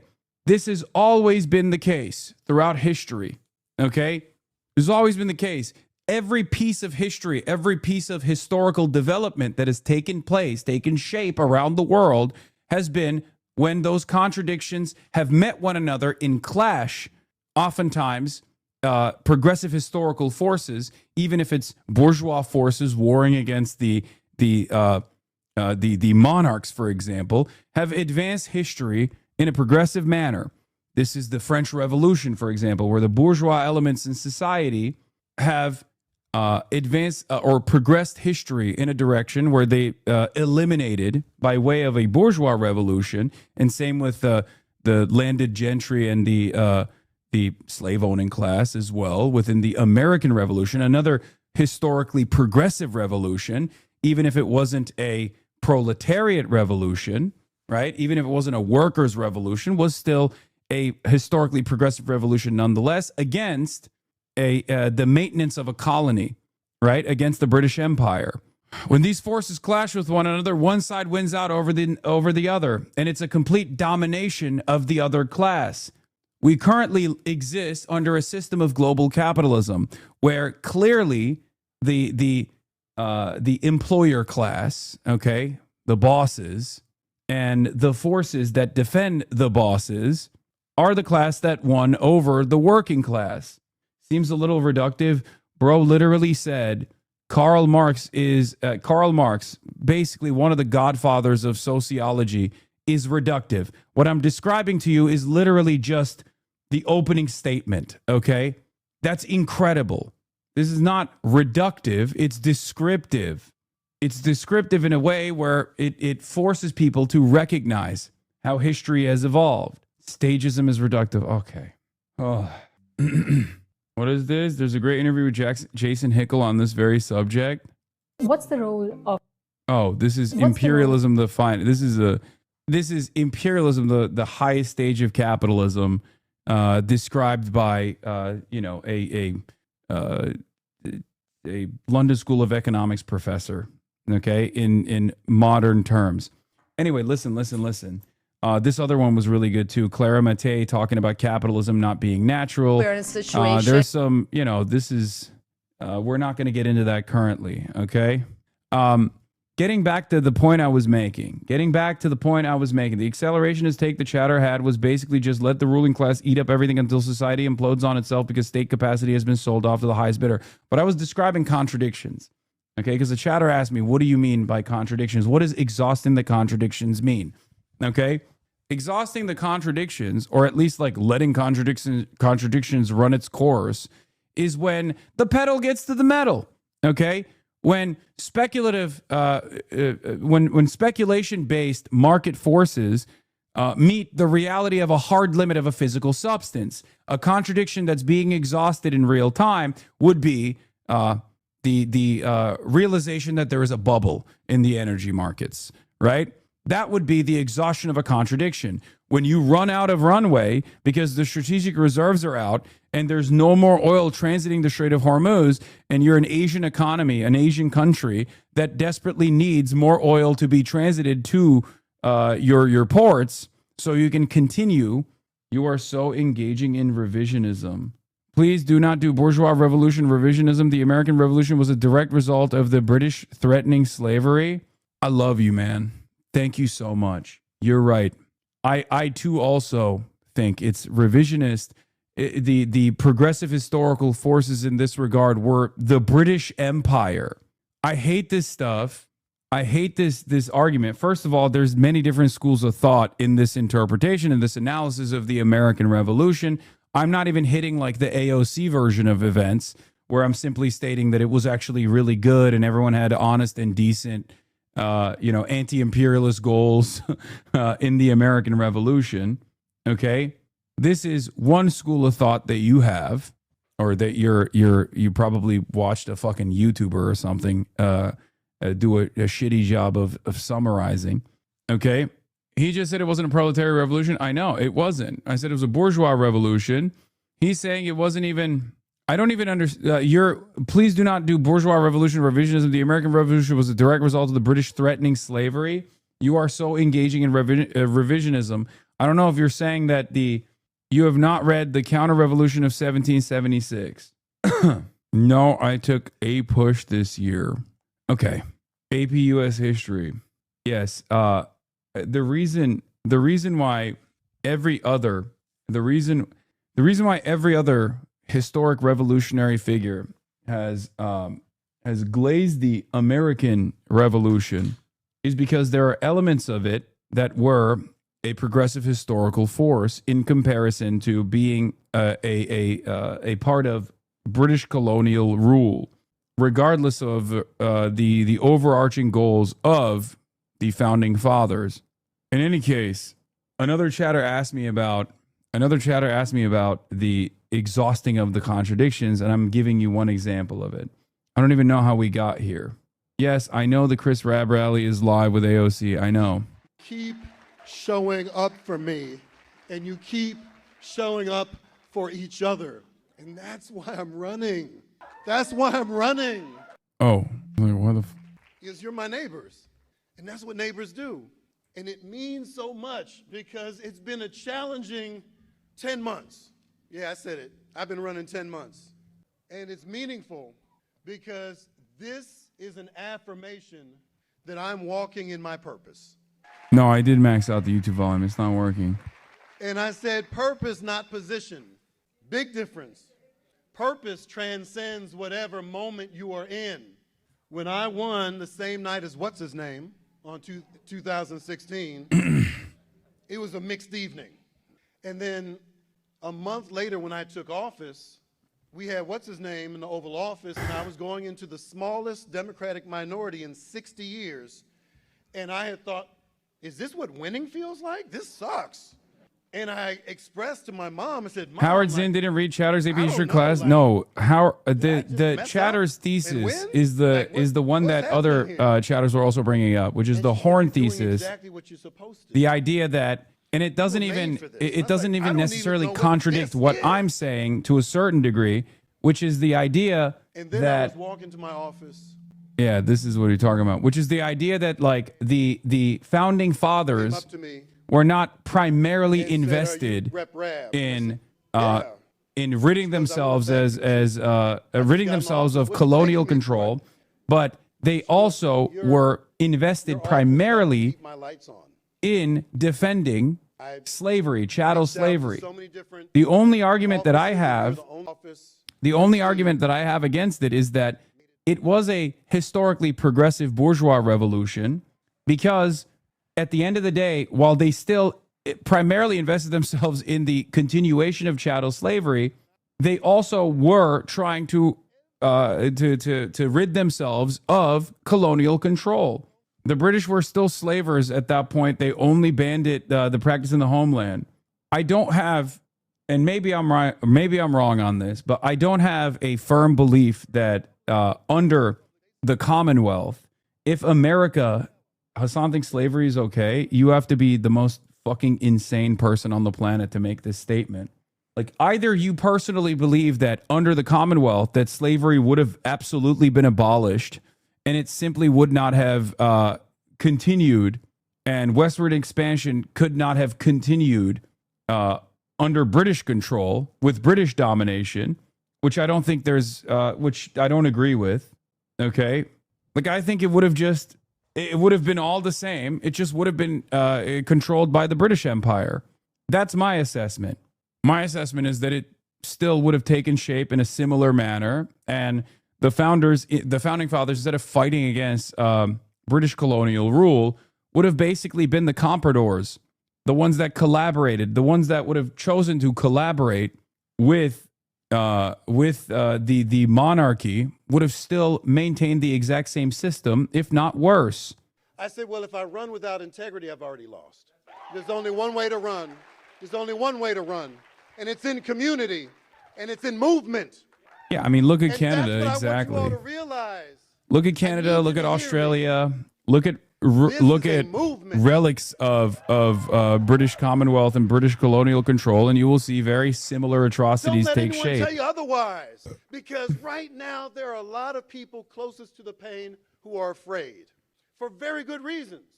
Our own government is seeking to destroy us, our rights, our institutions, all of those things. Like, here, simply put, are we doing British colonial control and slavery, or are we ridding ourselves of British colonial control and maintaining slavery? I say one is still more progressive of a historical force, the abolition of monarchy, over the other. Okay?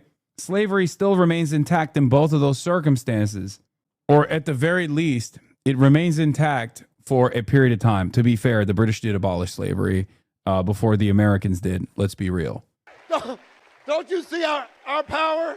Our power is immense. They're afraid we're going to do the same thing to them that they've done to us. But this is about so much more than vengeance. Don't get me wrong. I got a little space in my heart for vengeance. I do. But I'm here for justice. I'm here for justice. I'm here for justice. And if you're an enemy of justice, I'm not disagreeing with this. Chatters. I'm not disagreeing with this assessment.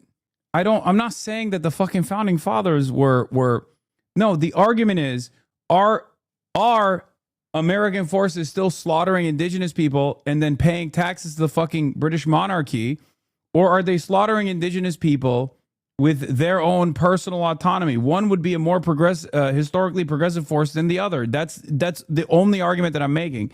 This is also not a moral assessment at all. Historically progressive forces does not mean automatically good, and certainly not good by today's standards regardless. Have you ever thought about developing your own ideas and mentality other than sucking off Elon's platform? You're Jew, this guy says. Okay, nice.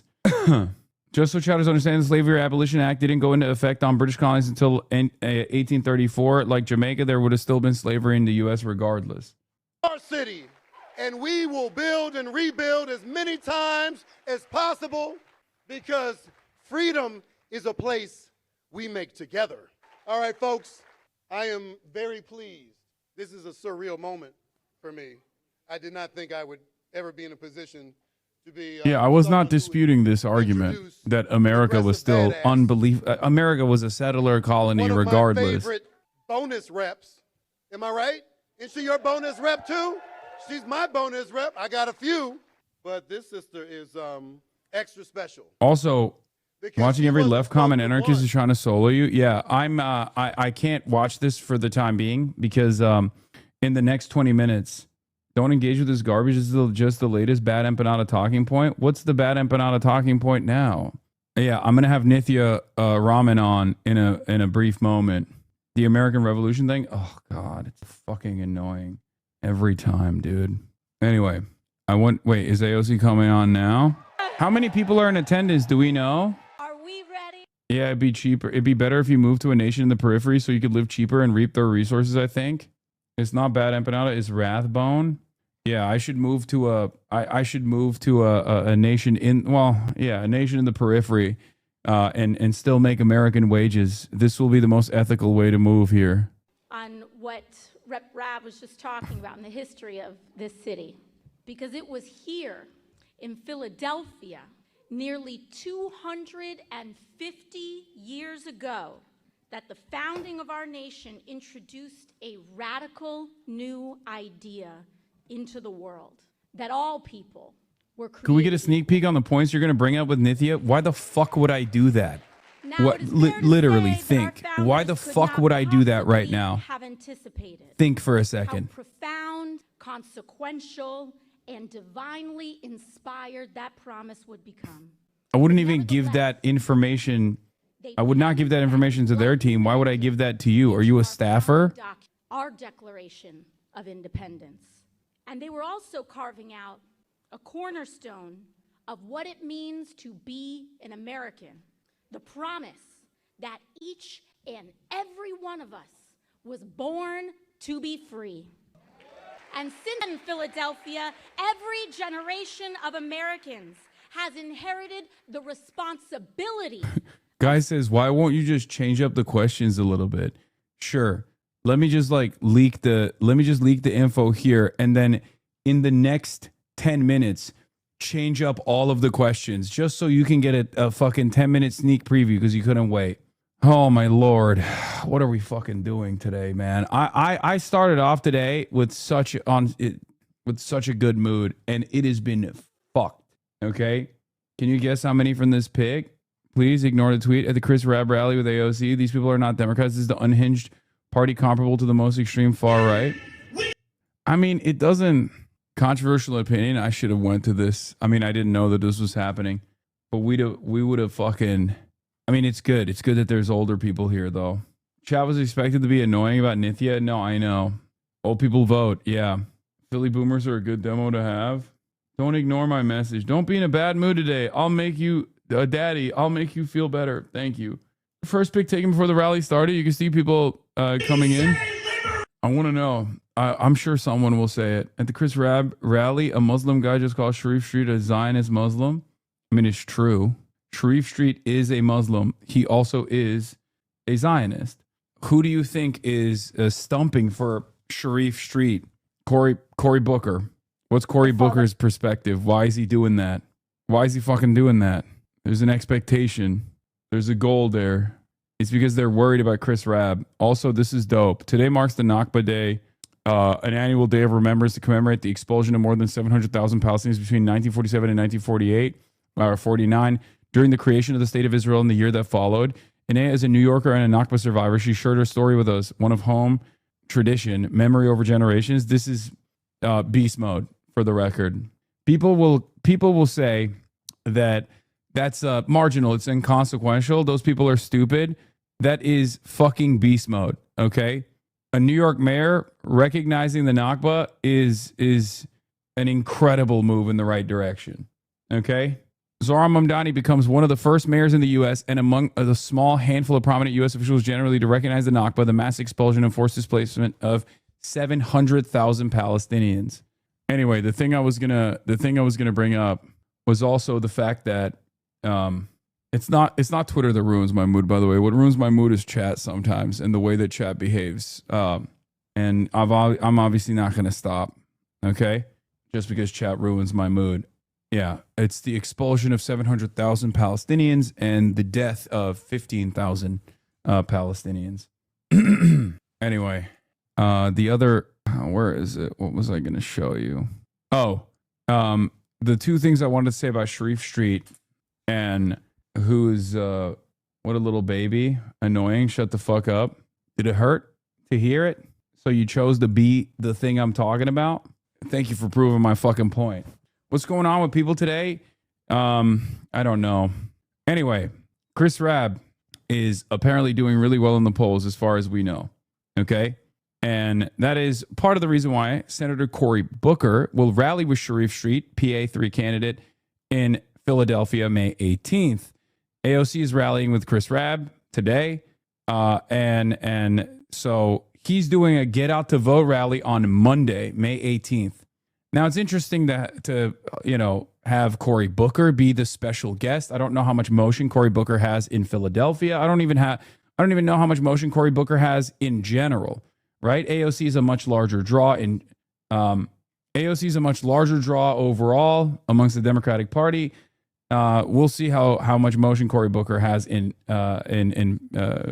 Philadelphia, but this is a last desperate act from the pro-Israel forces within the party to undermine Chris Rabb, who is the obvious anti-genocide pick here, and they're so worried that they are desperately trying to give a little bit of boost to Sharif Street. Obviously, Alice Stanford is gone, dead in the water in some respects as well. Philadelphia Inquirer shows. Okay. Anyway, Sharif Street is facing backlash over resurface attempt to gerrymander Pennsylvania 2022 congressional map for Republicans while creating a seat for himself. Josh Shapiro, who called the gerrymandering attempt shameful, is now urging unions to back Street. If you remember, Josh Shapiro was quietly telling unions to back Sharif Street and to also back off from attacking Stanford because he was worried that they would split some of the more conservative voters in the district because they were worried that split would favor Chris Rabb. Ryan Grimm says, truly a wild moment. Sharif Street worked in 2022 with the PA GOP to reduce the number of Dem seats in exchange for getting one drawn for himself that he thought he'd easily win. He failed, and now he's running for one of those seats he tried to get rid of, facing Chris Rabb and Alice Stanford. That's where we're at currently. That's the situation. I know AOC is speaking at the Chris Rabb rally. Currently, I'm not going to be able to watch it in real time because I have NITHYA coming here very soon, and I'm going to be having a conversation with her. Also, some bad news. The Supreme Court has tossed out an emergency request from Virginia officials to reinstate the congressional map that would have benefited Democrats in this year's midterm election. Okay? Here's the Philly's upcoming primary are going to tell us a lot about where the city's Democratic Party is headed. Will voters embrace the progressive challenger, stick with the establishment, or reject career politicians entirely? I'm talking about the race for Philly's 3rd congressional district. A seat in the U.S. House of Representatives is up for grabs after Representative Dwight Evans announced he's retiring, and whoever wins the May 19th open primary is pretty much guaranteed the job. Philly's 3rd congressional district, which stretches from South Philly to Chestnut Hill, is one of the most Democratic in the nation, and no Republican has filed to run. That's left voters with 3 Democratic frontrunners and 3 very distinct political styles. First up, Chris Rabb, a 5-term state representative. He considers himself a Democratic socialist and says he'd be a member of the squad if he got to Congress. Think of him as the guy who wants to dismantle the political system. Next, there's Sharif Street, a state senator and the establishment favorite. He's got the support of many elected officials, including Mayor Parker. His approach is more moderate. He wants to work within the system to find compromise and common ground with folks on both sides. Then there's Alice Stanford, a first-time political candidate. She's a pediatric surgeon who came to prominence during the pandemic. She says she'd bring a fresh approach to politics, one based on responding to people's needs and not telling them what's best for them. Stanford may be new to the scene, but she's got a big advantage. If you've seen TV commercials about her, they were probably funded by 314 Action Fund, a super PAC that backs pro-science candidates and has spent more than $3 million to back Stanford. But that help has drawn some backlash from people, including Chris Rabb, speculating the group is funded by AIPAC, the controversial pro-Israel lobby. 314 says that isn't true, but some of their money is from what's called dark money sources, meaning they don't have to disclose the names of their donors. That's all swirling as Israel has become a major flashpoint in the race. Unlike Rabb, Street and Stanford have more centrist views on the Middle East. And notably, they don't say Israel's actions in Gaza amount to genocide. Ultimately, the 3rd congressional district seat will come down to who can energize voters to cast a ballot. We've got more on the ultra-competitive race, plus info about everything else on your ballot for the May 19th primary at inquirer.com/votersguide. The results of Philly's upcoming primary are going to tell us a lot about where the city... Yeah, 314 Action Fund also endorsed Adam Hamawi, which is strange. Yeah, 314 Action also pulled back, I think, from the Stanford funded ads as well. And I think part of the reason why they did that is because they realized, again, they're engaging in vote splitting, and that's what it is. Vote splitting favors Rab. Yes, I know. Why would AIPAC support Hamawi? I don't know. It could be to blur the lines on what is it like a AIPAC aligned, AIPAC adjacent group. You know what I mean? Hold on. You got him? So 314 is actually legit. You could deny an endorsement, yes. Redistricting hearing in Louisiana had an incredible citizen. Redistricting hearing in Louisiana had an incredible citizen shit on the GOP. Is NITHYA an adversarial figure? No. But there are some questions that I do have about her background. There are top 3 candidates right now in the open primary system that exists in California elections for the mayoral race. NITHYA RAMAN is one of the 2 DSA affiliated DSA member candidates that are running for the position of mayor. NITHYA RAMAN is an LA City Council member from District 4, which covers Silver Lake, Los Feliz, Hancock Park, Miracle Mile, much of the Hollywood Hills, and Sherman Oaks. She is an urban planner. She's DSA affiliated. She's Tamil with family from Kerala, India. And she's an immigrant. She's a mother of twins who has emerged as a bold progressive voice in Los Angeles politics. She's born in Kerala, India in 1981 and raised in the United States. She's earned degrees from Harvard and MIT before building a career in urban planning. Her political journey began in, Her political journey began in 2017 when she co-founded a homeless nonprofit in response to the growing crisis in her community. In 2020, she shocked the political establishment by defeating incumbent David Ryu to become the first council member elected with DSA support. At the time, I supported her run. Okay. Now serving as a Los Angeles City Council member from District 4, RAMAN is challenging incumbent Mayor Karen Bass in the 2026 mayoral race, positioning herself as a candidate for urgent change on housing, affordability, and climate action. Polls have shown her neck and neck in second place with Spencer Pratt. Karen Bass, the incumbent, is sitting at 30%, which goes to show you how unpopular the incumbent is, how unpopular Karen Bass is. Okay. Spencer Pratt, the Timu Trump version, former reality TV star, is at 22% in second place, and NITHYA RAMAN at at 19% in third place, within the margin of error. Ray Huang, unfortunately, who I had worked with initially before NITHYA RAMAN ran or decided to run, is currently sitting at sitting around the same place as like many of the other candidates at, unfortunately, 4th or 5th place at 4%. Her polling position has only increased from 3% to 4% in the same time frame. She's had some trouble fundraising as well in the process. This is according to Emerson polling. Okay, Emerson College polling. Obviously, for NITHYA, her background in LA politics plays a role in her having more name recognition. Okay? Spencer Pratt, on the other hand, is seen as like this insurgent candidate who's been able to fundraise quite a bit because there's always some right-wingers that want to fund whoever the right-wing candidate will be. Karen Bass defeated Caruso last time she was running for the mayoral seat. Spencer Pratt is a demon, and there is some suspicion that Karen Bass is kind of elevating Spencer Pratt as well, as opposed to NITHYA, because in the top two primary system, in the general, if Karen Bass is running against Spencer Pratt, regardless of her unpopularity, most people will vote for the liberal. Even though, if we're real, Karen Bass versus Spencer Pratt is not going to be such an easy win for Karen Bass either. However, given that people clearly want change, if Karen Bass was running against NITHYA RAMAN or Ray Huang as well, certainly, the likelihood that NITHYA would win is, fairly high.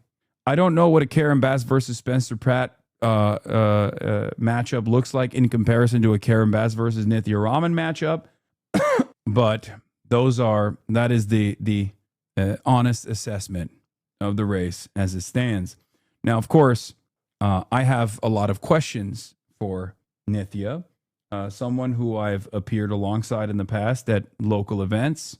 And the reason why I have, a lot of questions for her is because during her tenure in office, which, by the way, I'll give you guys a little bit of insight into how the Los Angeles system works. It's not the same. There is no centralized power for the Los Angeles mayor in the way that it exists for the New York mayor, for the record. So this is not like a similar system at all. City council members as a collective have a lot more power than the mayor does. The mayor's office is reduced in its capacity. Of course, the mayor still has a lot of control over certain things. However, having said that, the totality of council members have tremendous power over budgeting and everything else in a way that the Los Angeles or in a way that the New York mayor is not burdened. Okay, yeah. So the mayor has to work with the council. LA has a weak mayor system. Here's a DSA LA video from friend of the show. Is fake. Explaining It's not real. Not in the Wait, what? Is this the right one? kind of AI way. I just mean, it's a political ad. We're on a soundstage. I'm walking around in a little circle. This is Diego, our sound guy. You're over it. So are the DSA candidates I want to talk to you about. Los Angeles doesn't work like a city like New York that has one central strong mayor's office. That power is kind of shared between city council, city attorney, and the mayor's office. A little bit less Zoran, a little bit more Voltron, which is why you need a nice buffet of DSA candidates, like Marissa Roy. She's a civil rights lawyer running for city attorney. It's just one of those spots on your ballot that you look at as your eyes glaze over. Your mind foggy like the victim of a wizard's curse, stripped of its memory. City council can pass the laws, but they don't mean anything unless the city attorney enforces them. Marissa Roy has beaten big corporations, thank you. Plus, she's sued the Trump administration and won. And then there's Ulises Hernandez. She led the charge to reallocate city funds away from punishment and into care. Her unarmed response teams have answered over 15,000 calls. Only 3% needed LAPD backup. Estuardo Mazariegos is a father, an immigrant, and a ground-up organizer. Estuardo's works to empower tenants in South Central and across the city, lobbying for better legislation and developing leaders in communities too often ignored. Faiza Malik has spent the last 15 years protecting renters, immigrants, and everyday Angelinos. From expanding tenant protections to winning policies that help working families stay in their homes, she'll build a West Side that welcomes everyone. Even the guy on the boardwalk with the bearded dragon who hasn't worn a shirt since 1984. You know what? No. Especially the guy on the boardwalk with the bearded dragon who hasn't worn a shirt since 1984. Next up, Hugo. Hugo Soto Martinez is the only renter on city council. He's raised the minimum wage for workers and helped stop landlords from jacking up rents. These rents are higher than David Crosby at the Tower of Babel, babe. Dennis Miller, nice. We can't forget about Dr. Rocio Rivas, who immigrated to Los Angeles when she was 2 years old. Her life's journey, from teacher's assistant to vice president of the LAUSD school board, is guided by one belief. Every student deserves a high-quality, equitable education. But just because she's a doctor doesn't mean she's that kind of doctor. I'm so sorry I showed you that thing on my foot. I mean, it is a tooth, right? It's just, hey, where are you going? For more information about this fight for Los Angeles, go to shakeup.la, where you can find info about our awesome slate of DSA candidates. The future's in your hands. You got it. Go do it now. Open up a tab. Shakeup.la. Ooh, Din Tai Fung is open. A lot of the DSA candidates, once they get into council, often will fall out of favor with even members of the DSA as well, because they make a lot of decisions in the complex political nature, especially because there's a give and take and a push and pull within council politics. Slate is 4 city council candidates. What do you think the fucking New York DSA slate is? The New York DSA slate also has the council candidate version of that. I interviewed them when I was in New York City. It's an incredibly fucking important part of this. Is more important than the fucking mayoral seat. You know that, right? That's what I was describing to you. That like the reality of the matter is there are a lot of moving parts within the mayor system in Los Angeles, and this is like getting multiple council members into office that are DSA aligned or DSA backed, or members of the DSA are perhaps more important, more consequential. Now, of course, if the mayor is like resistant to change, like fucking Spencer Pratt, who knows what he could possibly do. But anyway, these are some of the questions that I will be posing to Nithya as well. And she's here right now, I think, and we'll have her in here in a moment.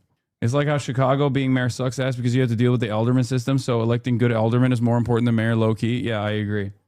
Speaking of which, Bernie just endorsed the entire DSA New York slate. Well, New York City, I believe.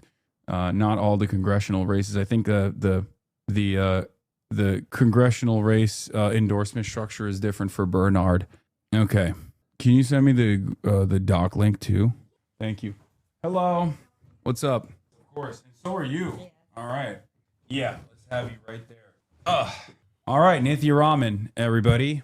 I already gave your introduction while you were coming in, so we're just gonna dive right into it. So we have a very important mayoral race coming up. You're a council person. Yes. What made you decide to run for mayor in a system where the mayor is technically weaker than the collection of council members? Well, the mayor has a lot of power here in Los Angeles. I think it is a weaker mayor system than in a city like New York or in a city like Chicago. But the mayor here does have a lot of power. The biggest power that they have is essentially managing all of the departments. They get to hire and fire department heads. They get to set their priorities. They get to make sure that they're actually doing their jobs. They create the first draft of the city's budget, and then the council takes it on and kind of wrangles with it as well. But the mayor does have a lot of power, and a lot of those powers were given to the mayor during the last charter reform process. And I want to make sure that we're actually using those powers to advance better goals for Los Angeles. And I was looking at this mayoral election and, disappointed by the lack of choices that would have brought us in a better direction, and, decided to throw my hat in the race. Okay. So you've distanced yourself in the past from Zohran Mamdani. I want to ask you, or at least like, according to this Forward magazine article, but I don't know if that's still the case. This is what the Forward magazine article said, that, can a democratic socialist who affirmed Israel's right to exist, can she be LA's next mayor? NITHYA RAMAN thinks she can win over city's Jewish voters. Step one, convince them she's not Zohran Mamdani. We could start there, or, I was going to ask you, like, the Zohran method, like, what are your top 5 policies? Yeah. Why do you think the Forward magazine has this kind of assessment? I think it's just because I am different from Mamdani. I have been a city politician for the past 5 years, and I have a record that I ran on, that I'm running on right now. I have led in LA the largest expansion of tenant protections in the city in 40 years. I actually led the process through which we lowered allowable rent increases in rent stabilized units here in Los Angeles for the first time in 40 years. Increases went from being, up to 10% to now being capped at 4%. I took away the extra 10% surcharge that landlords could pass on to tenants if they had a second kid. This is how our system was built here in the city of Los Angeles. And I've really worked to try and make it a fairer one for working people, for low-income renters, for people who are really struggling here. And that's been the core of my work at City Hall. Okay. But let's do the Zohran method. What are your top 5 priorities for Los Angeles, and how would you go about implementing them? Well, I want to address the cost of housing, and I want to do it in 2 ways. I want to make sure that we're protecting renters better. We have a lot of laws on the books. Our city departments are not oriented around protecting them. I want to create an office of tenant protections in the city, and I want to make sure that everything that the city does when a tenant reaches out is really about making sure that people can stabilize and stay in their homes when they're facing unfair evictions. I also think we need to build a lot more housing here in Los Angeles.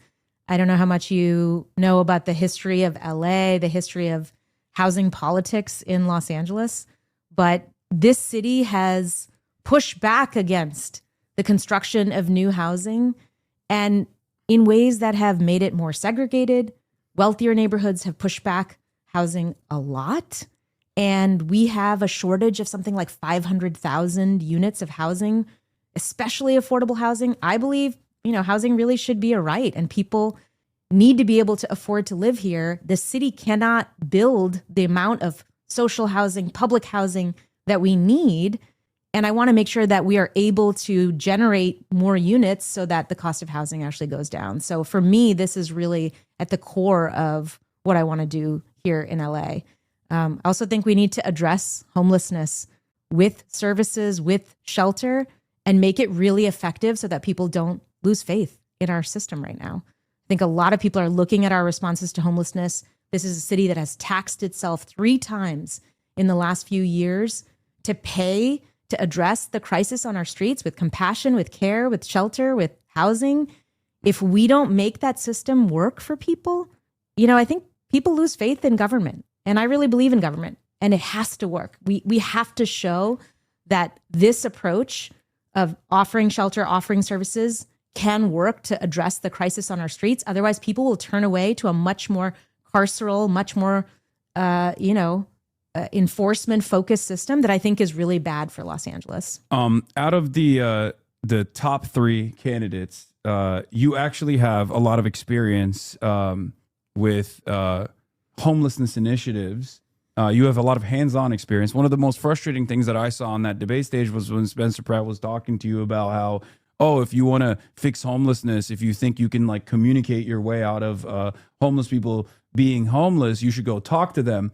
And yet out of that debate stage, you were the only person who has actually had a hands-on approach on this. I wish you would have brought it up in that moment to be like, I actually have. Well, I tried. I was shut down a lot in that debate. I actually have, literally communicated with homeless people and have had a very successful initiative in moving them into permanent shelter. As opposed to these patchwork solutions that are usually offered. Spencer Pratt wants to respond to our homelessness crisis, I think, in a way that is really grounded in making people feel afraid and in kind of engendering fear of people on the streets.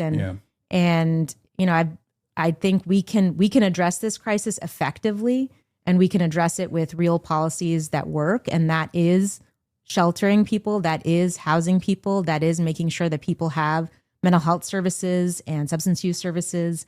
We have to do that work if we really want to make sure that we're addressing homelessness effectively. Can you talk directly about what you have done for people that might not know as far as your initiatives? Because I remember there was a very successful one where you guys went into a lot of the homeless encampments and established a point of contact and a relationship with these people instead of just engaging in these mass sweeps that are oftentimes very damaging, where there's a lot of destruction of property and the like. It was a much more humane method and was much more successful. Can you talk about that a little bit? Yeah. So across my district, we have actually reduced street homelessness by 54% in just a period of 3 years.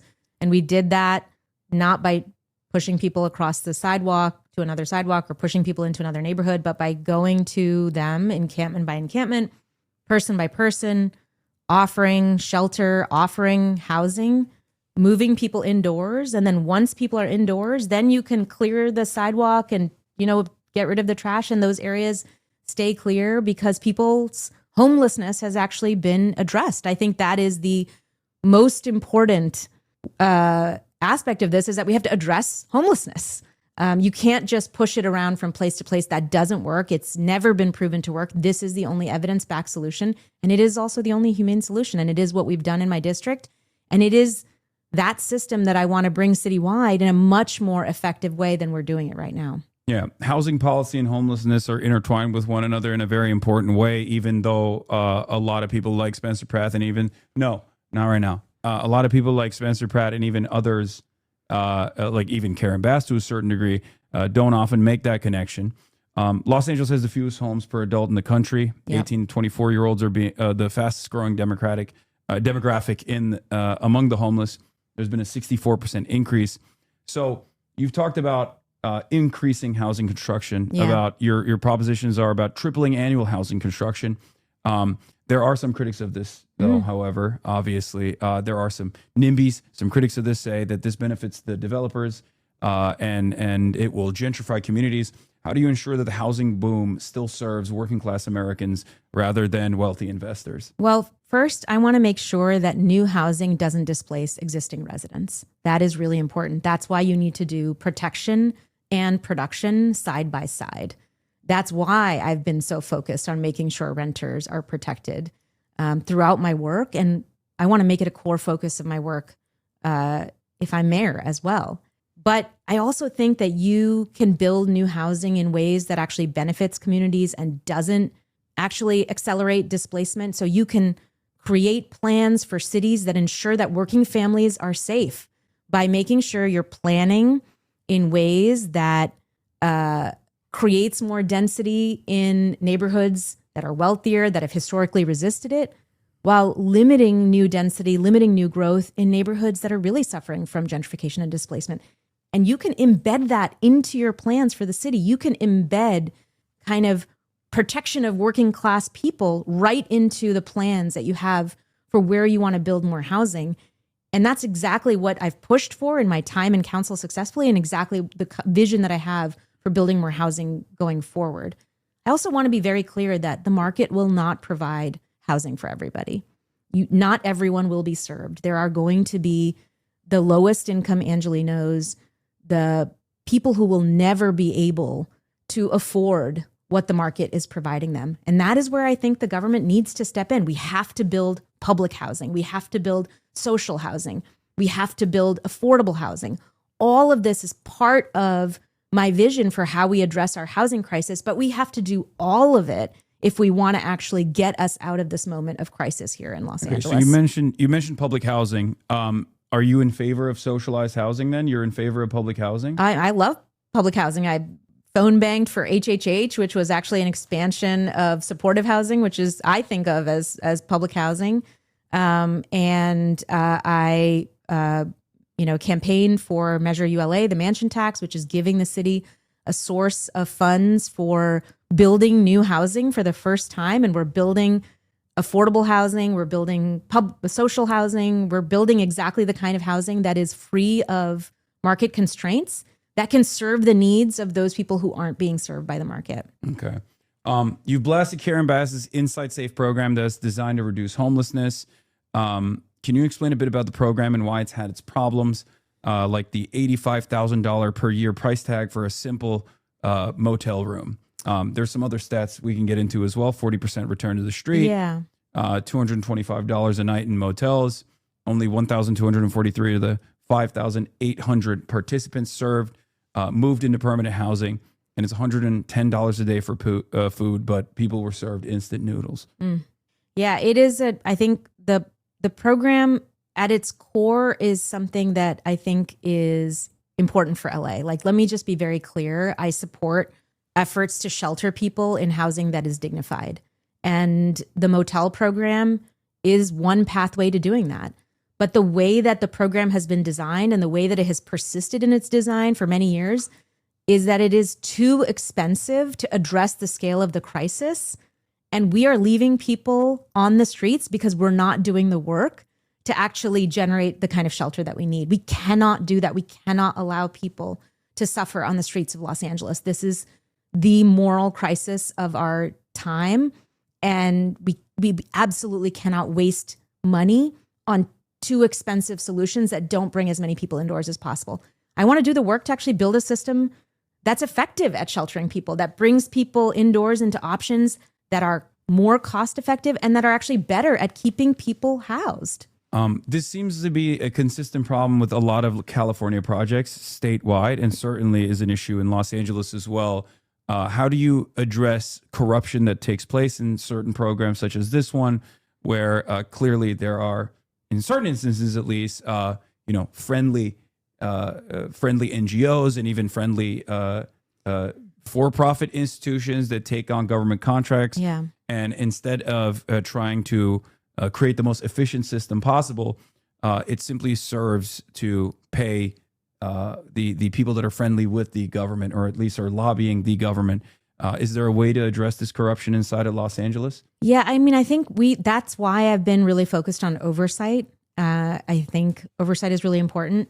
And it's not because I think government is corrupt all the time. Like, I really believe in government.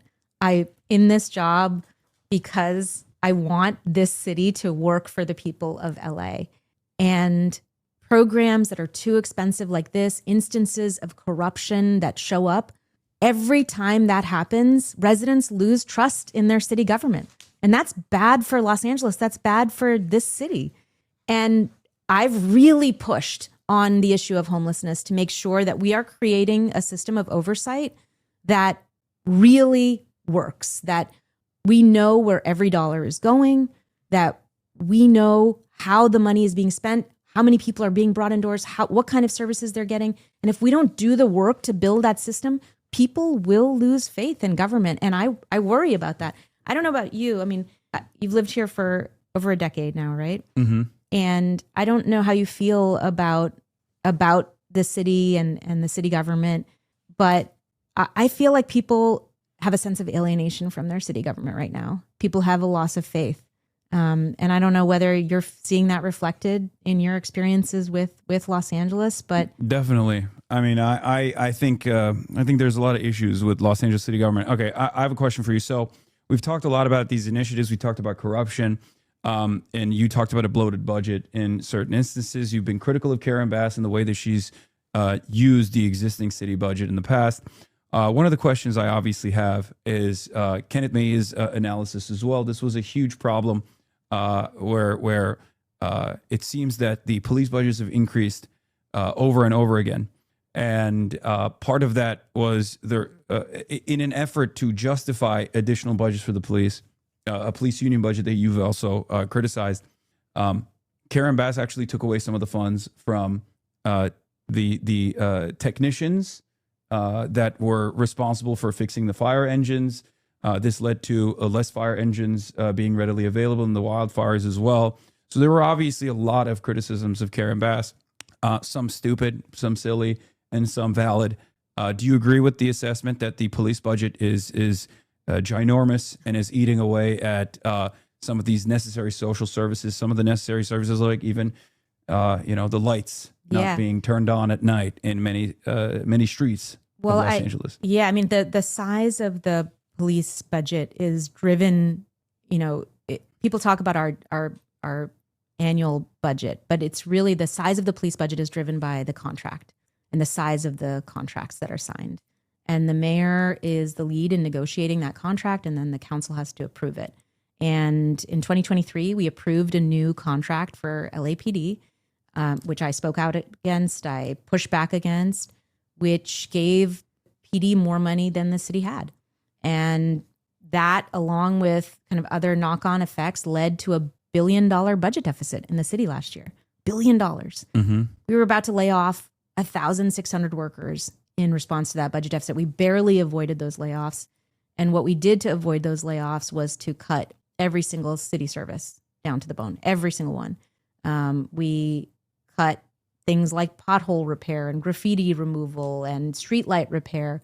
And now we have 30,000 broken streetlights across the city. And the average repair times for a broken streetlight in Los Angeles, the second largest city in the richest country in the world, are a year on average to fix a broken streetlight here. We didn't pave a single mile of street the first 6 months of this fiscal year because we just didn't have the money. And I think these kinds of issues are hugely problematic for our ability to deliver not just social services, but even just the physical infrastructure and the physical services of the city.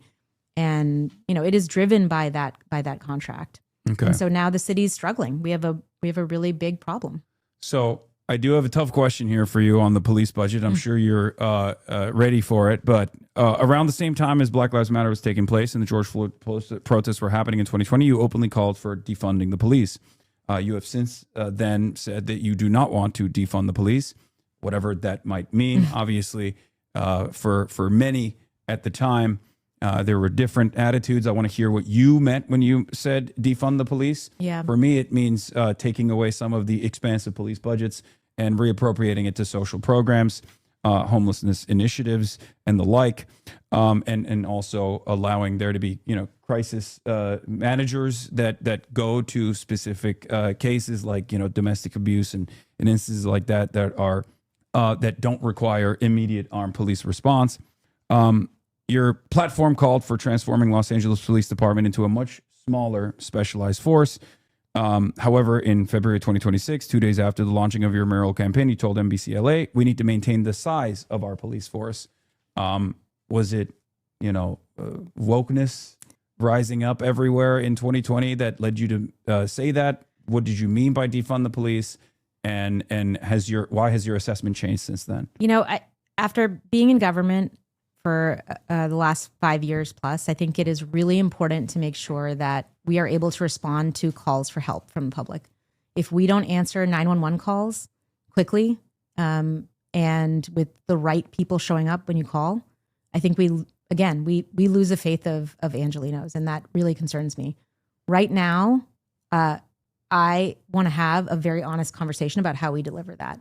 We don't have an alternative crisis response system built out citywide. I've pushed for increases to that. Mm-hmm. We have actually increased that. I've done that in partnership with other council members, and I'm really excited about that. But what we need is a citywide unarmed crisis response system that I want to build out as mayor and I want to fund as mayor.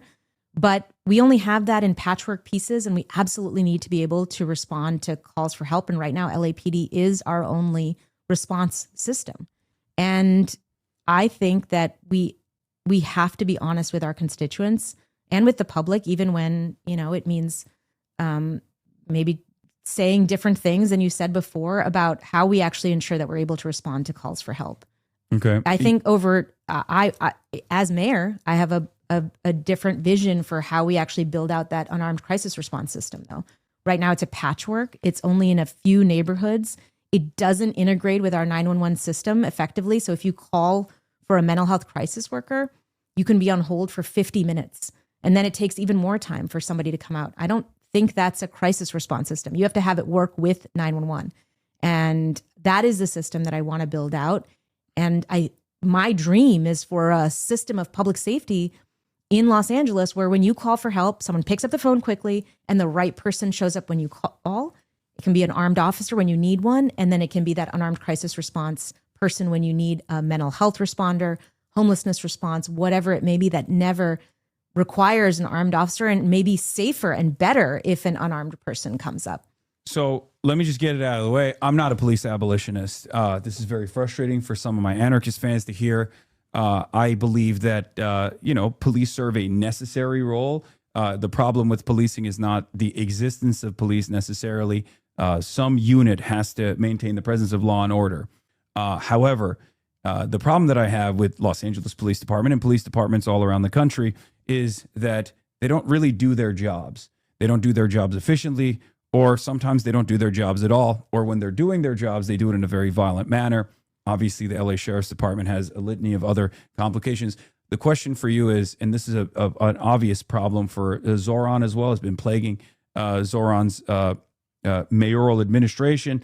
How do you plan to at times hold the police accountable, make the police force a more efficient force that actually serves the interests of all Los Angelenos and not just, I don't know whose interest they're serving currently, but serving their own personal interest? Yeah, I think I would agree with some of the critiques that you have of LAPD. And I think accountability and responsiveness are really important. And I think that starts with leadership. I think it is embodied in who you pick for the police chief. And, I would be appointing a very different kind of chief who understood how important it was for LAPD to be responsive to the needs of immigrants in LA, who understood how important these issues related to accountability and transparency are. I don't think we have that in our current police chief. And that's one way in which I think you change how those exact questions that you asked about are answered in Los Angeles.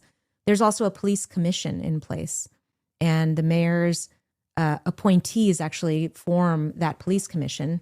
And I would want to pick individuals there who are driving forward towards those exact goals that you talked about, towards greater accountability, towards greater responsiveness, making sure that the needs of Angelenos are being addressed by our armed police response when needed. And I think that's really what I would be doing. These are the tools that are available to the mayor that we don't have as council members and that I would want to use for those goals. So, for the record, in 2025, I've had altercations with Los Angeles Police Department, including them shooting rubber bullets at me when we were at the ICE protest. You voted in favor of a $5 million loan to pay those police officers overtime. What was the decision making there? Is this just the cost of doing business? Is this just politics? Well, is this something that you stand by? Well, when people work overtime, the city has to pay them. They had already worked that overtime. When people work that overtime, they're due their paychecks from the city. And when they don't get paid, they sue the city. And then we end up paying them not just their overtime, but also the cost of the lawsuit. So, I'm not making decisions about overtime. I don't make decisions about deployment.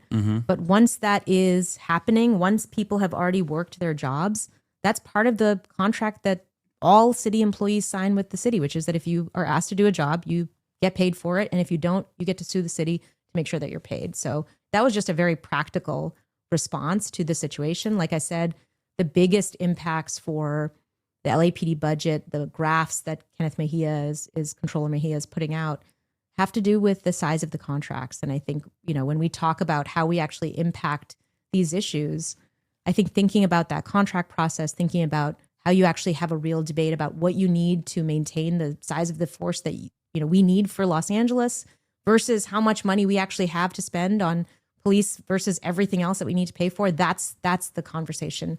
That's a place for that conversation. Let me ask you straight up. Do you think that it's the head count that is a problem? Because that's what Karen Bass claims. And I think Spencer Pratt claims that as well.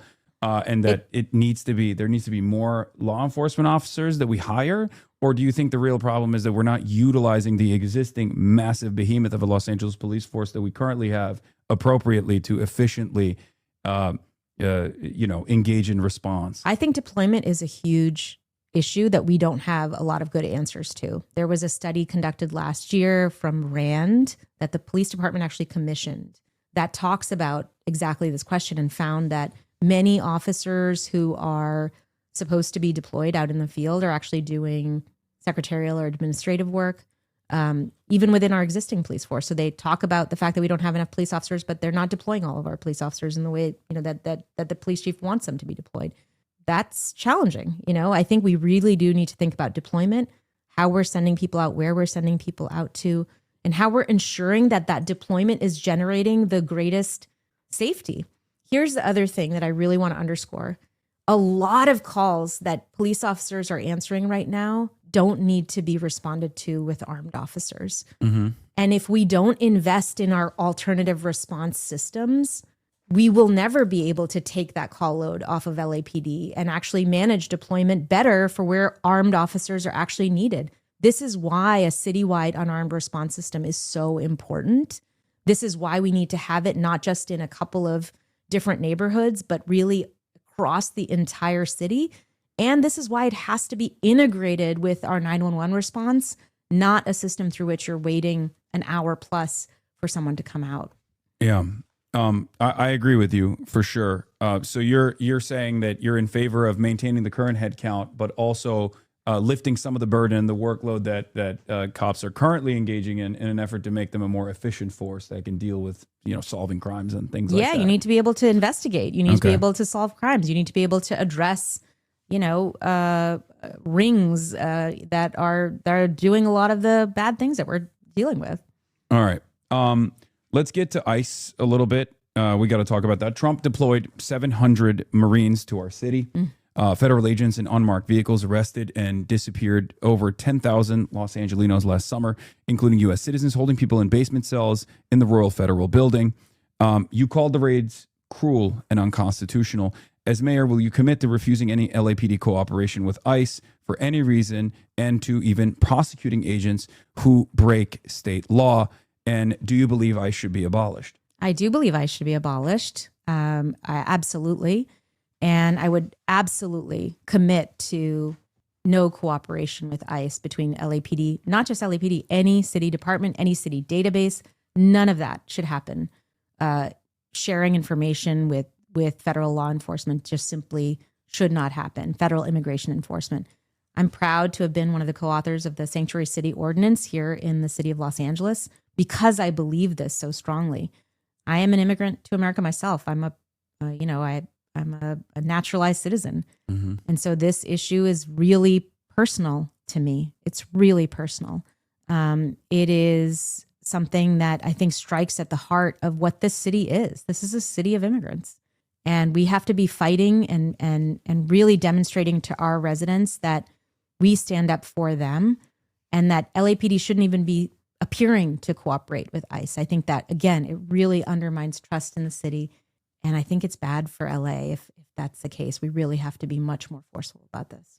What are some immediate provisions you have in mind that could potentially address the friction between ICE and local law enforcement, or even create necessary friction?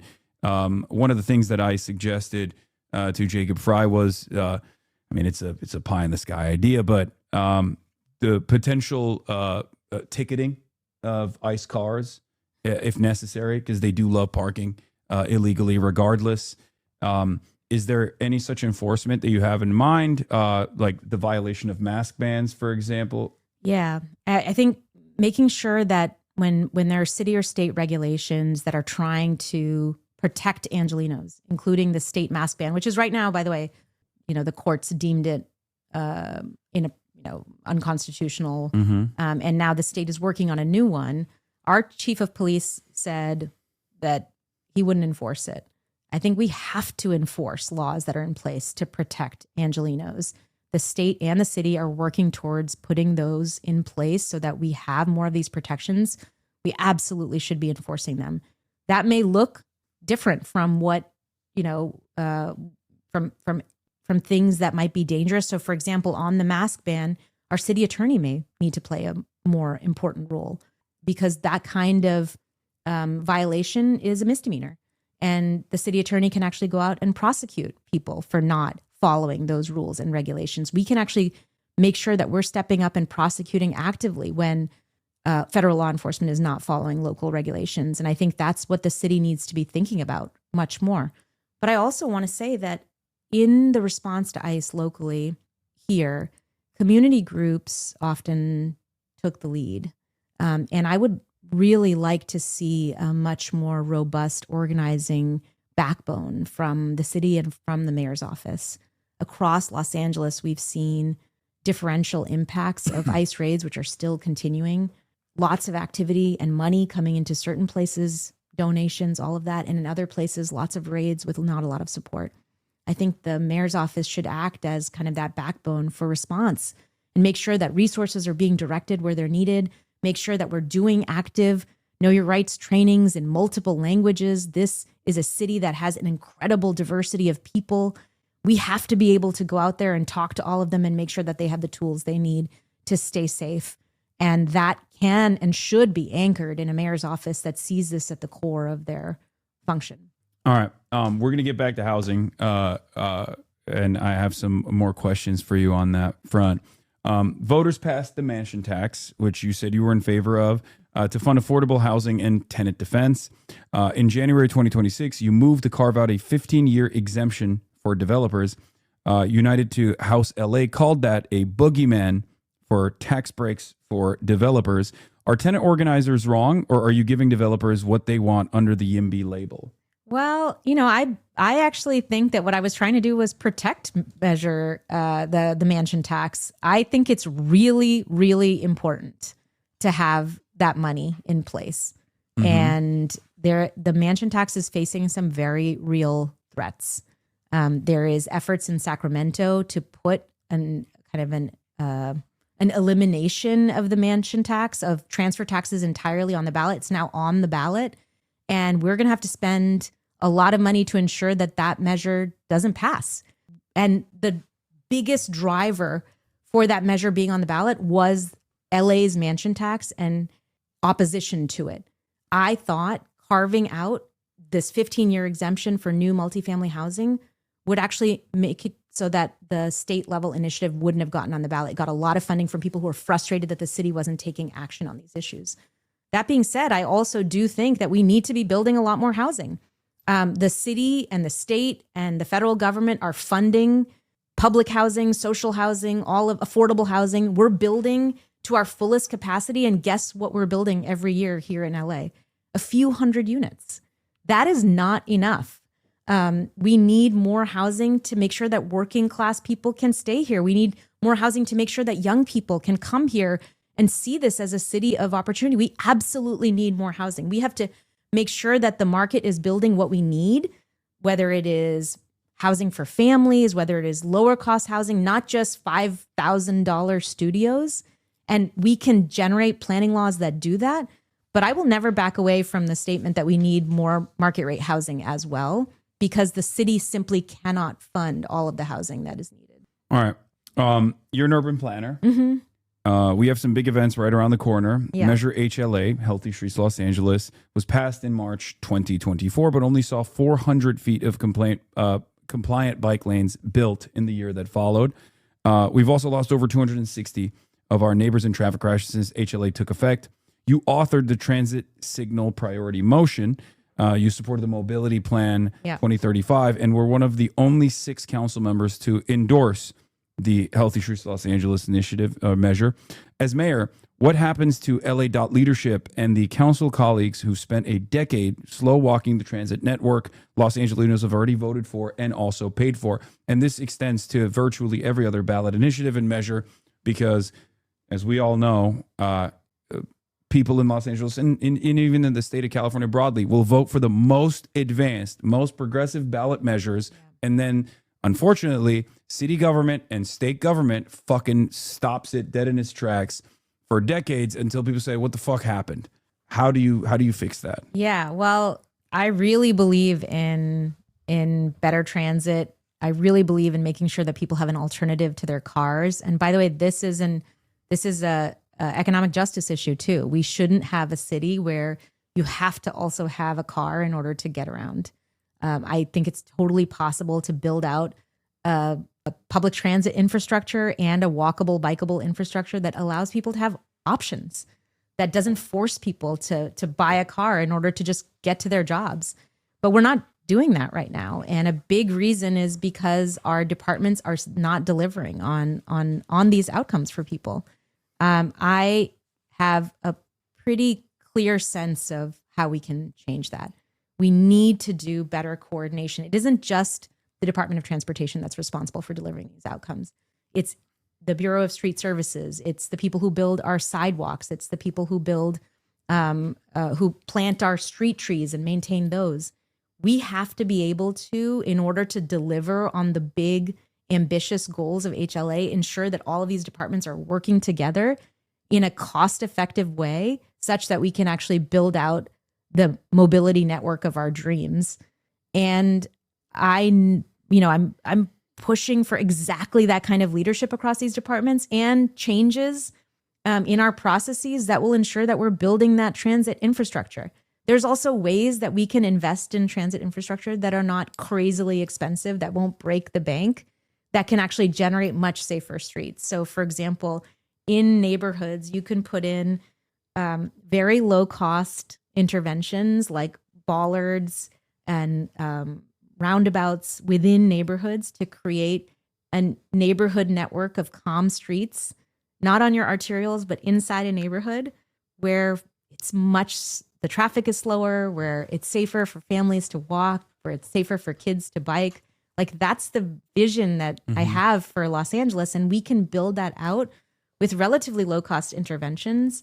And we should be doing that. I think that's what a lot of families in LA want. What's your vision for a more robust public transit that's readily available? I know you've talked about buses quite a bit. Yeah. Obviously, we have somewhat of a metro system, but it's, the problem with Los Angeles public transportation is that it's unreliable, and you can't have a public transportation system that's unreliable. Buses don't come on time. Yeah. And the routes don't go to every different part of the city. Yeah. What's your plan to address that? Or is there even a plan to build out a more robust public transit system? Yeah. So our public transit system is largely controlled by Metro, which is a regional entity. Mm-hmm. The mayor has 4 appointees on Metro. the mayor's seat, and 3 other people. And I want to use our Metro contingent to push for speedy completion of the projects, the big transit investments that are going to be the most transformative for the city of Los Angeles, to ensure that we have the connectivity and the big investments that can actually transform our capacity to get around LA using transit. So that will include the Sepulveda Transit Corridor, which can help get us off of the 405, which can get us from the Valley to the West Side in less than 15 minutes. It's absolutely incredible. We have to be pushing for these kinds of big transit investments to be built. That means making sure that we have a plan for investment. That means making sure that we are pushing as a delegation to prioritize these projects and not letting other lower ridership projects take precedence. And I'm really excited about doing that. We have underutilized our role on Metro to get what we need for Los Angeles over the last few years. And I want to change that. I want to be a leader at Metro again, and I want to deliver a system of transit that really works for us in LA. But can I talk about one other thing, which is, I think, bus transit is really important. These big train projects are fun. They are exciting. They're important. But most people who take transit actually take the bus. And I think making sure that buses are more frequent and making that a priority for Metro, fighting for that as a priority for Metro is something that I think is really important for us to be doing. I'm also really proud to say that for the first time, because of something that I led on City Council, the Raise LA program, we're actually building out bus shelters across the city. Have you seen those new kind of pale green bus shelters? I have not. Yeah, well, they're all over LA. We're building hundreds of them now, and in the future we'll be building thousands. And that effort came about because we took the advertising revenue from those bus shelters and put them right back into building more bus shelters. And so now with a steady revenue source, we're actually building out transit infrastructure, including shaded bus shelters that are going to make getting around on transit so much better for people. And I'm really proud of that work. Okay, hell yeah. Well, this also ties into what I'm about to talk about. One of the things that you would be overseeing as mayor in 2028 would be the Olympics. The man in charge of organizing the event, Casey Wasserman, recently sold off his talent agency due to his connections with Jeffrey Epstein and Ghislaine Maxwell. He had sent gross flirty emails to Ghislaine. A few months ago, he was pictured meeting with wanted war criminal Benjamin Netanyahu. You've called for Casey Wasserman's, you called for Casey Wasserman's resignation, but then you proceeded to say you'd work with him every day once the board kept him. How do you envision working with someone every day like Casey Wasserman? And do you view this as a capitulation, or is there any other alternative here? I mean, the reality is that the Olympics are happening and that the LA 28 board has the power to pick their leadership. If I were mayor, my goal would be to make sure that the Olympics are being executed in a way that benefits Angelenos and doesn't harm them, and that we have the best possible event that we can have. And I will do whatever it takes to do that. That is what you have to do when you're in leadership. You don't always get to pick your partners. You don't always get to pick who you're working with. You have to do what it takes to deliver for the residents of Los Angeles. That's what I want to do. Okay. As far as the Olympics taking place, is there an opportunity here to justify additional expenditure on a more robust public transit network, given that traffic density will be completely out of control and it's virtually impossible to pack people into small areas like where events are taking place? The only reason why this kind of problem doesn't exist in even places like New York is because of adequate public transit. Is there an opportunity there to justify additional budgets for Metro and also specifically for bus lanes as well? Well, that was, I think we can definitely invest in getting around, especially allowing for buses to get around through dedicated bus lanes during the period of the Olympics. And I think there's an opportunity to ensure that the investment that we're doing for the Olympics is actually, if when appropriate, being preserved for the long term. So it's not just an investment that we're but using and then, taking away, that we're actually building permanent infrastructure that can last for the city of Los Angeles afterwards. That would be a very exciting thing to think about as part of our investment process. But, I will say that the reason why we have had money for things like the D-line expansion, why we have some money for things like the Sepulveda Transit Corridor, is because we, as a region, passed Measure M, which was supposed to build a bunch of projects, public transit projects, before the Olympics. Not all of them, many of them have not been built, but we've made some progress here. And I think the Olympics as an organizing principle for investments is an exciting one that this region did. Can do better. But yeah, and I want to make sure that we're using every last dollar to result in lasting impacts. Okay. You voted no on the host city agreement over taxpayer overrun liability, but then in October 2025, you voted 14-0 with the rest of the council to waive planning, zoning, and environmental review for Olympics construction with no binding anti-displacement protections. What are some of the plans that you have to make sure that homeless people are not, being swept ahead of the sporting events? Because we know that this is one of the major things that cities end up doing. The beautification initiatives oftentimes is just to move homeless people around, engage in sweeps, and things of that nature. I think that's part of why. That's part of why it's so important to actually build out a real system of homelessness response that's effective. We have to be able to bring more people into shelter and indoors. And I want to compare, the situation that there is in New York City versus here.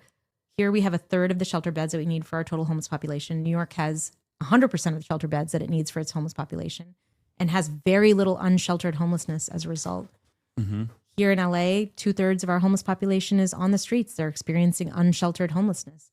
We have to do better at getting people indoors in advance of these big events, because we will have a situation where I think there could be real risks, and I want to avoid against that by moving towards an effective system of safety and care that brings people into the shelters that they deserve to be in, that they need to be in. Okay, I'll give you a softball now. Reality star Spencer Pratt is currently polling around 22%, potentially squeezing you out of a runoff. Yeah. He's running as a MAGA Republican in a deep blue city. He has talked about how much he likes ICE. He's denied Sandy Hook's existence at some point, I believe. He's praised Alex Jones. He's appeared on InfoWars multiple times. He also... He's a crystal mommy, which, some people are. It is what it is. A lot of those guys have turned into MAGA Republicans for some reason. Aside from lying about where he's been living after his house burned down, we found out, shouts out to TMZ, he was living in, Bel Air Hotel, I believe, even though he claimed he was living in an Airstream. Pratt has been pumping out AI slop ads, despite LA being the global center of creative media work. What's your plan to protect creative jobs when in Hollywood, when rich dickheads like Spencer Pratt are too eager to automate away all their work with AI?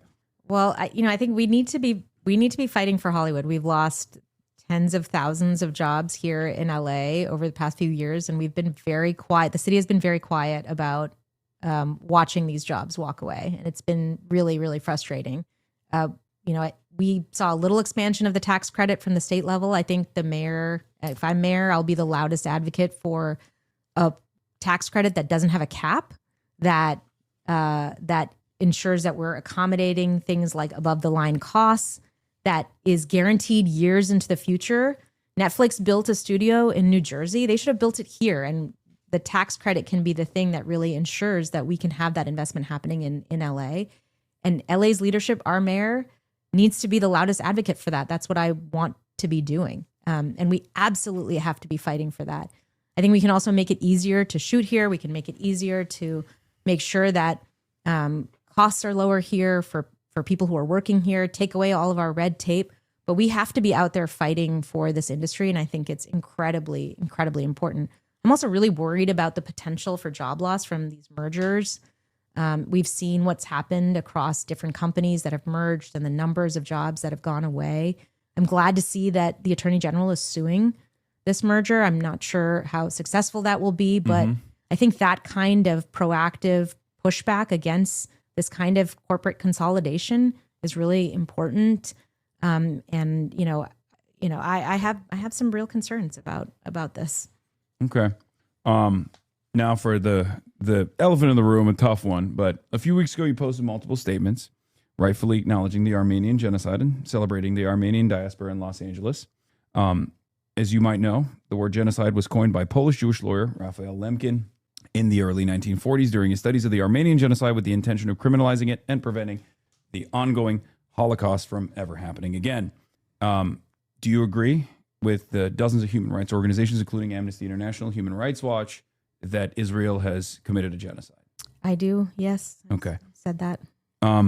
In your 2020 DFI-LA questionnaire, you said you don't support boycott, divestments, and sanctions, BDS, and that you support Israel's right to exist. Has your stance changed since then? And do you believe Israel has a right to exist in its current form as an ethno-state that's currently being investigated for genocide at the International Court of Justice? You know, yes, I do believe that Israel has a right to exist. I want to see countries that are operating without apartheid, with equality in their borders. I come from a country, from India, which is, now operating through Hindu nationalist principles, and I'm deeply critical of it. And I'm critical of that when it happens everywhere. Do you believe that Israel is an apartheid state then?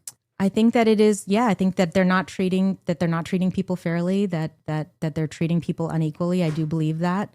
And I'm critical of that. But yeah. Okay. In February 2024, the SALA censured you for accepting the endorsement of Democrats for Israel LA, a group that has openly opposed a Gaza ceasefire.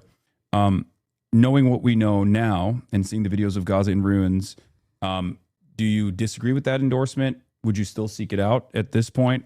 Has your attitude shifted, and if so, why? Yeah, I wouldn't seek it out now, and I've spoken out against the violence in Gaza. I was the co-author of a ceasefire resolution at City Hall. Never was voted on, but I co-authored it and put it forward. I was actually the first person to talk about the violence against Palestinians in the building. And I remain deeply, deeply concerned about the violence across the entire region. That being said, I do want to acknowledge that being mayor, my role is not one that has foreign policy, power. It's really one that is about Angelenos and making sure that Angelenos are safe here, that we're pushing back against anti-Semitism and Islamophobia, both of which have increased in the wake of what's happening. And I think this is the role of the mayor. Was my role as a council member, and one that I'm very focused on. And I want to make sure every person across Los Angeles feels safe expressing their beliefs, feels safe protesting, and something that I will continue to focus on if I'm mayor. Yeah. The reason why I'm asking this question is because you're right. There are people who like Israel living in Los Angeles. There are people who don't like Israel living in Los Angeles. The overwhelming majority at this point, I believe, especially in the Democratic Party side, is totally on the side of the Palestinians, as polls show over and over again. But local politicians, yourself included, do have a tremendous amount of power in terms of what kind of activism is allowed on U.S. soil in Los Angeles and what kind of activism is not allowed. The reason why I say this is because, and this is, I'm sure you know, there was the DSA open letter.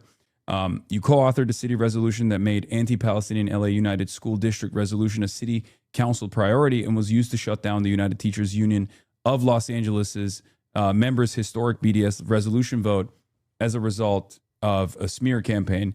What do you have to say about that characterization? Has there been some change in your analysis of the situation? Do you feel like those decisions in the past might have been wrong? What was guiding your framework at the time, and what has changed is what I'm trying to arrive at. Yeah, I think I have become more aware of these issues over my time on city council. This wasn't where I had organized before. My organizing background was really around housing and homelessness issues. That's how I came to the DSA originally. I liked Bernie Sanders, and they were the only organization locally talking about renters' rights.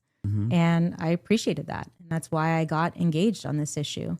And, you know, I think my work on the city council has changed, especially after we've seen the horrors in Gaza. And, you know, I feel like I know more, although I will confess this is still not, you know, my area of expertise. I'm still really focused on the issues facing Los Angeles, and we'll continue doing that. Okay. Well, the reason why a lot of people, myself included, see this as a important moral test is for the obvious reasons. Some of the reasons that you also acknowledge, but the other reason is because like it's a pretty reliable litmus test to try to figure out if politicians and people who are, you know, seeking out positions of governance are responsive to the needs of the masses, especially considering that this is, you know, now the Democratic Party's overwhelming majority position, rather than beholden to corporate interests. This is the reason why it's like a very effective litmus test, and that's the reason why I'm asking you about it. And like the you know, honest transformation that may have taken place in your worldview, so it doesn't come across as simply someone like, for example, Scott Wiener, who very actively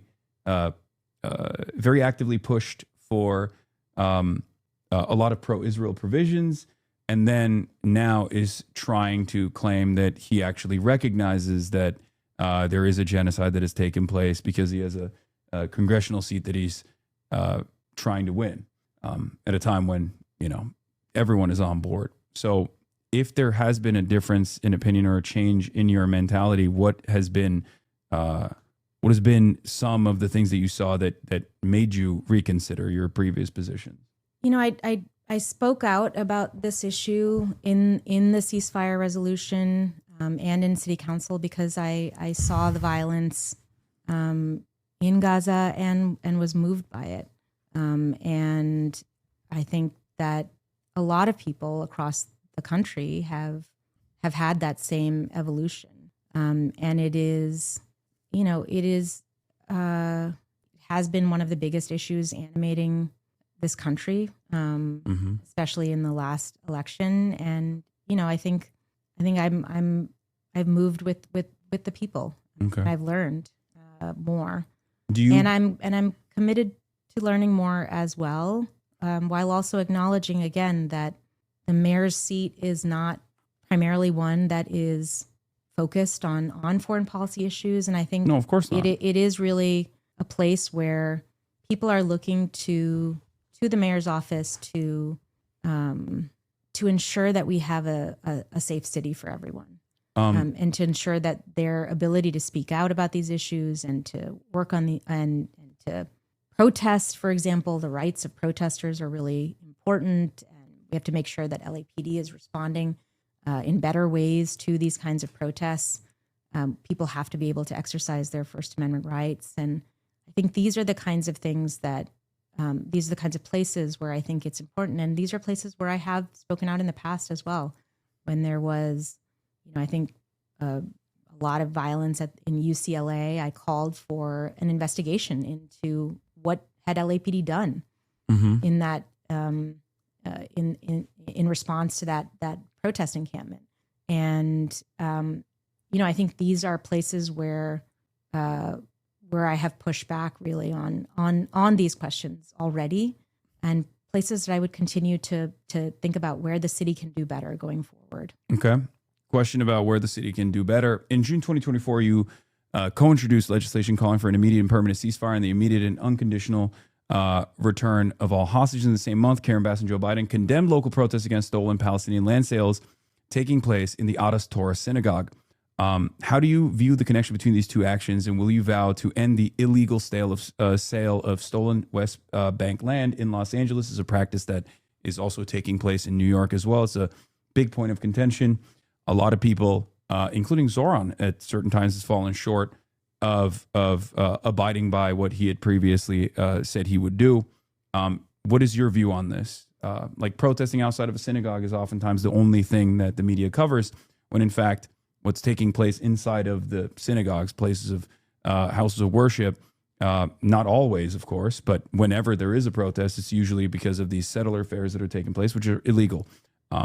Is there anything that you plan on doing about this at all? Do you have an opinion on these land sales that are taking place, settler fairs that are taking place inside of synagogues? I mean, look, the what is happening in the West Bank and what's happening with illegal settlements there is deeply troubling.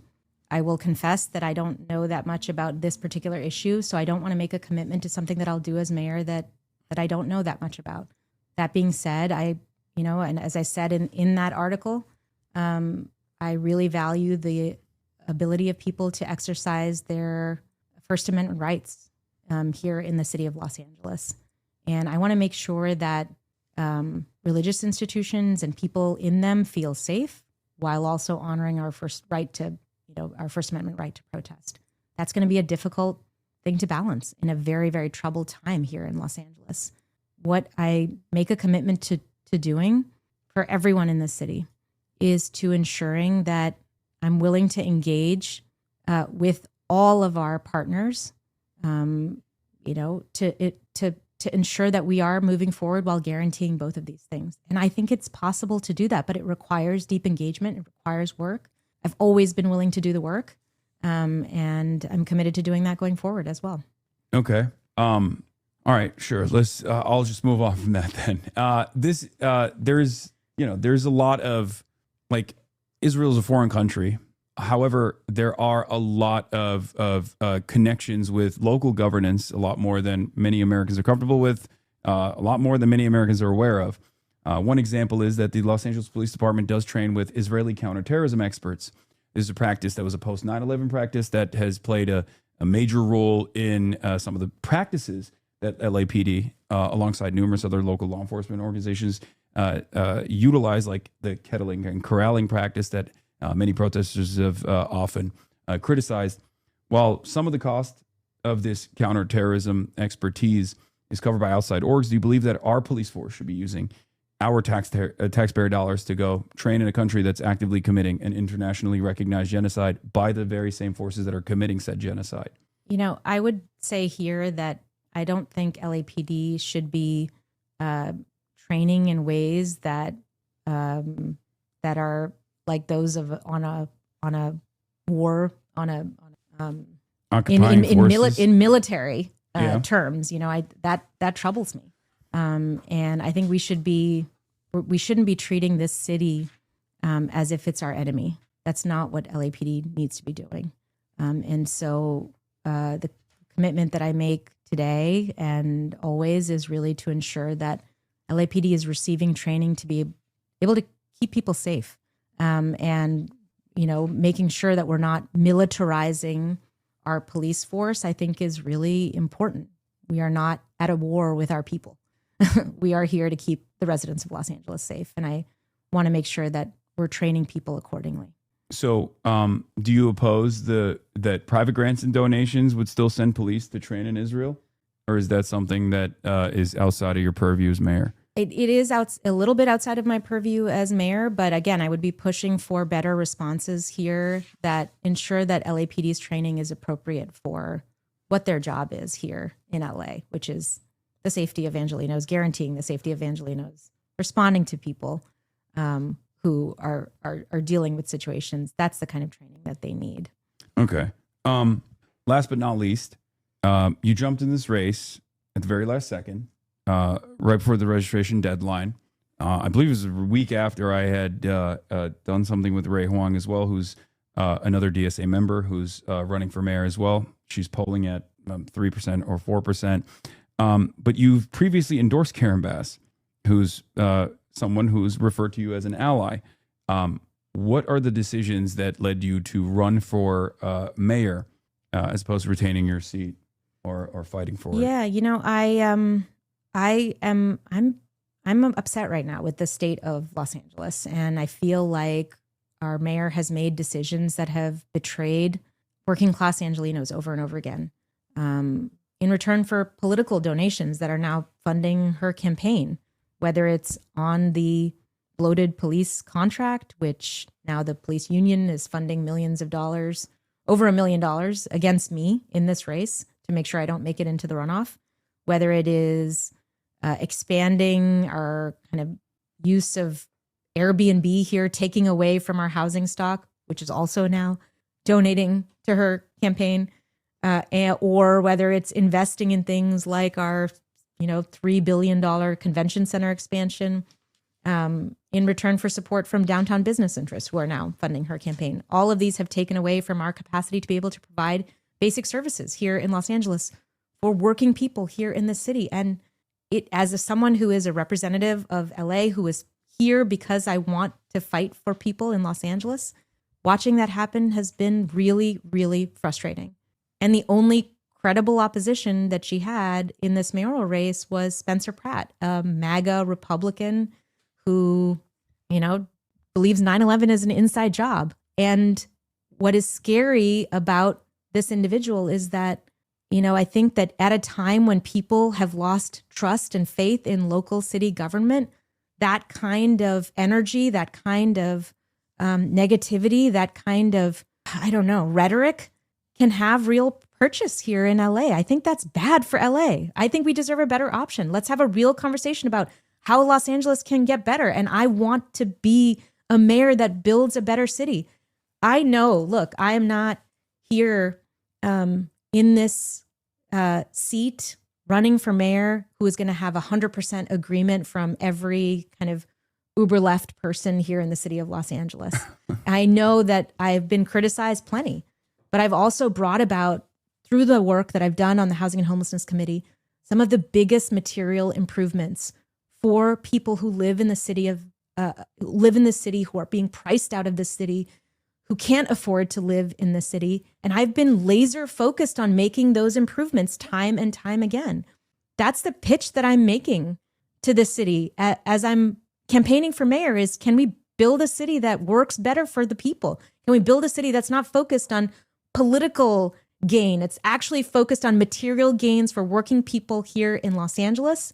Can we make our city machinery work for the people of the city? I think we can.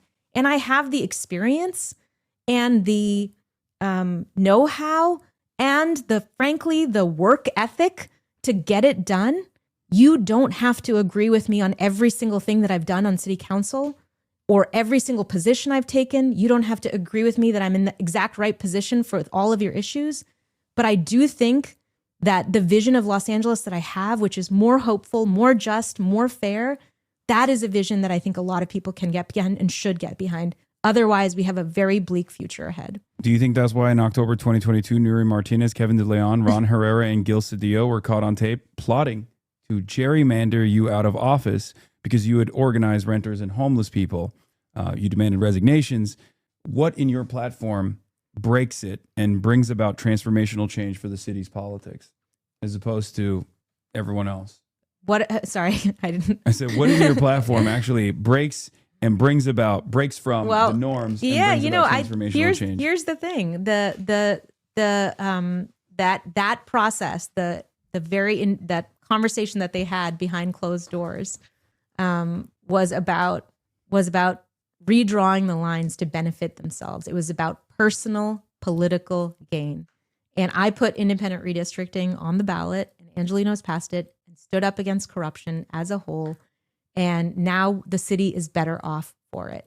And my platform is full of exactly these kinds of changes, ways in which we can reorient the city away from the police union lobby, the landlord lobby, the Airbnb lobby, and really make it a place that's working for people. And I think that that is the goal of this work. That is what I want to be doing. Okay. Rapid fire. Last question I have for you. Rapid fire round is: do you support Medicare for all? Yes. Universal child care? Yes. Abolishing ICE? Yes. Raise taxes on billionaires? Yes. Ending can't-miss sweeps in LA? Well, I think depends on your definition of sweeps. Okay. Yeah. I think we'd have to be able to do cleanups. We do them humanely. We do it with outreach workers. It's very similar to what Mamdani had touted in his change.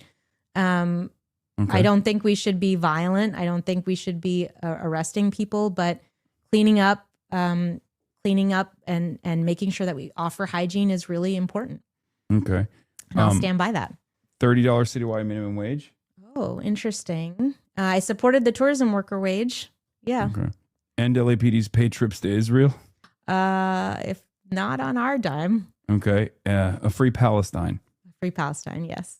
Okay. If you like what people heard about you today, how can people get involved with the campaign? Like, what can they do? What are some areas of needs for you right now? Well, get out and vote. People need to vote. The election is happening on June 2nd. And I think there is only one way in which we keep Spencer Pratt out of the runoff. And that is by voting for me. I am the most viable candidate here, an alternative to our broken status quo or a MAGA Republican. And people have to get out and vote. Okay. NITHYA RAMAN, everybody. Here's some information. The primary's on June 2nd. The general's on November 3rd. Voter registration deadline is in 3 days, May 18th. Polls open from 7 a.m. to 8 p.m. and early voting is between May 23rd and June 1st. Thank you for coming on, NITHYA. Thank you. All right. I hope you remind people to vote a lot more. Oh, yeah, I will. Of Because course. this is important. This is an important moment. Of course. All right. All right. I'm gonna walk them out real quick, and also I'm gonna go pee, chatters, and then we will continue with regular news coverage. There's some stuff I wanted to watch, including but not limited to this Al Jazeera English piece from Jason of Hickel. money, of finance, of our international trade system, and especially how does it link to what we're seeing in Iran? There is universal All right, you can take it demand out for emote mode. US dollars because that's the currency in which oil is traded. And what this means is that the US can print money and purchase real goods from the rest of the world effectively for free. And of course, Iran and any other sovereign-seeking movement in West Asia rejects this arrangement. They want to be able to sell their oil and other resources in whatever currency they choose. But this is a very serious threat to US imperial privilege. With Donald Trump and Benjamin Netanyahu partnering in wars across the Middle East, could the root cause of today's conflicts lie in capitalism itself? And are these wars, in fact, the continuation of centuries of colonialism and economic policies that favor the interests of the richest and most powerful nations? I'm Varsha Gandikota Nellutla. I lead the Progressive International, and I also serve as the Executive Secretary for the Hague Group, a forum for governments coordinating legal and diplomatic action for Palestine. This week on Reframe, I'll be speaking to Jason Hickel, a political economist and prominent critic of capitalist imperialism. Author of 2 books, Less is More and The Divide, he explores what it would mean, politically and economically, to redistribute the world's wealth and save the planet. Jason, welcome to Al Jazeera Reframe. Thanks very much. Nice to be with you. I want to begin by asking, in the first few months of 2026, the United States government has kidnapped Venezuelan President Nicolas Maduro, blockaded Cuba from receiving a single drop of oil, threatened to invade Greenland, proposed luxury towers to be built on the rubble of Gaza, and now begun a catastrophic war in Iran. To most people watching, this looks like utter chaos. Some might argue it's a sudden, dramatic escalation of imperialist violence. How do you see it? What's actually happening? Now, I think that the key thing to understand is that this is not just like random violence. It appears to be chaotic, but I think we have to understand the key structural determinants that drive this kind of expression of violence. And to me, it's very clear. This is an expression of particular dimensions of the capitalist world system, right? Now, the thing about capitalism is that it's always been structured as a world economy with capital accumulation and growth and consumption in the core states, what we call the West or the global North. Okay, before people, let me explain something to you guys, okay? I wanted to give a tough but fair shake to NITHYA RAMAN, okay? I wasn't here to disparage her. I think there were a lot of questions that she answered thoroughly. It's very clear that she is a very passionate person when it comes to city planning, when it comes to combating homelessness. Okay. My assessment overall is that given the three candidates with viability, she's obviously she's a million times better than Karen Bass, and certainly better than Spencer Pratt. Okay. I need you to understand something though. You guys treat it like it's fucking blood sports, and it's not good. Okay. That's not good either. I missed the parts of the interview, but I didn't like the only chunks I heard. Should I rewind? I don't live in LA. Yes, you should subscribe, and so you can rewind. The one thing you've been on a rib about the genocide, she completely dodged. I mean, she recognizes that it's she recognizes that it's a genocide. She recognizes Israel's an apartheid state.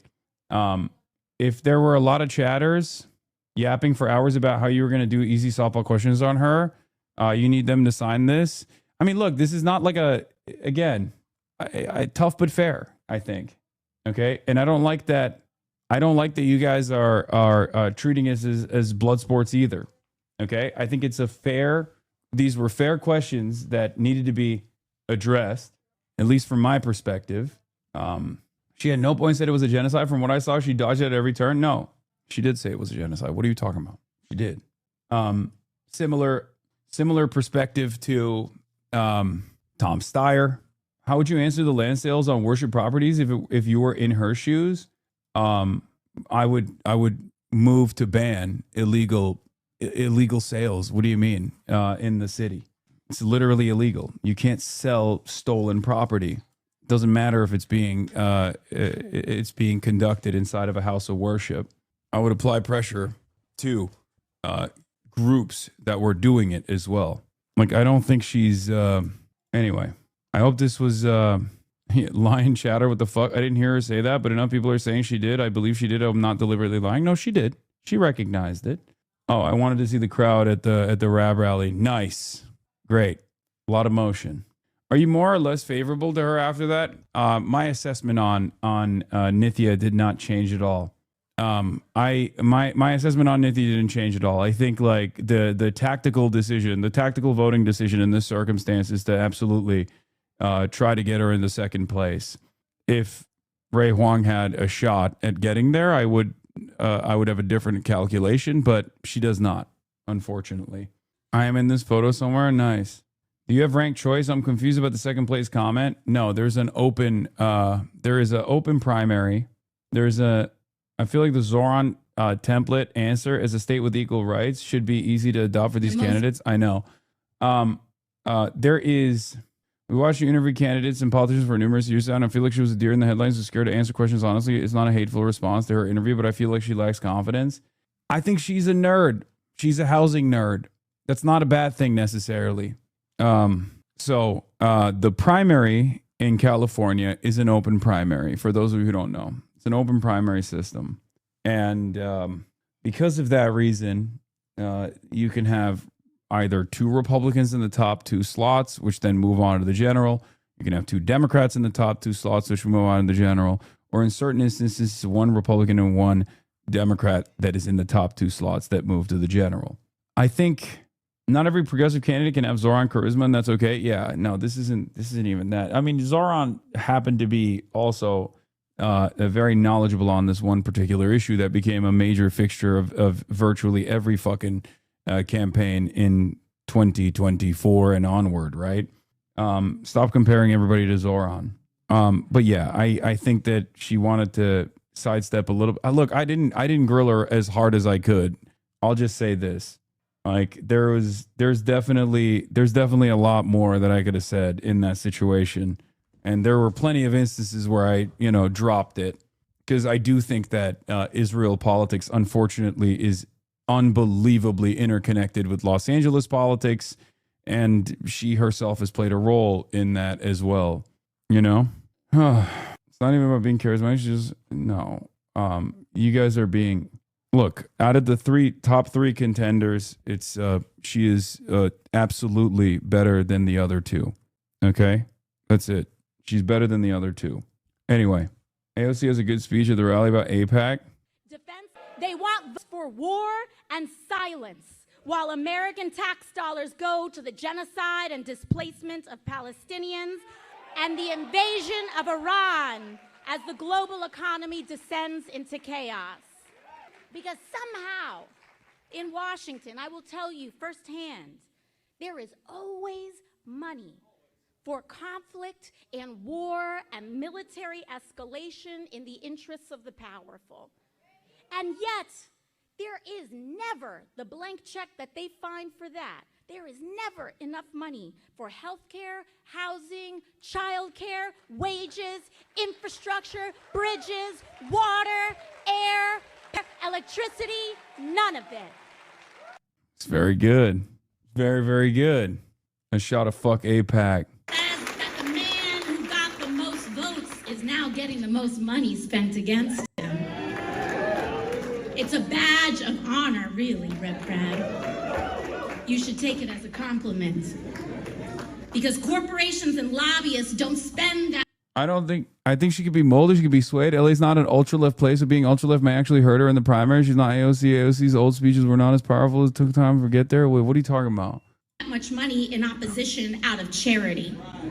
They spend that money because they expect something in return. One thing I will hand NITHYA is that New York City mayor is objectively a more foreign policy-oriented mayorship than LA. United Nations more of a melting pot. No. LA, come on, Megaphonics. You're in San Francisco, but you lived here. You should know better. LA politics is absolutely fucking dominated by...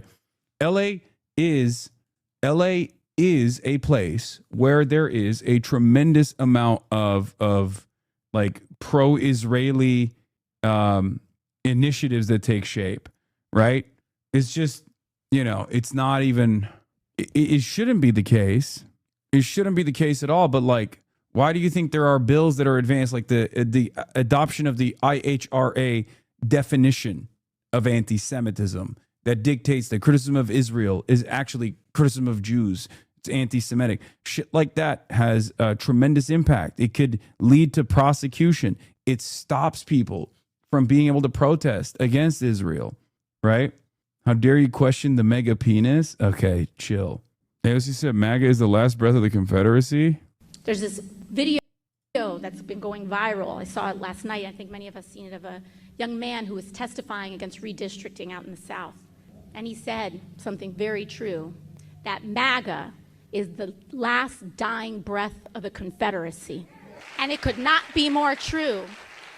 But in response to a Confederacy, we have this moment here of liberation, abolition, and revival of the values that make this country actually great, actually aspirational, and actually audacious as an example for the world.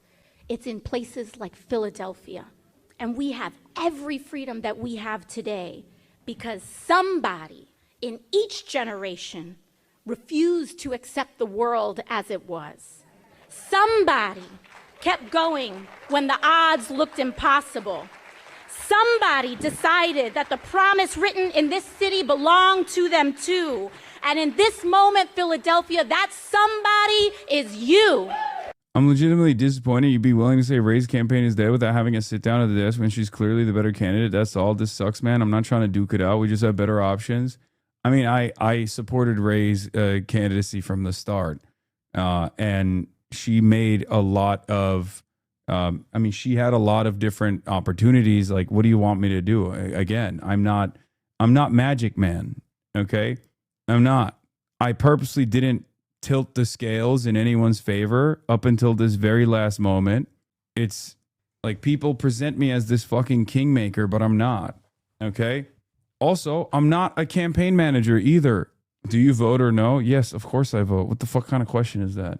I'm not a kingmaker, but clearly there was a lot of opportunities where I did not. Yeah, Zoran's campaign is the reason he won. Exactly.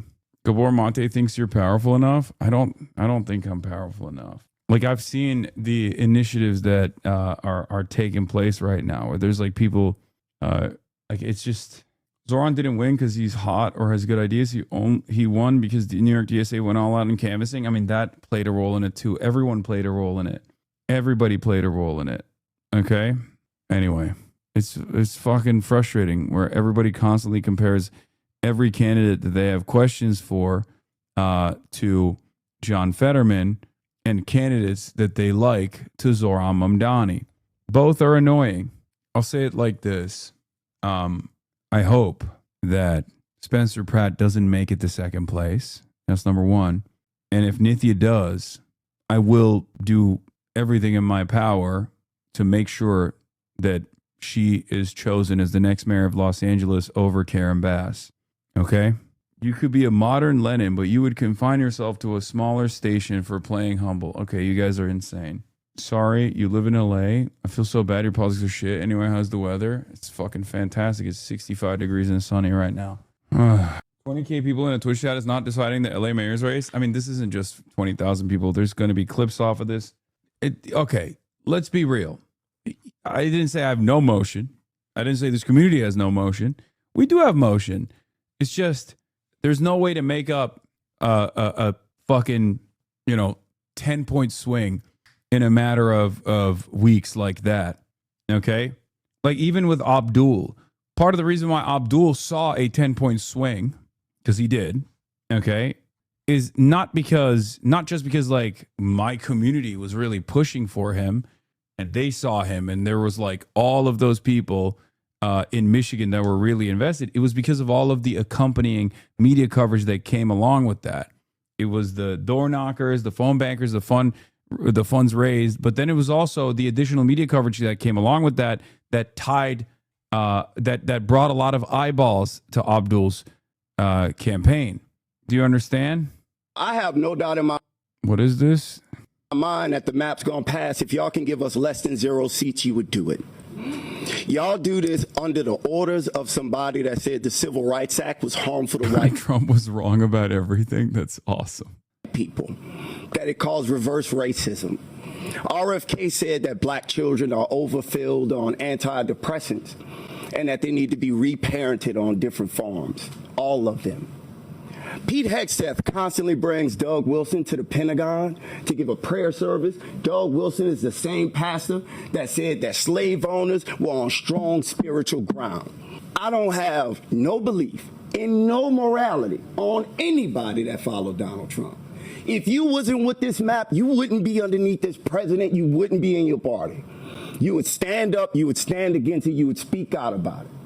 So as far as I'm concerned, if you here as one of these Trump Republicans, you already showed us who you are. You showed us what you want to do. And I believe the country as a whole is rebuking your party. Y'all are in a death spiral. That's why y'all have to redistrict. That's why y'all have to cheat. That's why Trump got to go to Texas and say he entitled to 5 more seats. It's because y'all know what y'all doing is abhorrent. We letting our people die in Iran based on false pretense that Tulsi Gabbard and Joe Kent said ain't real. Y'all okay with all that. So I'm positive y'all gonna be okay with the maps. But the beautiful thing is, the children that y'all have made and the people that's younger than y'all don't support none of this racism that y'all want. The MAGA party is the last breath of the Confederacy. And I'll be happy to see millennials and Gen Z bury y'all. There will be no more of your party. The midterms gonna come, y'all gonna get wiped out. Trump gonna get dragged out of the White House, and I'm gonna love every second of it. Because y'all loved every second of the suffering that he caused to everybody in this country. And worldwide, we starve in Cuba. We bomb Nigeria. We holding Zimbabwe and Zambia hostage for their minerals. We don't want to give them aid support. The pro-lifers that say all life is special, y'all letting kids die of AIDS. What part of your Bible say that? Point out the scripture. I think everybody would love to see it. And we would love to see y'all in the midterms. I have no doubt in my mind that the map's going. The American right is more Islamophobic now than they were even after 9/11. This is an all-girls Jewish school. My district, I'm all for prayer and free speech, but why do a bunch of grown men need to do this right outside of a school full of little Jewish girls? Is that not what mosques are for? Is this intentional? Mayor Mamdani at New York City Mayor, any words? Bro, get your speaking skills better. You could cook just like him. This wall is besides the entrance to their mosque. Yeah, I don't care about your log shatter. I'm sorry. in this article, Unheard gave a comment at the end. We stand against canceling people, banning them from entering the country and shutting down public events, whether we agree with them or not. Social media influencer Hasan Piker must be banned from Britain, say Jewish leader, says the Jewish Chronicle. Piker has more than 10 million followers and repeatedly refused to condemn Hamas, downplayed accounts of sexual assaults committed on October 7th, and made offensive remarks about Jews. You know what's really funny? I saw, I don't even know if I should give into this, but this kind of stuff takes place all the time, every single day, and there are still people who I never would have thought I would consider operating from a place of just like pure jealousy, pure envy. But there are some content creators to my left, I will not be naming them, that literally imply, whether it be certain political organizations or certain political organizations that claim to be leftist when they might not be, or certain content creators that literally look at a barrage of unbelievable amounts of fucking Hasan is actually a terrorist who should be banned from entering the country of the United Kingdom, and will turn around and say stuff like, he's fake, he's actually sheepdogging, he's actually being managed by the Democratic Party. He's actually, the Democratic Party is doing this media operation at the behest of Hasan Piker. And it's just like, dude, just say you're jealous, okay? What do you want me to fucking say here?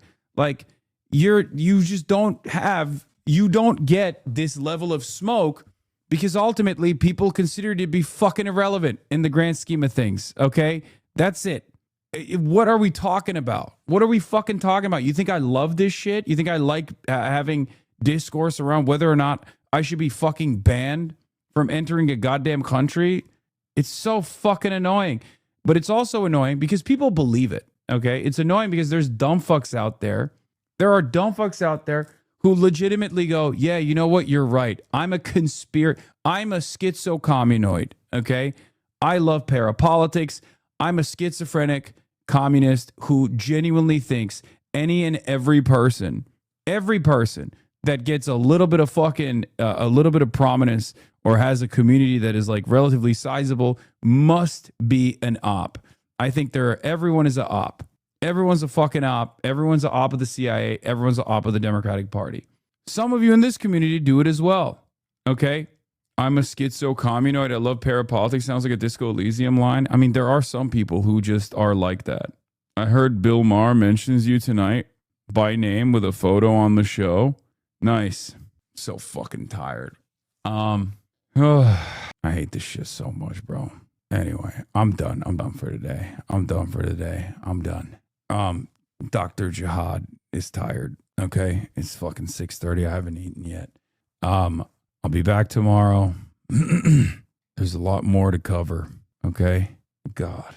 See you tomorrow. Bye-bye. Stunning lo-fi introduction, starting off the day. All the chatter's trickling in, hustle people hate. Sunny in Los Angeles, California, says Hasan.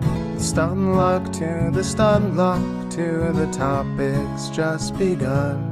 'Cause there he is again. Hasan is streaming. Hasan is streaming.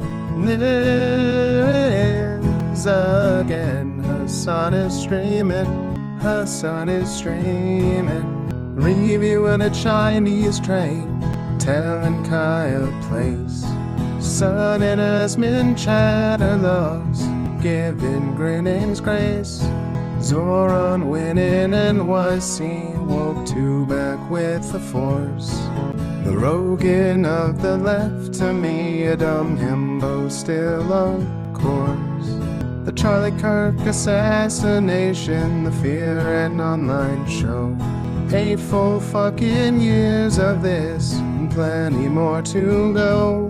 Doing fun stuff tomorrow, throw PBS up on the screen. A man-made horror reaction brought to you by this live stream. 'Cause there he is again. Hasan is streaming. Hasan is streaming.